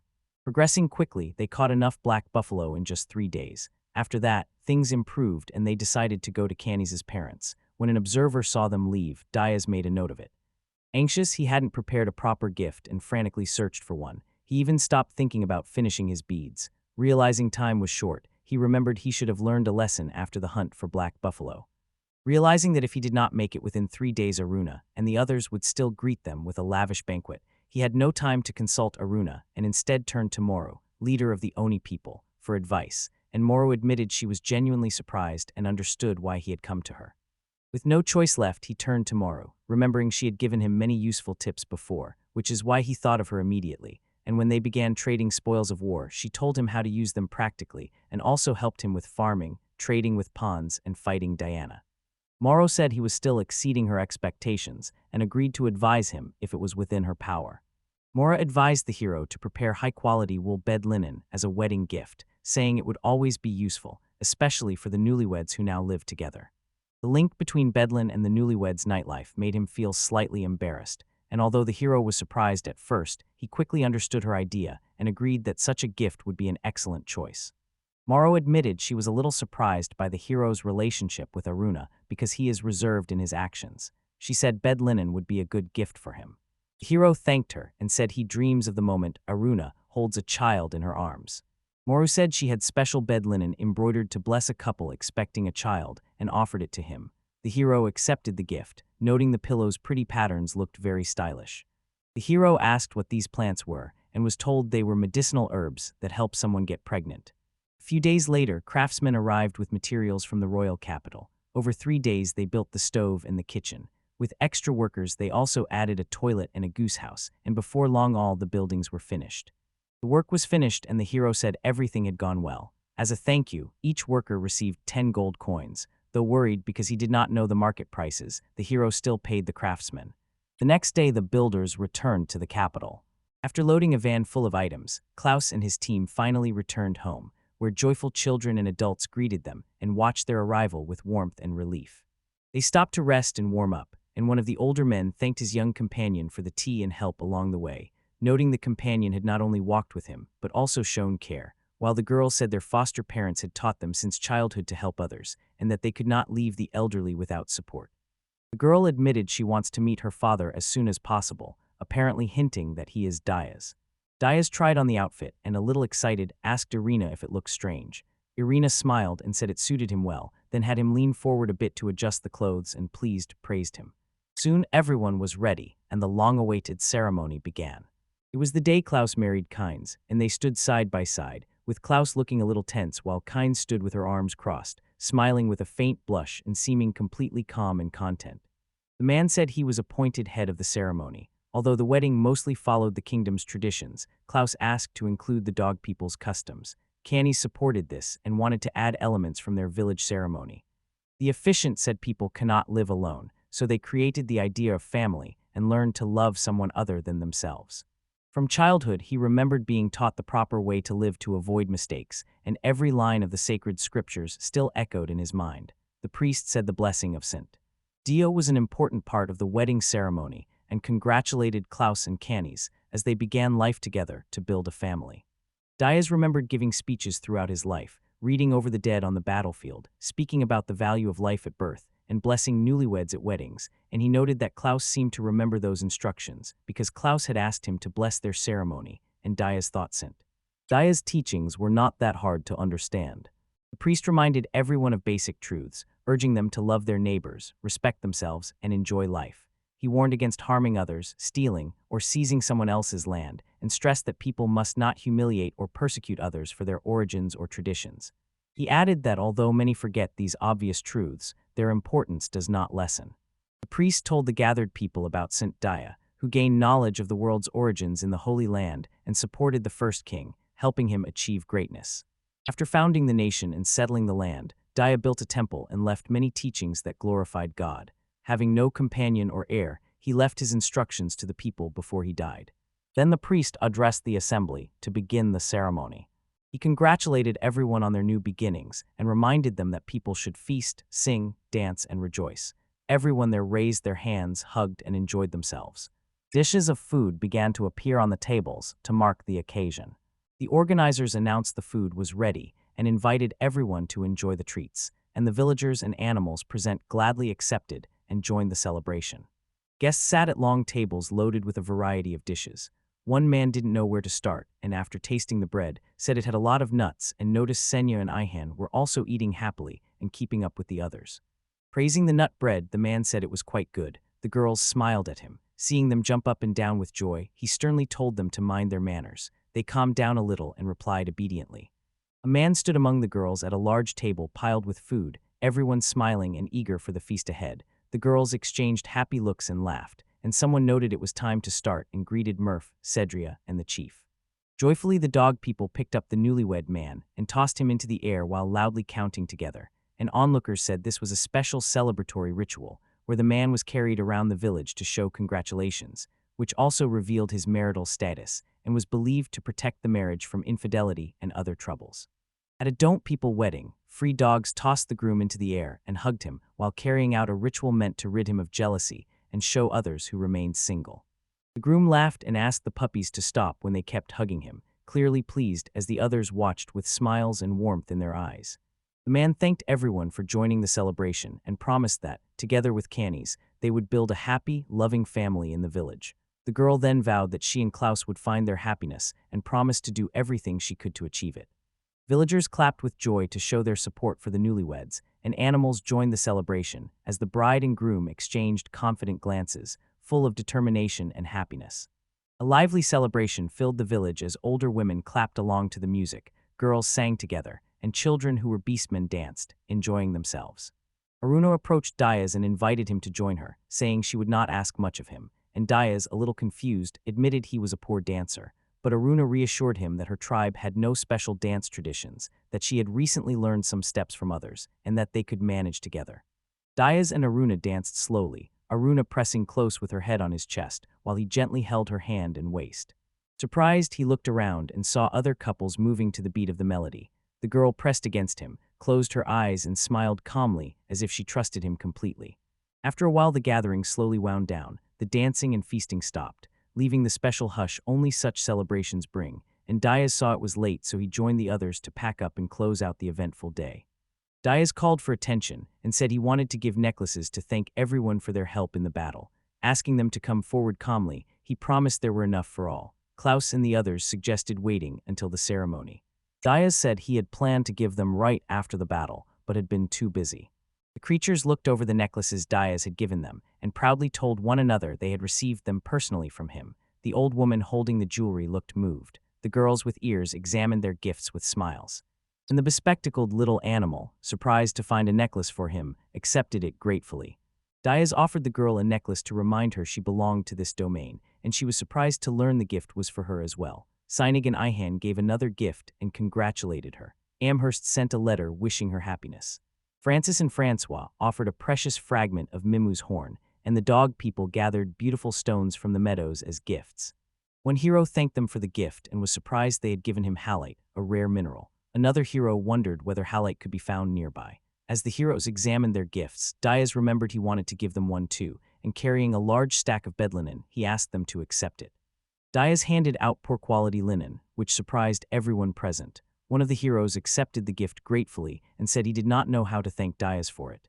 An older woman praised Diaz for choosing well, and another explained that the linen's embroidery carried prayers for a safe birth and a blessing for the child, and Diaz took the bed linen and said he would bring it to the yurt. The elders suggested that the youth handle the remaining concerns and asked everyone to disperse carefully.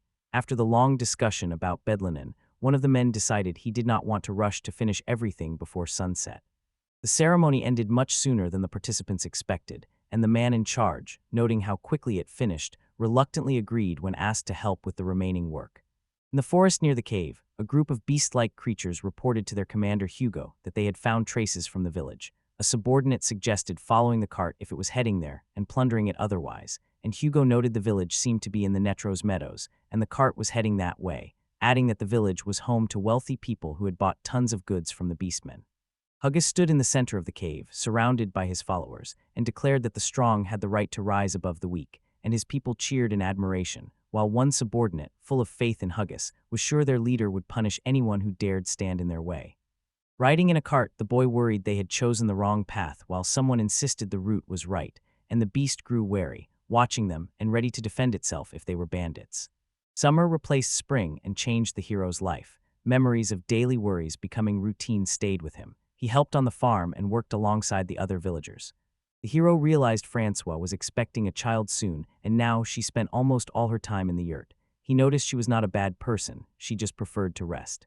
Arune said that behavior was not typical for Mimo, but Francis disagreed and went to the meadow every day to gather soft grass for Francois, bringing it back carefully. He admitted to himself he also wanted to be near Francois, and after finishing training and household chores, he tried to spend his evenings with her, but someone called and interrupted his thoughts.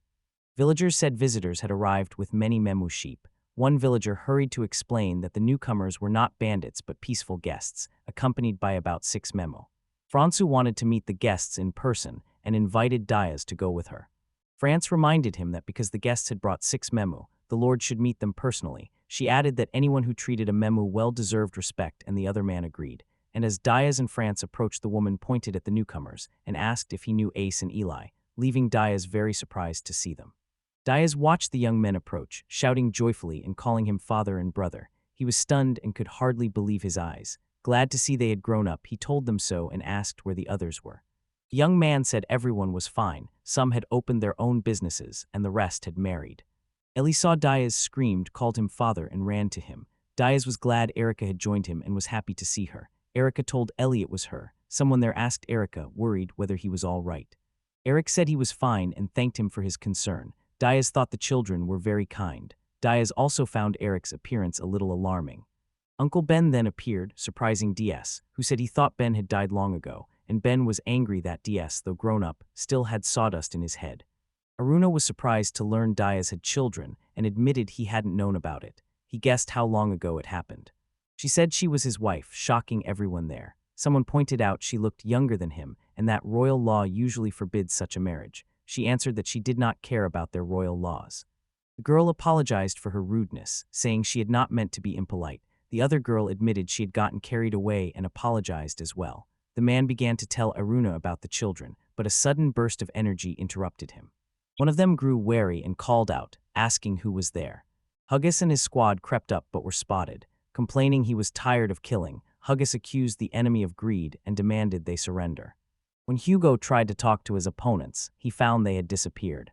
The companions said they'd used concealment magic and suggested they leave right away, and one of the women added that Hugo C. is a former knight who betrayed the kingdom and was abandoned after nearly being killed by his own comrades. One girl said she had an idea. His subordinates reported they had failed to find any opponents and suggested retreating. Hugo snorted with irritation that it was hard to be a coward and told the people to choose between life and money. At that point, Diaz introduced himself as the lord of these lands, stepped forward, and challenged Hugo to a duel. Diaz stated his name and set the duel terms. If he lost, he would serve Hugo, and if he won, he would demand the surrender of the entire gang. Hugo was surprised to see who stood before him and considered the offer while his subordinates warned him and called it a trap. Diaz goaded Hugus, saying he would drop his sword and fight fair so he would not seem afraid, and Hugus scornfully agreed, saying he did not care about the sword and would show who was boss. Diaz goaded Hugo, telling him to drop his sword and fight fairly or it would make him look afraid, and Hugo scornfully agreed, saying he didn't care about the sword and would show who was boss. Hugus attacked Diaz in a fury, throwing punch after punch and shouting at him to take it, while Diaz stood firm through the barrage, breathing calmly and focusing, then deftly dodged and landed a powerful counterpunch that caught Hugus off guard and left him surprised and asking what was happening. Mid the battle, breathless Hugus wondered why a hero as strong as Diaz lived in a remote province and played the part of a simple lord. Diaz answered calmly that Hugus was wrong, that even the strongest cannot live alone, and that true strength is shown by the desire to protect friends and family, with loved ones' support keeping people going. While Hugus tried to take in those words, Diaz prepared to deliver the decisive blow. With his last strength, Diaz unleashed a series of powerful blows at his opponent, repeatedly telling himself he had to work hard as if he wanted to prove both his strength and his determination, pouring all his fury and tenacity into each blow again and again. The hero clenched his fist and shouted to himself to keep going, giving it his all. He kept punching his opponent, as if convincing himself that only persistence and perseverance could bring victory. When the hero showed his strength, the opponents were stunned. One admitted he was truly strong, and the others withdrew, realizing they were powerless. The hero's family celebrated his victory. One woman said she got goosebumps from the way he protected them, and another said proudly that this was exactly the behavior she expected from her husband. All the women agreed not to fight for Diaz's sake. One of them asked where their mother was and said she wanted to meet her. They were told they had no mother because they were all orphans. Then a girl said that at the shelter children were taught to call their adoptive parents daddy to show love. And when asked about possible danger, they promised they would not let daddy disappear without a trace, though the listener said the situation could still be risky. One girl said Diaz would not have lost if the contest had been about strength. Diaz was an orphan who worked hard and lived a full life, winning the admiration of everyone around him. The man said everyone had always loved him. Then she explained that soon all the orphans came under his protection. The character said Diaz gathered the orphans and formed an orphan guild where they helped one another. He taught them to read, write, and do honest work. Thanks to Diaz's efforts, the girl added, the orphans became calmer and the townspeople treated them better, and they were trusted with better work so they could become decent people. The character said they first saw Diaz as a leader, then as an older brother, and finally as a father, and that he made them a special family. Diaz also spoke of a man she called Uncle Ben. She recalled Ben teaching her many things in her youth. He was a priest at the temple and her brother's father. She said that one day he disappeared, and her parents told her he had died, although she insisted he was still alive. The girls, clearly curious, asked what Diaz's parents were like and if they looked like him. One of the speakers said Diaz's parents were calm and kind, nothing like him, and that they lived in the temple performing various duties. Uncle Ben interrupted and told him not to speak nonsense to the children, explaining that Diaz's parents were actually the head priests. The others were surprised to learn that Diaz's parents were the temple's chief priests. One asked for more details, and Diaz agreed. Asked about the temple, he said that long ago Saint Dia refused to obey the king and established the temple to teach the people. The first king recognized his merits, and the saint gave his knowledge and sacred objects to the people so they could restore the country and bring order to the land. He said that after Saint Di's death, temples were built where priests taught people the commandments of the earth's god, but the teachings stayed mysterious and no one described God's appearance. In the kingdom's capital and to the north, south, west, and east, huge holy temples were built. They were so large that no one questioned their importance. Diaz's parents served as chief priests of the Western Temple, which showed their high status. The hero admits that today the situation has changed. The priests have lost much of their power and social standing after their decline. Others react with surprise, one saying the great temple has become a place where random people, the rabble, gather, another confirming this and adding that internal discord in the temples began before the narrator was born, showing a long-standing crisis. They remembered how the priests split into supporters of the old and the new teachings. The hero's parents and uncles backed the old teaching, but the new one proved stronger. After the campaign to the Holy Lands, the parents disappeared and the old teaching was wiped out. The man said he was shocked to learn the main character spent his days eating human flesh. He remembered starting to look for information about the first family and finding the only son of the chief priests. At first he wanted to scold the hero, but seeing him living peacefully, starting a family and even finding a wife, he changed his mind and admitted everything was going well for him. The man said that if everything was as he had been told, their ancestors' souls could rest in peace, and he hoped the girl could care for her husband, whom he thought would bring her many problems, so he asked her not to be so formal and to just call him uncle.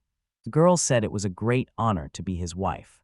The woman loudly declared it had been decided 20 years ago that he would marry Ellie, indignantly reminding him of his old promise to give her a ring when she grew up, while Diaz, surprised, tried to understand, and the girl standing beside him irritably introduced herself as Ellie.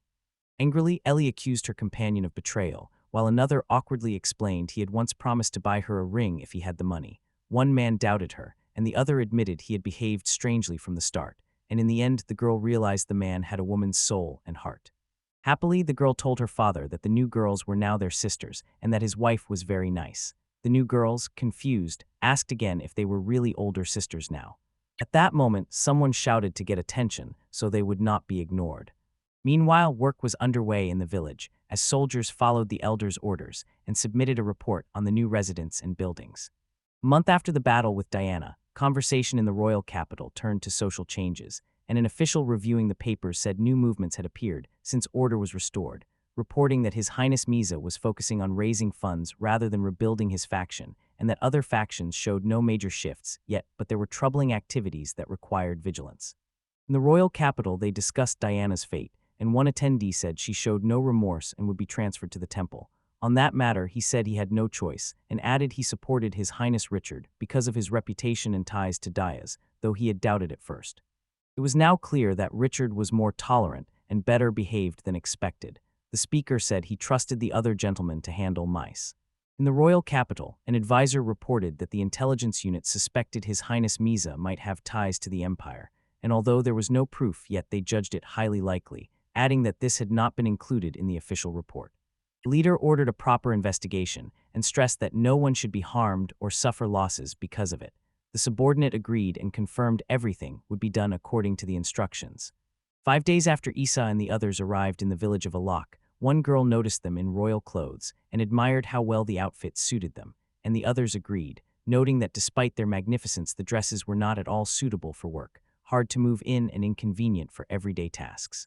Everyone enjoyed life in Eluk village in their own way. Aruna and Eric got along well. The broad-shouldered woman noticed the dresses did not suit her and admitted she envied the others, who looked much more attractive in them.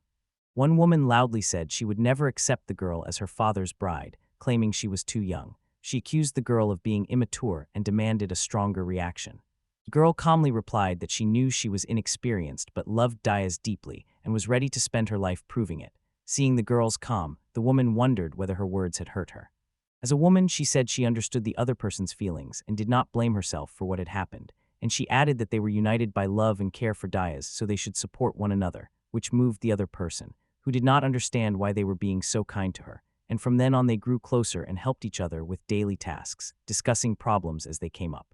Uri told his brother they had decided to return to the city because they believed it was doing well, and he gave him gifts. The brother said he understood their decision and thought it natural, since everyone had their own home and job, and returning to the city made sense. He added that any parent would let their child go if they saw him standing confidently on his own feet. Uri admitted they would have liked to stay longer, but circumstances forced them to leave. Diaz said that Uri had become a good adult, and added that if he had abandoned his obligations and asked to stay, he would have lost his temper and almost beaten him to death. Uri admitted he did not want to be treated that way at his age. His brother warned him to be prepared. No matter how many years passed, he would still be their parent, would scold them if something happened, and would always take care of them as a father. Diaz decided not to return Eric's feelings, because accepting them would keep him from being a parent to Eric and the other children, so he resolved to stay where he was and never do anything to break that bond. Eric ran to his father, screaming and crying. His father hugged him tightly and remembered that in their village people said good souls like Eric would find good people and live happily ever after. His father was sure Eric would eventually find a good partner and would certainly offer advice if needed. 2 girls asked to be petted too. One girl heard the noise, came over and asked what had happened because she had heard a strange cry, and the man holding the children told them not to push and to wait patiently for their turn. An elderly man watching the scene asked whether they were saying goodbye to Diaz and reminded them they would return to the city the day after tomorrow.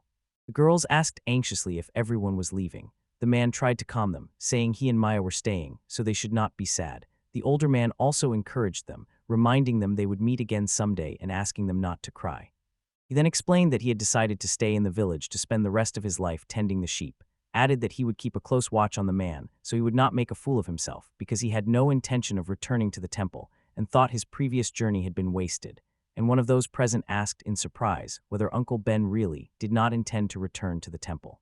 One woman said she would stay in the village too, because she had given everything from her store. She saw no point in going home since nothing was left there, and she added that too few people in the village knew how to negotiate, so she could not leave them without help and would take on that responsibility going forward, and she liked the role she had adopted because her abilities were real, not for show. The narrator thought about the village's future, expecting it to become even more vibrant with new residents, and noted that 6 sheep-like creatures had arrived while wondering why they had come. They remembered that a few months earlier they had lived peacefully in their territory until people from the kingdom captured them and kept them in terrible conditions. And when the Mias learned they were to be executed, they decided to escape, and with help from a traveler they reached a new place, but then a problem arose because there was no reason to refuse the Mias' emigration. Who would be their chief was still unresolved. One character admitted he was unaware of the tradition that Francis was meant to become chief. The heroes noticed a male leader among the arriving Mia and had to choose between 2 candidates for chief of the Mia village. They realized the Mia had strict rules and would not give in easily. One hero suggested having 2 leaders for 2 herds, but accepted that the decision must follow Mia tradition. People gathered to await the start of the Tumia trial to choose a new leader, and one observer privately admitted he understood the selection method, but remained worried about how the leader would be decided. One observer felt it was like an unusual but powerful song. The Mia facing each other made loud, bold calls that sounded brave and like they were leading somewhere. In that singing, the animals seemed to voice their ideas about the herd's future, each proclaiming a vision and declaring their intentions. He believed this was how the Mia chose their leader. The observer watched the Maya keep singing and realized they were sending a message to the whole herd. It was clear they wanted to show how seriously they took the community's future. He believed the leader would be chosen not for the song's beauty, but for the effort, thought, and aspiration each Mia put into singing, so the herd could sense which of the two candidates was best suited to lead. Watching the scene, the observer thought about how the leader would be chosen, who would win the majority of support, be recognized by the herd, and then be obeyed. It surprised him that Francois, the wife of one of the candidates, did not rush to back her husband Francis, something he had expected, but he also realized she knew being a good husband and being a good leader are completely different, so she would pick a capable leader who could secure the children's future and help her husband through the hard life of the herd. While the herd kept singing, onlookers watched, aware of how serious the moment was. One observer said the leader chosen would shape the herd's future. The flock kept singing, but fatigue thinned their voices and the sound faded. As the sun set, the observers realized the sheep had been fighting for a very long time. Francois and the others still could not decide who would be leader. Some of the sheep grew so tired they stopped singing. Beside the big-horned ram, one stepped forward, then another, then a third, and the onlookers saw Francois finally step in and join them. Francis started a chorus. The observers realized the situation was unlikely to change. They believed Francis would feel awkward if his wife suddenly sided with him. Francois likely thought the same, so she decided to wait for the final outcome. Everyone watched what was happening. It was clear the ram had not yet given up. Even when his voice was drowned out by the others, he kept competing, pushing with all his strength. His tenacity was remarkable. He refused to retreat despite loneliness and exhaustion. Choir members stopped singing and turned to Francis, and everyone noticed. Francis realized the whole group was singing for him. The girls watching smiled, knowing this meant he had won. He felt shocked but pleasantly surprised by the turn of events. The crowd cheered, calling Francis their leader. Everyone was delighted with his victory. They said they had never seen anything like it and praised the sheep for their intelligence and obedience. One of the girls saw that Francis had succeeded, and he stepped aside to watch the results of his labor with a slight smile. After the lively bustle, as the sheep pressed together, the heroes noticed one was missing, and the girl with the horn wondered where the fat ram named Maya had gone. At that moment, the sheep actually broke away from the flock. Diaz watched the sheep and found the scene both impressive and refreshing, since despite the struggle, the sheep recognized their opponent, joined the song, and showed nobility. Francis observed that the ram did not give up, fought to the end, and showed no malice towards his comrades. Meanwhile, he noticed he really liked the position of the meat. Despite the loss, he did not show anger toward the comrades who had not chosen him, likely because he was simply inexperienced. Francis realized he had not named all his sheep and suggested Azim or Ten Mazu for one of the rams. Diaz gave the ram the new name Zerbalto because he liked how it sounded, and the ram's reaction showed agreement. Diaz smiled and announced that from that day on the ram would be called Zerbalto, saying a cool name would make the ram look even better. The girls watching said they liked Diaz's choice, and one of them added she liked her father for doing that. As the flock of sheep bleated happily, the man who had been away for a while returned to the group. His daughter asked where he had been, and he calmly said he had gone to the toilet. Aruna, concerned, asked if he had washed his hands properly afterward, which made her father smile slightly. They celebrated Francis' recent victory, then everyone gathered in an open area beside a large tent to continue the festivities.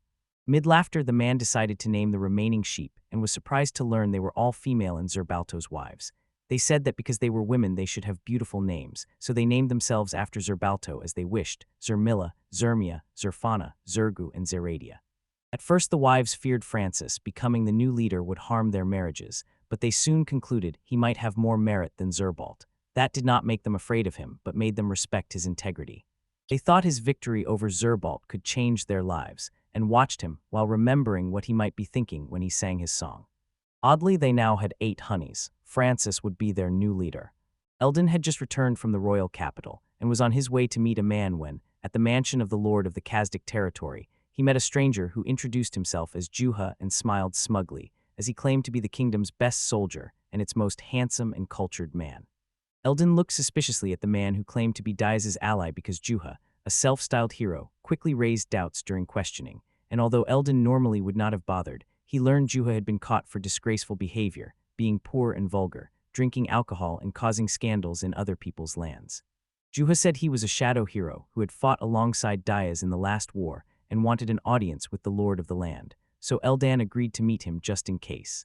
And during their talk, Eldan carefully asked if Juha had really served with Diaz, which Juha confirmed though he seemed unconvinced. And when the subject turned to his looks, Juha boasted that every woman he had met admired his manly face and kept saying, "Thank you very much," over and over even though Eldan had not asked about it. Juha said he had served with Diaz, but admitted he often argued with him over women and alcohol. Eldon suspected Juha was acting this way on purpose to gain something, and realized Juha had at first planned to stay idle, but changed his mind after seeing the thriving city. Finding it hard to imagine spending so much on a children's playground, especially in the city center, Juha nevertheless saw the park's construction as a decisive factor in the area's development, and said culture begins with play and then blossoms. So as a cultured person, he had to appreciate the park's value and decided to serve Eldon. Juha admitted he did not expect to be taken seriously if he approached them directly, so he resorted to deception. He eventually met Eldon, which he saw as a good move. Eldon said it was risky given the possible charges, and that it would have been better if Juha had been upfront. Juha pointed out that most lords would not meet a man like him, and suggested that might be why Eldon came up with the idea for the park. Juha grinned and said Diaz had once bought him for nothing, claiming it was to end the war, then asked what price Eldon would have set and pointed out Eldon was different from Diaz. Eldon felt uneasy because he'd been forced to hire Juha at an unusually high price, though he kept telling himself it was only temporary. A week has passed since Iri and Issa left the village of Iluk. One of the heroes wondered whether the guild had received the letter asking for help. The letter proposed opening trade, which would be beneficial. He remembered his father saying that the so-called bloodless would arrive here soon, beastmen who had lost their beast nature for an unknown reason. Pondering his plans, the hero worried about allowing the bloodless to trade in a kingdom that did not recognize them.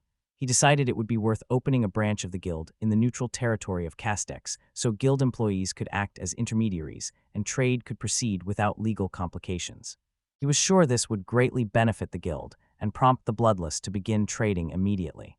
Aru Nadian said she would cook goose eggs for dinner because some of them had no soul. Usually she mixed them into soup, but this time she planned to boil them because she had heard they were tasty that way.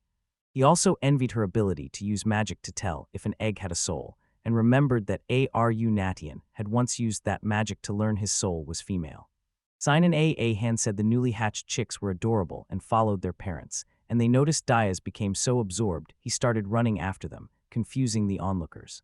One character thought that working without a break would make him sick in body and mind, and he reasoned that if tending the chicks counted as caring for children, Diaz's actions could be seen as fulfilling a father's duty. Ar.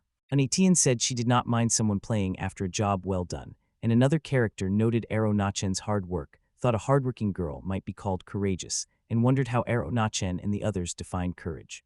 When Aruna asked about Tian's display of masculinity and wanted details, Tian said it was actually a short story. Aruna said her family was poor and, as the eldest, she had to work, so those activities were normal for her, and people called her courageous and earnest only jokingly because, unlike most girls, she took part in hunting and patrolling. Aruna laughed and admitted that because of this job she met Diaz and now has no regrets. Another character asked if she could explain why their family was poor. Aruna said one man caused her family's poverty and called him a parasite. It's in the past now, but they suffered greatly then. Her father was an ordinary man with ordinary courage who could have provided for the family in principle, but did not. She admitted the word parasites does not begin to describe how terrible her older brother was. Aruna said her family fell into poverty because her older brother spent money on women and ran up debts. She added that thanks to Diaz their family no longer goes hungry. The interviewer said it was good that Arunas could talk about it. Arunas said she couldn't thank Diaz and Mora enough for their help. Mora, the Oni tribe chief, was a caring woman who sympathized with her and tried to put her in touch with Diaz. She felt the help might have been aimed more at her than at Diaz, and said Mora had given Diaz a precious pair of animals, Francis and Franca. The heroine felt Aruna's situation matched her own as an orphan, which made it hard to hate her. One of the women said Aruna looked like someone rescued by a prince on a white horse, a metaphor for the sudden appearance of a person of destiny. One of the heroines dreamily pictured a man on a white horse, imagining him noble and strong, and said she was sure it was true, while another girl smiled and said her father seemed very brave. Admitting she got carried away in conversation, the heroine said she forgot to boil the eggs. the other woman realized she could no longer hate her and was surprised at how quickly they became friends. She decided to show the girl how to boil eggs, but told herself she would not do it again. In the end, the heroine resolved to pull herself together and help her father with Aruntn. During a break, one of the girls said dinner was ready, while Aruntn grabbed her bow and walked to the clearing, told the others to move away because she was going to practice archery, then focused, drew the bowstring and aimed at the wooden target. Aruntn trained with focus, accurately hitting the wooden target. She used free time after chores to practice every day and never missed a session. A nearby woman silently praised her diligence and youthful persistence, then called to Aruntn, catching her attention. Surprised, the woman asked why the short bow was so powerful. Aruna explained it came down to the materials and how it was made. Their bows were completely different from the kingdom's. The woman quickly guessed that different parts used different materials, and Aruna approved. As she examined the bow, she saw bones and horns glued to a thin piece of wood and admired the clever design. Aruna explained to her interlocutor how their bow was built, saying a hard material like horn or bone was glued to the compressible side. The stretchable side was made of a soft material such as animal tendons, and the handle and string attachment points were reinforced with suitable materials. Aruna said the bow's shape grew from years of invention and adaptation from shooting on horseback. That material and form were adjusted for each archer's strength and height so no two bows matched, and she ended by suggesting they try stringing the bow. Trying to draw the bow, the woman found it too tight and barely budged, saying it was impossible to cope with such tension.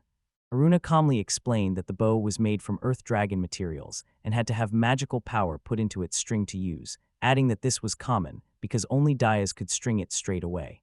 The girl said dragons and other high-ranking monsters have not only unusually hard skins and shells, but also muscles and tendons, and that magic makes them move, and when she mentioned the earth dragon, the listener was stunned and could not believe it. Aruna explained that when you draw a bow, you let a certain amount of magical power flow through your body to weaken the material and let it move, and when you shoot, that power is removed, giving the shot so much force. Surprised, the interlocutor doubted whether it would be too difficult, since you have to ride a horse, aim, and also put magical power into the shot, but the girl noted that although this takes practice, it is not as difficult as it first appears. She said that just 5 days after starting training, Celia and Akin hit a flying bird with an arrow while riding. Aruna said her tribe took naturally to the bow, and the children learned to shoot quickly, and she urged Ellie to try shooting from horseback to gain an advantage in battle, admiring the children's skill despite their lack of strength, because their shots were frighteningly accurate when they used the wind to guide the arrows, until someone shouted asking where Aruna was and cut the conversation short. Hearing the unfamiliar voice, Aruna and the others grew wary. Someone said such behavior was unacceptable for the Oni tribe. Aruna recognized the man who had returned and smiled, thinking it would be better if the animals ate him. The man, furious, shouted that he would save her and accused the Lord of daring to approach Aruna in his absence. The hero thought about the tribe Aruna came from. In their culture, the youngest child became head of the family, and the older siblings supported him. Once the elders started their own families, they left for other settlements. He had seen Aruna's engagement and those of her younger siblings, but was not very worried. Until that moment, he had believed Aruna's family consisted of only 6 people. Dayas called the children and reminded them it was time to return for dinner. A frightened puppy ran up to him and said something bad had happened. Aruna attacked the strange man with a horn who had suddenly appeared. Seeing the commotion, Dayas asked anxiously what was happening. Billy said a strange man had appeared and guessed it was probably Aruna's older brother. Aruna was furiously beating him, despite his attempts to explain and defend himself. He admitted he was surprised to see Aruna's older brother, whom he had never known existed, and Eri was shocked by his ignorance because she assumed he would at least have heard of him. He thought Aruna was too ashamed to talk about her brother or afraid it would harm the marriage, and he added that he had not seen Aruna's brother at the wedding nor had Aruna mentioned him then. Aruna's brother begged her to listen, and Dayas urged her as well, warning that otherwise Sani and Aiken would see her in that state, which would be undesirable. Aruna looked terrified, so the 2 girls came over and asked what was wrong. Dayas realized that mentioning certain names was too painful for her. Trembling, Aruna let her hand drop and began to cry, and he watched her with quiet sympathy, knowing how hard this was for her. Aruna's brother, consumed by anger, accused Dayas of corrupting his sister, saying she had once been modest and sweet but had turned cruel. He vowed he would never forgive Dayas and called him a wicked lord. Dayas, confused, asked again about her modesty and sweetness, not fully understanding, and noticed how much the siblings resembled each other, so much that if Aruna were a man she would look exactly the same. Diaz saw the bond between Aruna and her brother Zorg as strained. Though Zorg truly loved her, Aruna disliked him for not being masculine. Despite that dislike, Diaz thought she still cared for him as family and suspected her changing behavior might come from his influence. After a long absence, Zorg returned home and found that Aruna had married a much older lord, and when relatives told him he was furious, convinced his sister had been sold for money, and so sure she would never accept a forced marriage that he left his parents' house without listening to explanations and set out to bring her back. Zorg tried hard to get Aruna to listen, but only made the situation worse.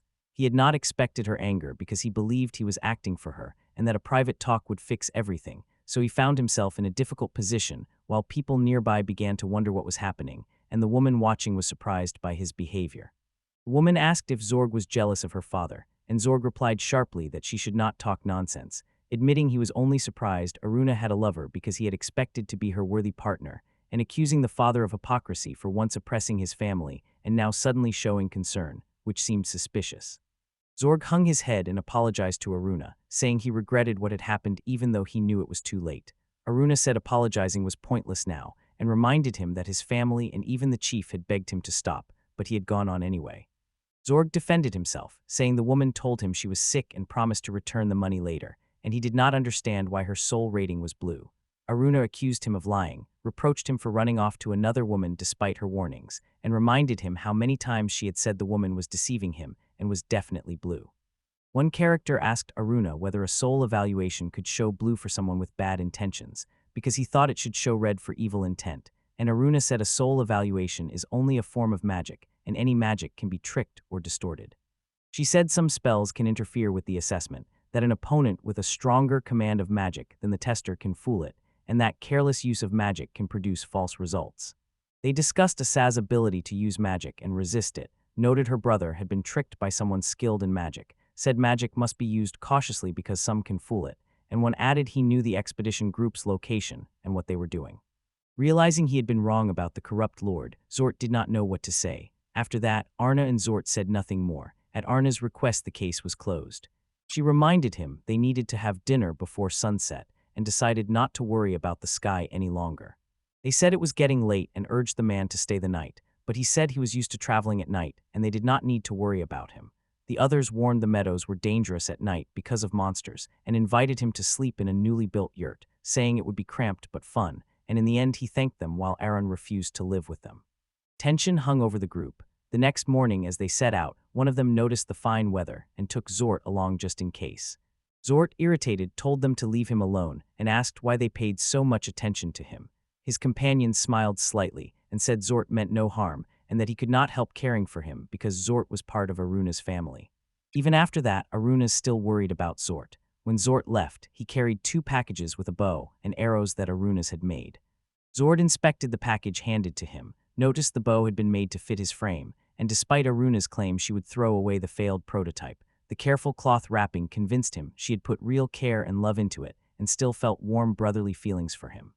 Zort waved his hand, dismissed it all, noticed Diaz look strange, and asked why he was blue. His companion remembered that Diaz had never had magical powers and concluded Diaz could not deceive, which surprised him. Diaz confirmed he had been like that as long as he could remember, and Zort, sounding confused, asked whether that made him feel pathetic. Diaz remembered his childhood when other children played carefree and learned more magic while he could not use magic at all, and this upset him deeply, and he cried in front of his parents and sometimes took his anger out on them. But thanks to his kind, warm parents and a strict uncle, Diaz gradually accepted that he had no magical power and maybe had simply matured earlier than the others. Diaz thought about his life and decided to stop envying others and do everything he could, realizing wasting time on what he could not achieve was pointless. So he focused on physical training, which brought him to where he was now, and his companion said even someone with no magic could get by without it. Zord admitted he felt pathetic, saying people around him despised him for something he could not control no matter what he did, and that they seemed to be laughing at him left him feeling weak, but Ar. Yuna and another woman did not laugh at his magical powers, and that was what mattered to him. When 5 wind dragons filled the sky, the heroes froze in surprise, and one of them panicked, thinking he could hardly handle a single dragon and now there were 5, which felt like a cruel twist of fate. Zort shouted, asked the man's name, and told him to return to the village where someone relied on him because that was more important, while Diaz weighed the situation and realized he could not simply leave even if it meant leaving Zord alone. One hero explained to the other that wind dragons first aimed at the eyes and ears to stop prey from defending itself, that because they were so light, the dragons could not kill with one strike and instead wore their prey down over time, and that the archer noticed the target approaching and warned him to watch closely because it was a wind dragon. The heroes found their weapon useless and were surprised by the bow's strength. They were told it was made from earth dragon material and required special arrows. One of the heroes decided to sort it out later. A hero fired a precise shot that pierced the enemy. The hero told his comrade that he had eliminated an opponent. When one enemy was destroyed, the rest moved faster. The hero noticed that losing a comrade made them more serious. A giant dragonfly sped toward the hero, who tensed and readied himself as he detected the enemy's sudden movement and prepared to meet the threat. The characters noticed the enemies were even faster, and one hero, tense and collected, repelled a dragonfly-like creature's furious attack, while another character realized that Windia Ragnon's furious attack had begun. A gash opened his chest, leaving him in shock and pain as insect-like creatures appeared in the sky and rapidly approached. Screaming in despair, the man remembered that the clothes he wore had been made by Arana just for him. At that moment, monsters filled the sky. One character tried to speak, but froze as a huge horned creature suddenly appeared and rushed toward them. A powerful blow shook the ground, but the protagonist was unharmed, his eyes already adjusted to the enemy's speed, and he doubted this was the limit of his abilities, while the other character remained confused and shocked by what was happening. A worried character shouted to his ally to retreat immediately as the enemy approached, while the protagonist assessed the situation, said calmly that the enemy was a bit tougher than expected, but he could handle it, then struck the insect-like enemy confidently to show his strength. The heroes wondered why the dragonfly dragons had stopped attacking. One warned that if the attacks continued, there would be trouble. Another said the dragons were afraid to come close because they'd be killed, and the first added that as dragons, they should be attacking from the air with fire. The heroes wondered why the enemy dragons did not breathe fire from the air. One explained their flames were weak and ineffective at a distance because they were adapted for close combat. They thought the dragonflies were drawn by the smell of human blood and so did not retreat. The group agreed they could not let the enemy escape because an attack on the village would cause enormous damage. The heroes discussed how to fight flying enemies if they did not come down. One admitted he had let his guard down and promised to get better. Another suggested throwing a battle axe at the dragon, hoping it would work. His comrades doubted the idea's effectiveness, but he insisted it would at least distract the enemies. One of the heroes told the other to trust him, then rose with his battle axe and ran while his comrades watched in amazement as he hurled the weapon into the air with powerful force to strike the flying enemies. A warrior shouted and hurled his battle axe toward the enemy, sending it high into the sky as his comrade watched in amazement, unable to believe it reached that height. An axe thrown into the sky struck one of the flying targets, shocking and amazing the onlookers. One observer watching could not believe the success and called the thrower an incredible fool, unable to see how he did it. The heroes saw new enemies approaching, giant insects flying in from all sides, and one of the heroes said anxiously that they were coming, so everyone immediately prepared for battle. A fighter rushed toward the attackers, eyes wide with tension and determination. Diaz attacked the insect with fury, showing his strength in a powerful blow and staying determined and focused. Meanwhile, the other hero knocked one of the enemies off course with a well-aimed throw. Still, a monster closed in and grabbed the fighter from behind, an unexpected and dangerous moment for him. The fighter was in a life-threatening situation when an insect grabbed him and drove its sting into him, and his comrades stayed calm, took aim, and fired to save him with an accurate shot. Their achievement felt almost impossible. Wind dragons appeared only once a year, most people never saw one, and they had been lucky to encounter 5 at once. He told himself he never expected to become a dragon hunter like the tribe's real men. By saving his friend, he felt he could change how the whole village saw him. Confused by how strange things were, he saw his idea of dragon hunting was completely different and found this method stupid, clumsy, and wrong. When his partner began handling the defeated creatures roughly, he objected, demanded more care, and reminded him how much they cost. DS sincerely did not understand what was wrong with him. During the conversation, one hero said he became who he is after meeting Aruna and felt he owed her a great deal, not only for her support, but also because she did the housework every day. Out of respect and gratitude, he did not dare to say anything to her. His companion noted that this was not very royal since Aruna had sewn him a shirt and pants by hand. One character notes that Diaz's name, behavior, and everything else seems strange to him. Arna appears, sees Diaz's wound, and anxiously asks what happened, then asks him to show her the wound. Diaz reassures her that clothes are not a problem and can always be replaced. Another character says the wound does not look deep, but still needs to be disinfected immediately. Aruna said proudly she had expected such courage from her husband, and that it was a small price to pay for destroying the wind dragons. One of the characters told Aruna he had also slain a dragon with the bow and arrows she had given him. Aruna thanked him for delivering the materials and said that because they had killed the dragons together, half the spoils belonged to him. Her brother replied, and Aruna irritably asked what he needed. Diaz told Aruna she could be a little nicer to Zorg. She thought Zorg had no one to show his courage to, so he wanted recognition. If he truly cared about family, Diaz said he should first go to the Oni village and care for his younger brothers and sisters so he would become the real support and head of the family. He should find a suitable partner in the village, because if he needed someone to rely on, it was not her. Although the wind dragon was weaker than the green dragon, Zort still fought it and made an impression, and he saw the 2 boots he delivered were worth a lot, which may have influenced Aruna, who did not show it but was pleased by his courage and so treated Diaz gently.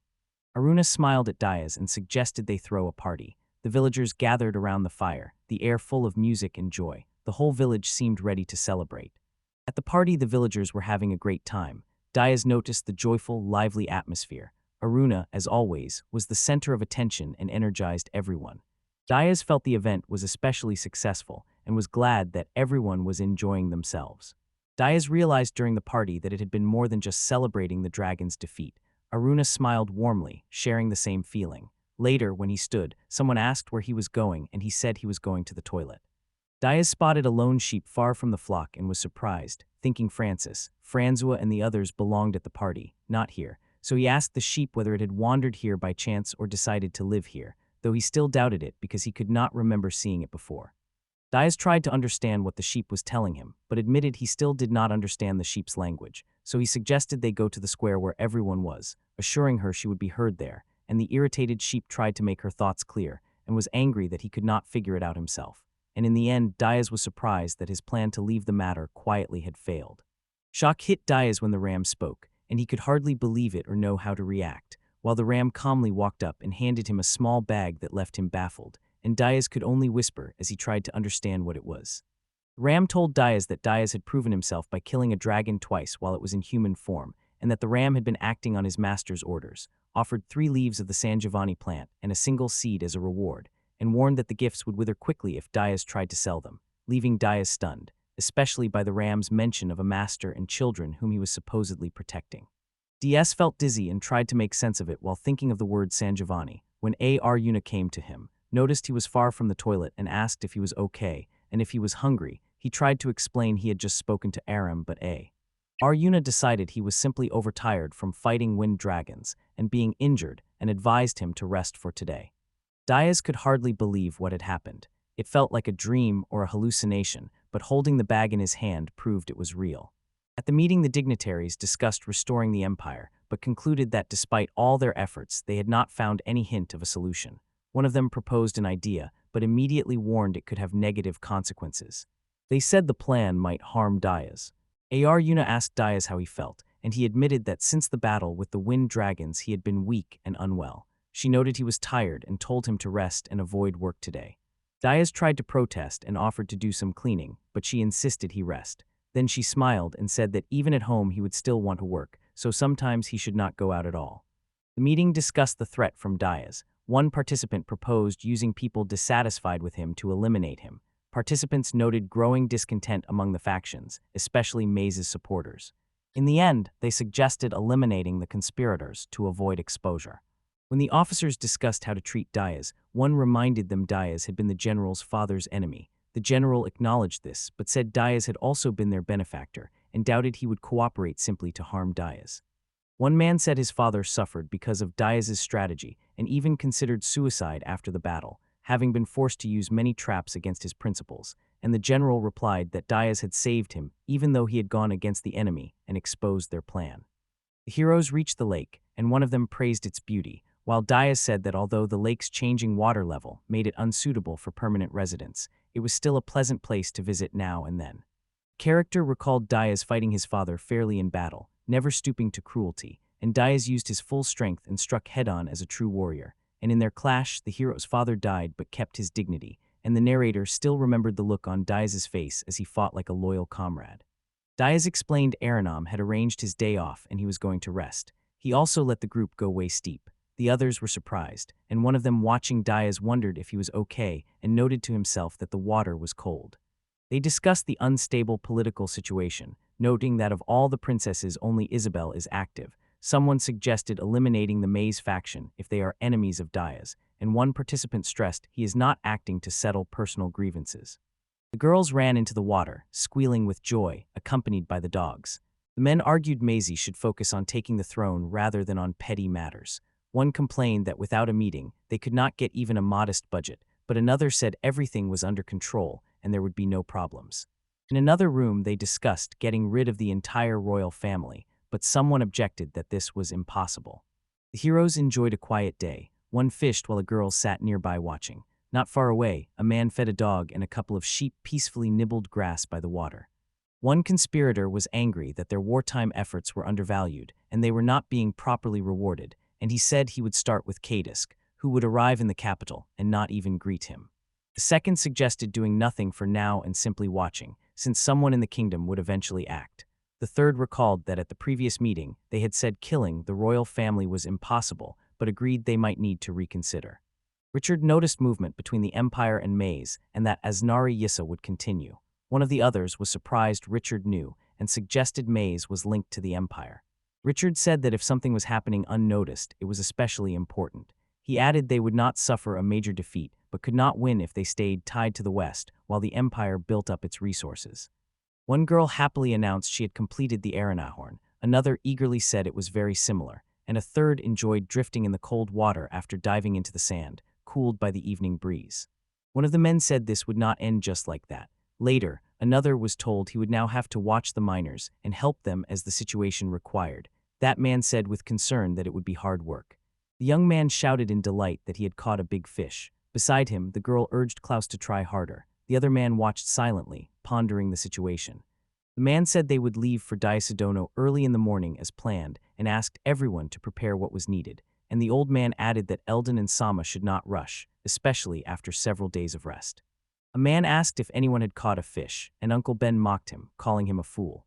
Another man told him he was jerking the rod too soon and said it should be lifted only when the fish were actually biting, and the hero realized his mistake.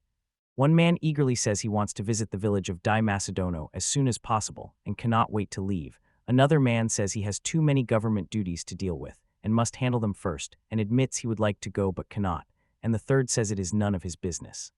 Anxious about his master's condition, the man feels helpless and bitterly admits he can only watch him suffer. A memory surfaces of the legend of San Giovanni, a mythical medicine said to be found on the mountain of the gods that can cure every disease. He thinks that if they had this remedy his master could recover, but he doubts even the gods would give it to Eldon, Sama. At dinner the girl called everyone to the table, saying the food would help Diaz regain his strength. The children asked whether he had caught a fish. The others talked about the strange leaf he had brought, saying it might be the valuable specimen. Entering the tent, the hero wondered why the chief had called him. Tired of lectures, he silently asked the chief to stop. The chief, seeing him, said he had changed his view and could not forget what had happened before, but praised the extraction of 3 wind dragons as a worthy deed. As a token of gratitude, the chief handed the hero a gift and asked him to accept it. Diaz tasted the berries and found them as plain as always. He asked if they had been picked from Mora's tree. The girl said she had picked them herself and looked puzzled by the adult's odd reaction. One of the elves explained that Diaz was so strong it was harder for him to notice changes in his body. She told him to let her know if he felt anything unusual. One character handed another a dagger with rings and explained it was the certificate of a chieftain candidate, noting the rings showed he was third, and saying that if not for the money problems he would have made him chieftain immediately, but since things were going badly so far, the matter was limited to candidate status. She reminded him they were family and married, so he should not ask her for forgiveness. Surprised at first, he soon agreed, thanked her, and admitted she was right. The chief confidently said there was nothing shameful in the hero killing 3 dragons because it proved his strength and courage, and that with those merits, determination, and experience, the hero would certainly become an excellent leader. The young warrior clenched his fist and declared firmly that this was the chieftain's character, while the chieftain opposite watched calmly. Meanwhile, the other heroes, clearly pleased with what had happened, were cheerfully saying it was time to head back because it was getting dark. When asked if he had rested well today, Diaz smiled and said he had not had that much rest in a long time and thanked his questioner, adding that he would try his best again starting tomorrow. On this page, Diaz suddenly loses consciousness, shocking those around him. Diaz wakes in bed after passing out, surrounded by a worried Arna and the children who are relieved he is awake, and Arna says he had a high fever all night and suddenly passed out on the way home from the lake, while Diaz still looks tired and tries to figure out what happened.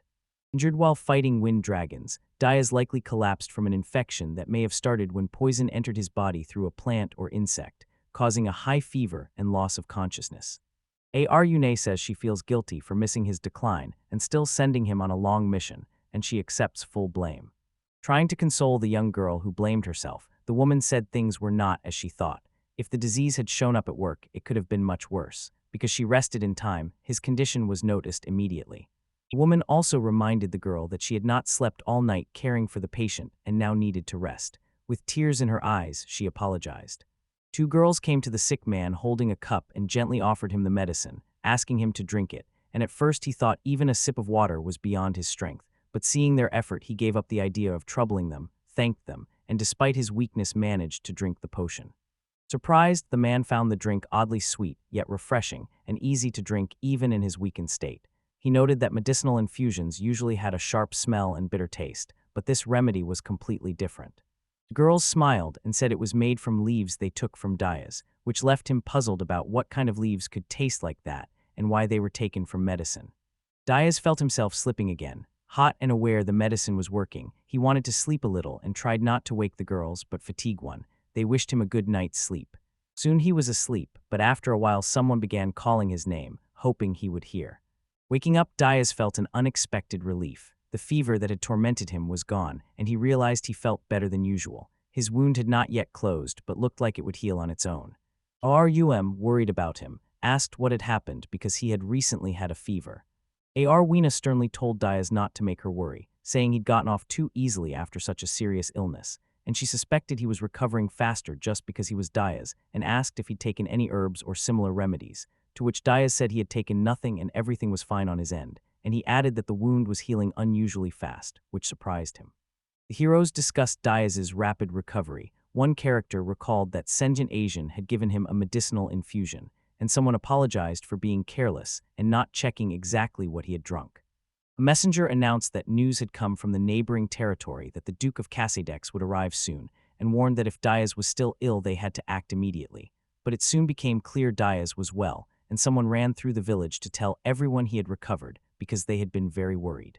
Rana remained worried about Diaz's condition and asked him to tell her if he felt unwell. Diaz thanked her for his concern. At that moment, a luxurious carriage pulled up. One of the arrivals said he regretted not visiting earlier because he had too much to do and apologized for arriving only now.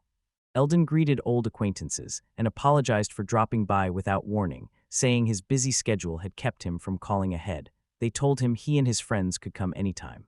Eldon admitted his mother had insisted on the trip because she wanted to see Diaz, and he said that even though he'd mentioned urgent matters, it had still been hard to get away. The narrator thought he'd rarely heard Eldon complain and remembered that Eldon's mother, though strong and strict, had a soft side. Eldon said he was here on official business and asked to stay for a few days to speak with Diaz about some matters. Diaz approved his stay for as long as needed, was confident the guests would not be a problem, and agreed he could set up camp and be provided food. Eldon then said he had one more request, asking for permission to visit Diaz's village, and his words were emotional and moved those around him. The hero says he has long wanted to see the village and could not sleep without a tour, so he arranged a small tour for Eldon in the next frame. One of them, impressed, thanks loudly but is asked to speak normally. The older character explains everyone is busy with dinner and other things, so they will head to the field first, and the younger hero, curious, asks about the fields and studies the ground with interest. One of them explained that no one knows why the crops grow in circles, and there is no explanation. Over time, the villagers stopped thinking about it and accepted it as part of life. The scene shifts to a quiet moment.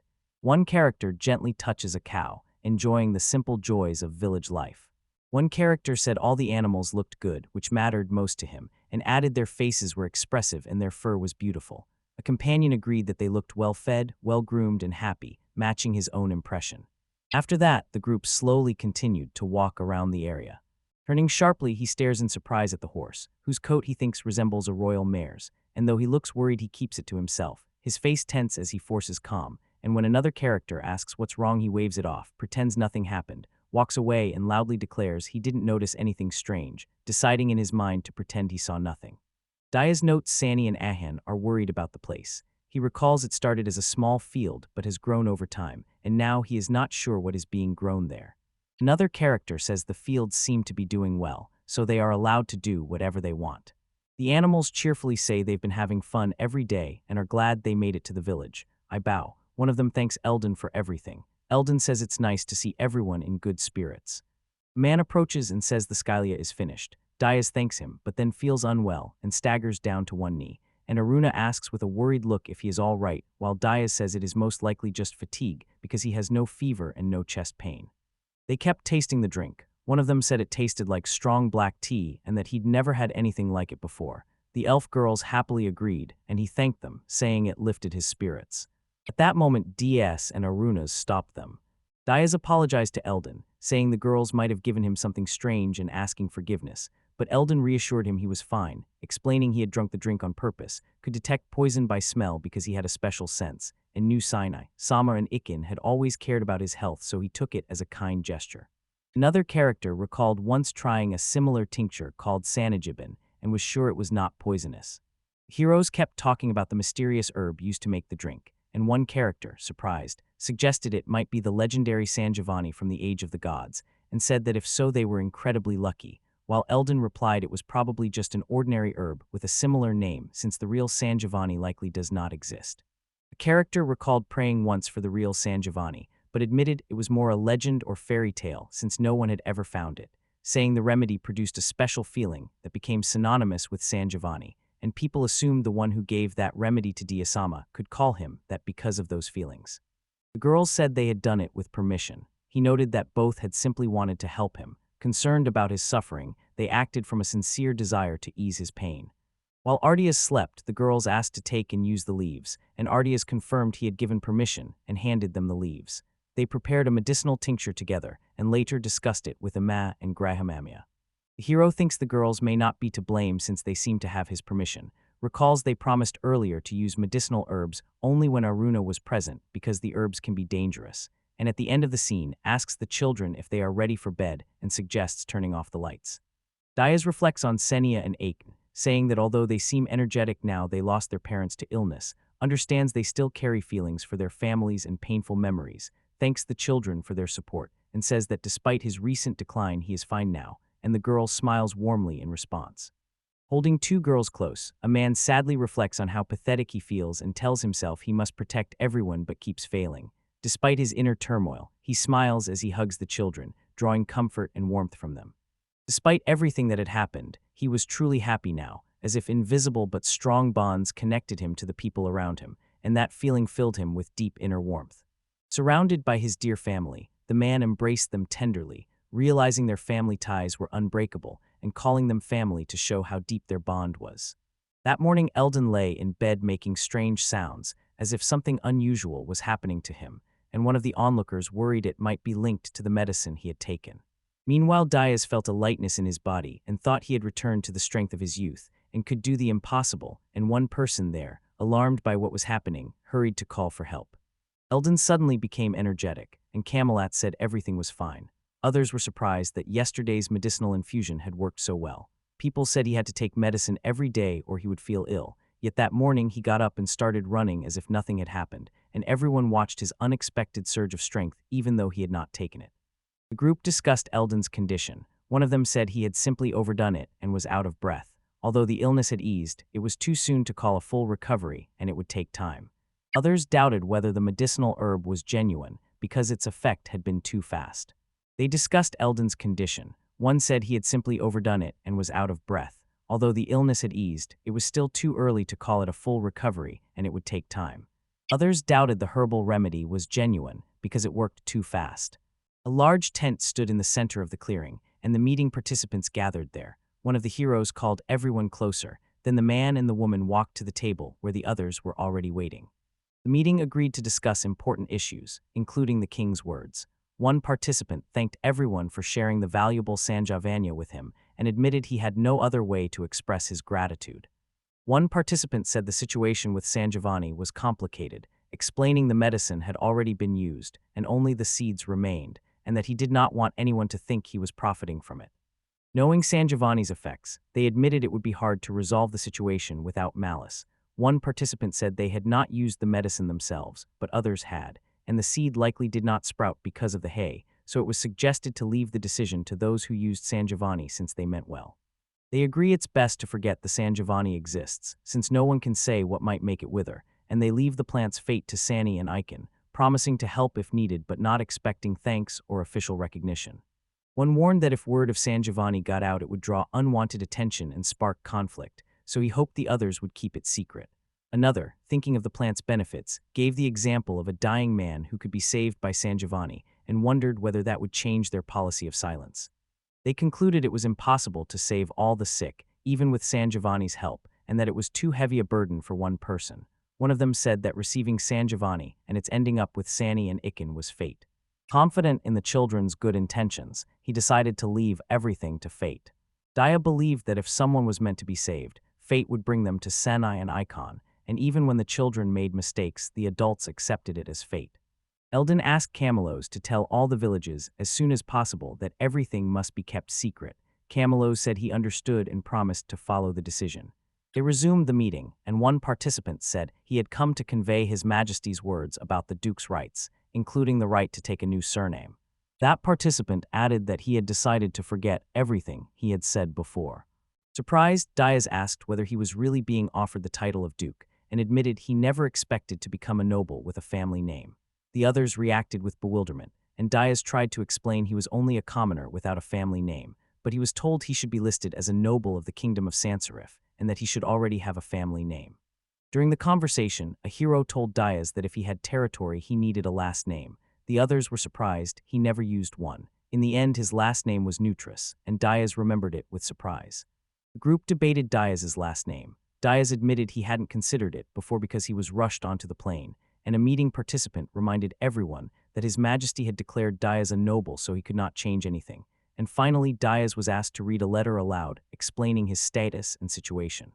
One interlocutor said Diaz had been granted the title of Duke, given the right to choose a new surname, and protected from attack for 3 years, and Diaz also received a sealed document confirming his status and a letter recording the king's words and the details of his orders, and they said winning the title must have required considerable effort, suggesting ulterior motives.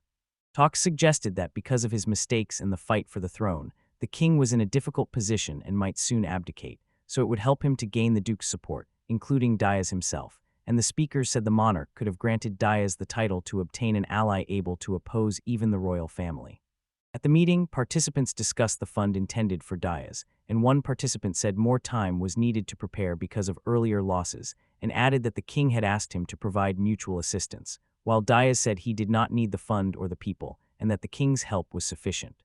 Diaz said that if he had come to the village with the king's gold and men, she might not have met Eru, and many things would have turned out differently, and one of the men said he was glad about how things turned out, and that he liked life in Iluk, adding that she might have had personal motives connected with William.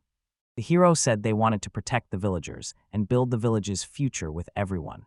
They talked about the need to act independently. One said that, while grateful to Eldon, they must do everything with their own hands. Another insisted he must manage people and finances personally, so he accepted the duties of the lord of these lands. A.R. Yuna felt the sincerity in Diaz's words. The interlocutor told Diaz he fully understood his feelings, but said Diaz was mistaken on 2 points, noting their relationship had never been one-sided, and that many resources and victories had come thanks to Diaz, and Diaz thought the speaker was probably referring to Sanjibani.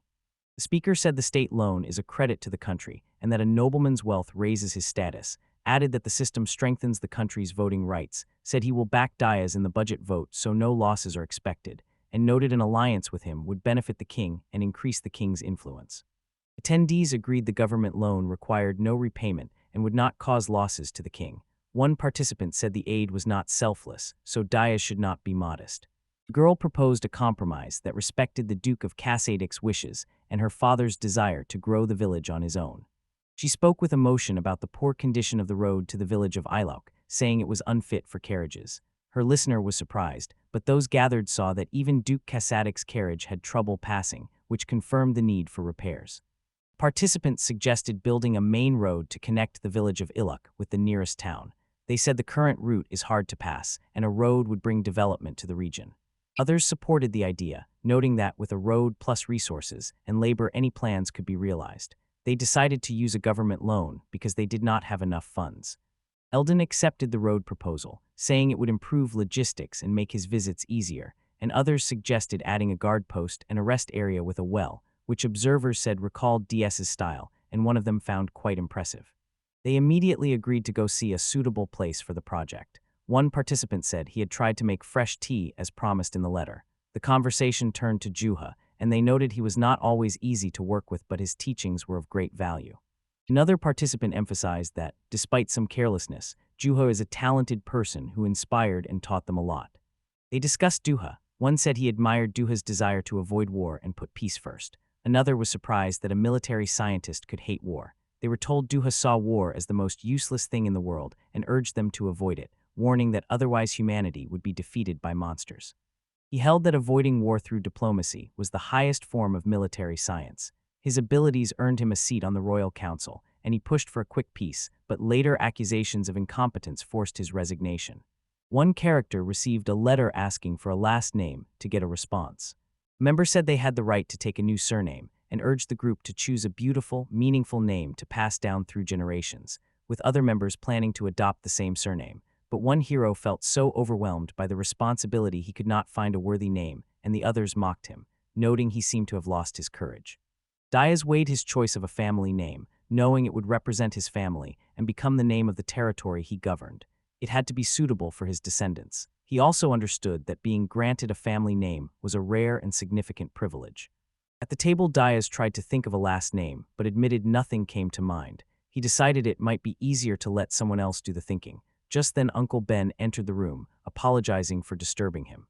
Uncle Ben announced a new name after consulting Arn, Unoy, Sunne, and Ian, and asked them not to object. Diaz was surprised and wanted to know the name before it was officially recorded in the documents. Remembering he had already told Diaz not to use formal speech because Diaz was an adult and a worthy man, the old man wrote on the document that the chosen surname was Mayabattle and added that it suited both Diaz and the land he governed. He asked about the new name and wondered what Mayabattle meant. They told him that together Mayabattle meant a hero who protects Mia, and that battle was an old word meaning brave or heroic. The old man added that Diaz Mayabattle sounded good. Yaz asked why they chose Mia as the family name. The answer was that it would help build good relations with the tribe on the land, and that a name meaning hero who defends Maya would be seen positively.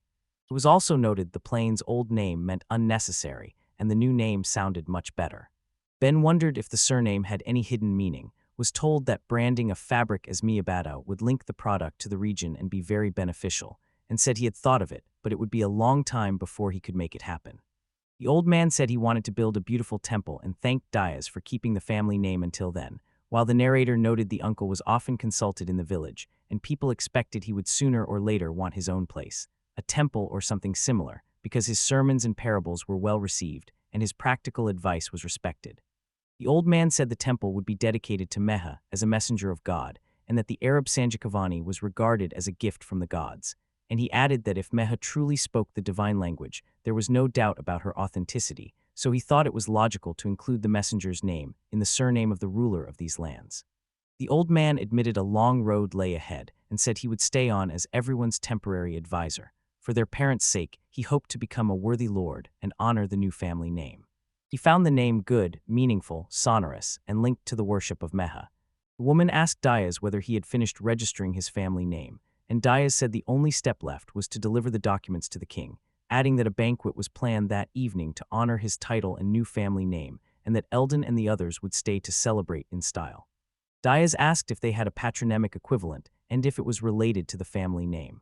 The woman said their culture did not use family names, so she found it hard to understand the custom, but she liked the idea of naming the plain Miyabattle.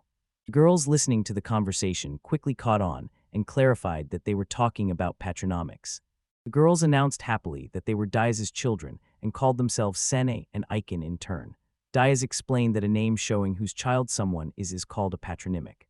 The woman added that a great-grandfather's name could also be used, and that in marriage it shows whose wife or husband a person is. She praised the girls for how well they had done, and the girls, pleased, said they had indeed succeeded.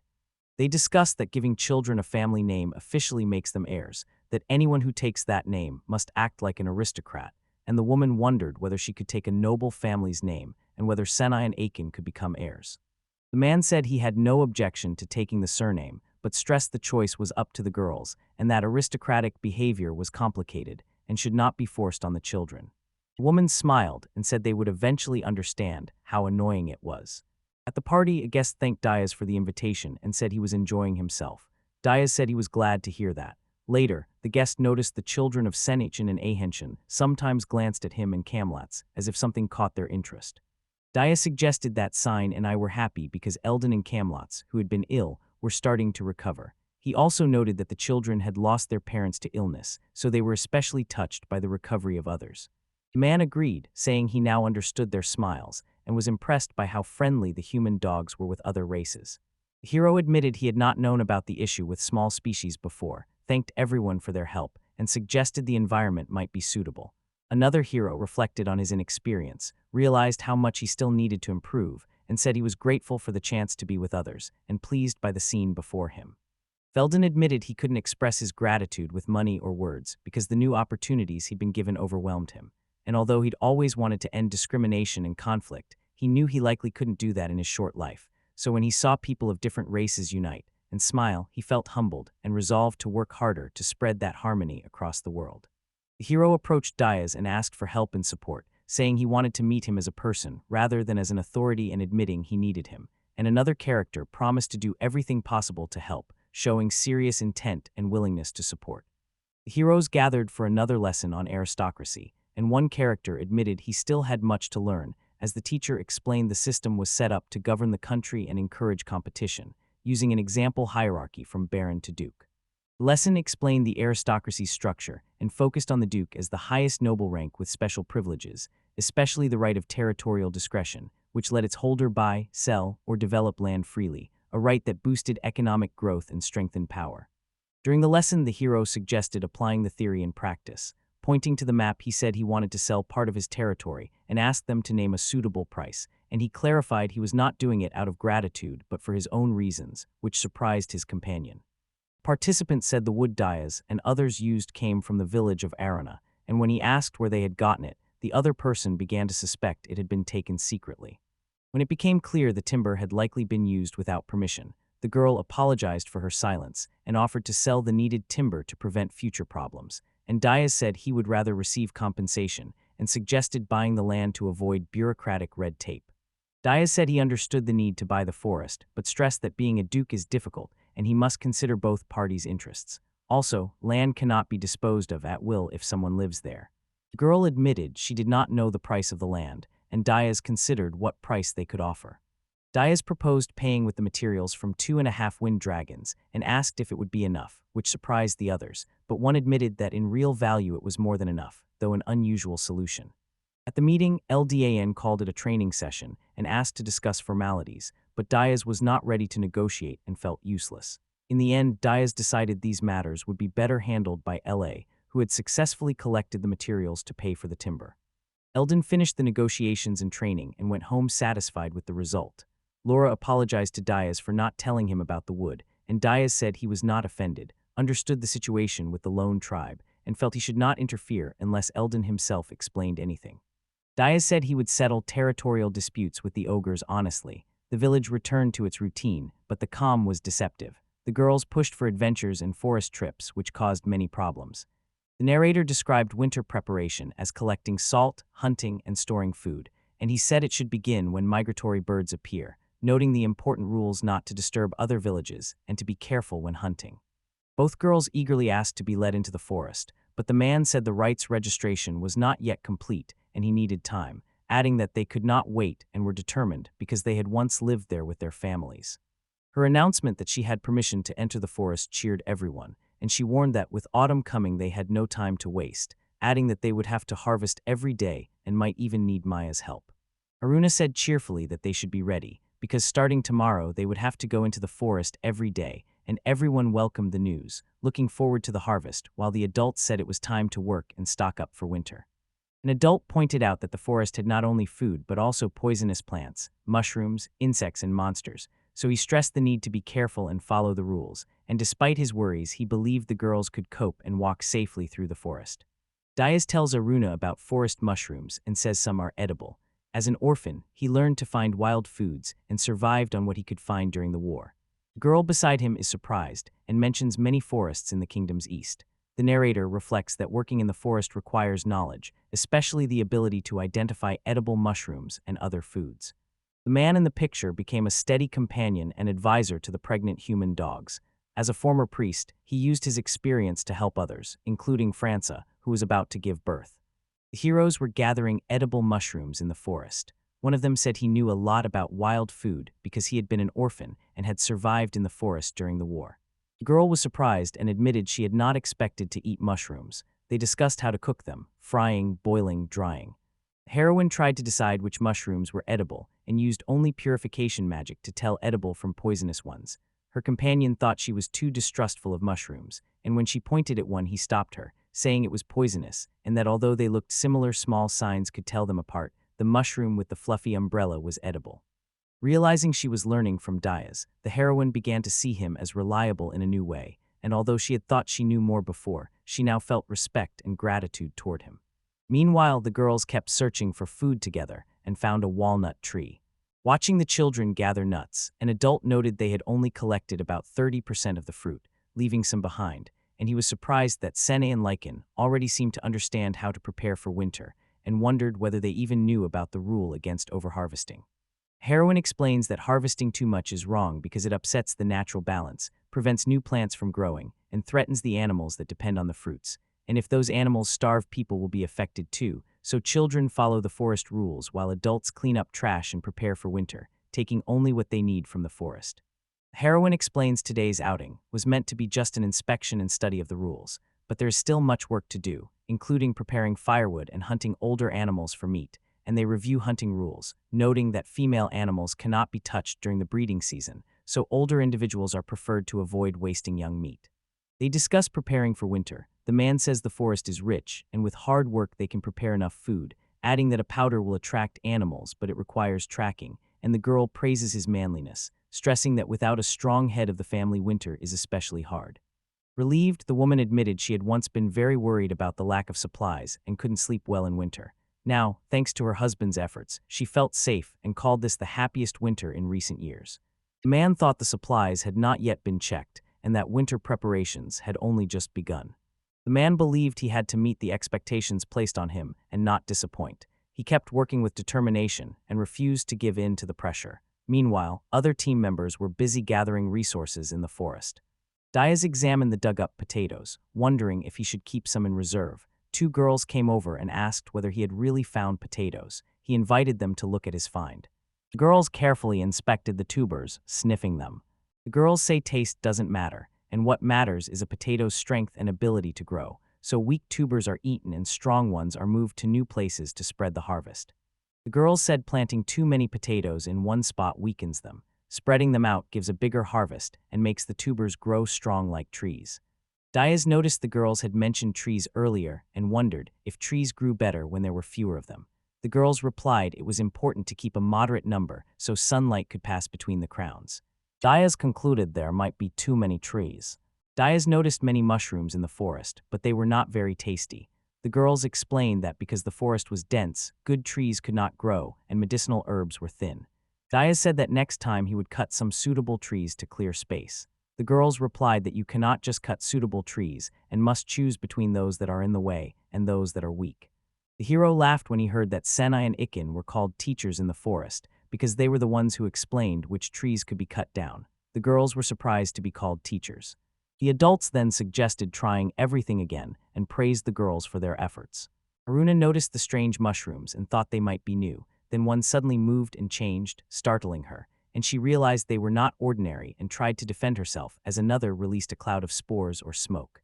Drawn by the scene, the hero screamed, and his voice edged with anxiety, called to the girl Aruna, seeing her lying motionless on the ground with a huge mushroom-like creature beside her that filled everyone with confusion and horror. The girls warned Diaz to stay away from the mushroom, saying it was a newly identified species called the magic gas mushroom, and stressing that he should not get caught in its powder. At that moment, the mushroom began to release a cloud of spores, and Diaz rushed forward to attack without hesitation. Diaz rushed the mushroom, slicing through its cloud of spores with a powerful strike. The mushroom fought back, releasing more gas. Steady and determined, Diaz swung his sword to finish it. After the battle, the companions rushed to Aruna and asked if she was all right, and fortunately she was unhurt. One of them then explained they had been attacked by a magical gas mushroom, a poisonous forest monster that sprayed toxic powder. Diaz asked anxiously if the mushroom was poisonous and was told everything would be fine, though AR would be unwell for some time, and at that moment she began to come to and weakly said Diaz's name. Half delirious from the poison, Aruna told Diaz he was like a prince on a white horse, and Diaz, surprised, said he could not believe she truly thought he was a prince. Aruna, under the influence of the poisonous powder, began saying that Diaz was very brave and had no sense of limits, and the others noticed that after inhaling this substance, a person can become delirious and behave strangely. Still under the powder's influence, Aruna acted oddly and spoke incoherently, insisting she was not of royal descent, while the girls sang a mysterious song about a jealous leaf king. A stranger heard an old song and was surprised to hear someone else singing it, thinking the singer had magic. The girls said it was not their magic. One of them decided to put off thinking about it until later. At camp, they noticed that Aruna had recovered quickly, and someone said they were not worried about the strange events. Diaz asks whether these are the same mushrooms picked yesterday, and the girl says she fried and salted them as he advised. Everyone eagerly tastes the dish and praises it, but Aruna, one of the girls, still looks uneasy, and the protagonist notices she has avoided his eyes since they returned from the forest and wonders why. The next day, the protagonist sat in a yurt staring at a map or crop chart, lost in thought, while the sheep lay quietly beside him, and one made a soft sound as if asking what was bothering him. The protagonist considered someone else's plan to build a road to link east and west and bring trade through the village, noting a forest road already existed and the new route would run through the center, and she hoped to develop the village by selling local goods and expanding her influence. Wanting to improve life for everyone and develop the settlement, he did not want to harm the Mia sheep or the meadows where they grazed, knowing those pastures were irreplaceable and should not be damaged. He knew the Oni tribe wanted to develop their village too, and as he thought about this, the sheep began seeking his attention, breaking his train of thought. Still thinking about his plans, Diaz couldn't fully understand what the sheep were telling him, and he thought they meant it was important to look after yourself before caring for others, so he decided the crossroads themselves weren't bad and began planning how to divide them and his next move. The protagonist worried about not having enough money, but the sheep acted as if there was nothing to worry about if things were planned, and news of a meeting and an upcoming dinner distracted him. Diaz was told to handle the valuable map carefully, and a council member agreed with his plan but said other representatives, especially Aruna, also needed to be heard, so Diaz asked whether anyone else should be consulted, and the girl added that Aruna would speak for her village, and the decision should not rest on one person. Zort said that thanks to the other, he had tried Aruna's cooking, and was surprised at how tasty a mushroom dish could be, and he added that he can now tell edible mushrooms from poisonous ones. Diaz said he wanted to speak to Chief Moru, but had not been able to yet. Those present were surprised at how quickly Zort appeared, and the dog confirmed the chief had previously asked him to contact Diaz as soon as possible. Aruna's brother pointed out the other person's achievements, noting he was given a family name, became a duke, and helped build roads and develop the village. Diaz and another hero said the road idea had been discussed earlier with Ilauk residents, and they planned a crossroads between the villages to improve movement of people and goods and turn the place into a trading center and warehouse. They discussed a road plan, first to run west to east and later to the north and south. And one of them said that if they started the work themselves, the only tribe might object, so he planned to seek permission in advance, even though he did not expect it to be easy. The interlocutor said she did not intend to create conflict and wanted to build good relations with the tribe, and another noted that some tension still remained between them. They kept talking, and one admitted he did not know what to do about the roads because it raised the question of land ownership. Trying to understand, he was having trouble. The other told him to start simple and say directly what he wanted to discuss without complicating the speech. One of the heroes suggested dividing the plain equally between the village and the only tribe, explaining that the center and its roads would be shared, and his companion thought about it since such a split would make it hard to build a road to the north or east-west. Diaz said the land only looked divided into 4 parts, but it was not. He suggested they use the roads as boundaries to avoid disputes. They planned to make an accurate aerial map, and with help from their pigeon friends, mark the borders with white pegs. The hero asked if the others approved the proposed plan and was told everyone had been consulted and no one objected, and he said even Aruna agreed, which was confirmed, but they worried the previous residents might think the only tribe was taking half, and another character asked in surprise whether they had quarreled. Finding no better idea, the hero suggested the simplest, clearest way to split the land in two, saying that until the kingdom falls, one half would belong to the sole tribe, and that he could deal with his half as he wished. Zord said that if he were the chieftain, he would not even discuss the situation and would simply accept the offer, and another pointed out that in a war with the kingdom, they would have no chance of winning, so getting half the plain was already more than they could expect, adding that from one point of view, they had effectively conquered the whole plain. A man says that if Aruna's children someday inherit the land, the tribe's blood would pass to her relatives, and he suggests this may have been her plan all along, adding that after Daya's and Aruna's wedding, they decided such a transfer would occur. He now understands why Aruna shared resources and let them live together, because she planned it from the start, and he realizes his chieftain will be bound to another tribe as if it were his own, so he asks for more information about the Duke and the kingdom's laws to negotiate other terms. One character vows to pull everything together and defeat the old woman. The other one feels reassured that everything is working out for them. The scene then shifts to Malangal in the Western Cascades territory. In a secluded place, a group of people with their faces hidden under hoods met. One turned to another and demanded payment for services. The other, without objection, took out a bag of coins and handed it over. Then a man with long blonde hair appeared and was respectfully called Meza Sama. In an alley, a cloaked man named Norius, confidant to the first Prince Richard, watches Meza and assumes she has begun to act. Even if people start dying, he knows he can do nothing. He notes they are in an illegal market where trading is banned and warns that if Meza's goods reach the wider market, they could cause mass poisoning and plunge the city into chaos. Several people are spreading rumors that Eldon Sama has begun training in horse riding and fencing, which is out of character for him. One notes Eldon looks more regal today. They also say the economy is improving, and one suggests Eldon may have decided to become a duke. They talk about how city life has changed, noting that even gourmet food is now ordinary, people seem happier, and the city feels livelier. One speaker admits that, although he doesn't like the city, he feels comfortable here because different species live in peace and the environment is safe and welcoming. The man with the mug weighs the situation, respects Eldon's merits, but must carry out Prince Richard's order to destroy the city and doubts it because the city is now safe and prosperous, while Eldon's continued spending of the Empire's funds will make damage inevitable.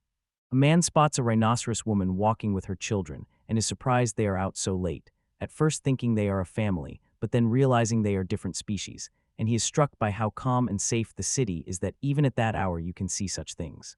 Watching the different species interact peacefully, he admitted he couldn't fight it and felt he had given in to the city's mood, and though his mission still mattered, he knew he couldn't change things now. Reading the document, the man realized someone was smuggling contraband into the city, ordered his assistant to leave, and tried to identify who was behind it, stunned that an unknown person could threaten the city itself. The tribal chief says he is there to fulfill the remaining terms of the agreement to hand over part of the plain, that they will not formalize the process, but will make it official when they are ready, and that in the future they will either form their own country or come under Daya's. The elder asked if every villager had agreed except Daya's and Aruna. When he got confirmation, he asked to see proof. After checking, he confirmed everything was in order and reported that the interlocutor had been promoted to second candidate for the chief's post. The elder announces a redistribution of duties, taking command of part of the expedition and assigning you to lead security because more people will arrive after the road is finished, and that could bring more problems, including unpredictable dragon behavior, so stronger security is needed to ease the expedition team's burden and keep everyone safe. The elder outlines the future relationship with the new ally and says the guards will help if there is a threat. Noting the allies gave up the land willingly and showing their wisdom, he warns to stay alert in case others try to take advantage, and a warrior admits the elder remains a strong, insightful leader. During training, Eldon collapses from fatigue, but insists he can keep going. His companions are worried and tell him to rest, reminding him not to overexert himself. Although tired, Eldon keeps training, convinced he won't catch up to Daya's otherwise. When Daya sneezed, they asked if he was cold. The girls teased him and offered to warm him up with Aruna. Aruna sheepishly asked them to stop joking.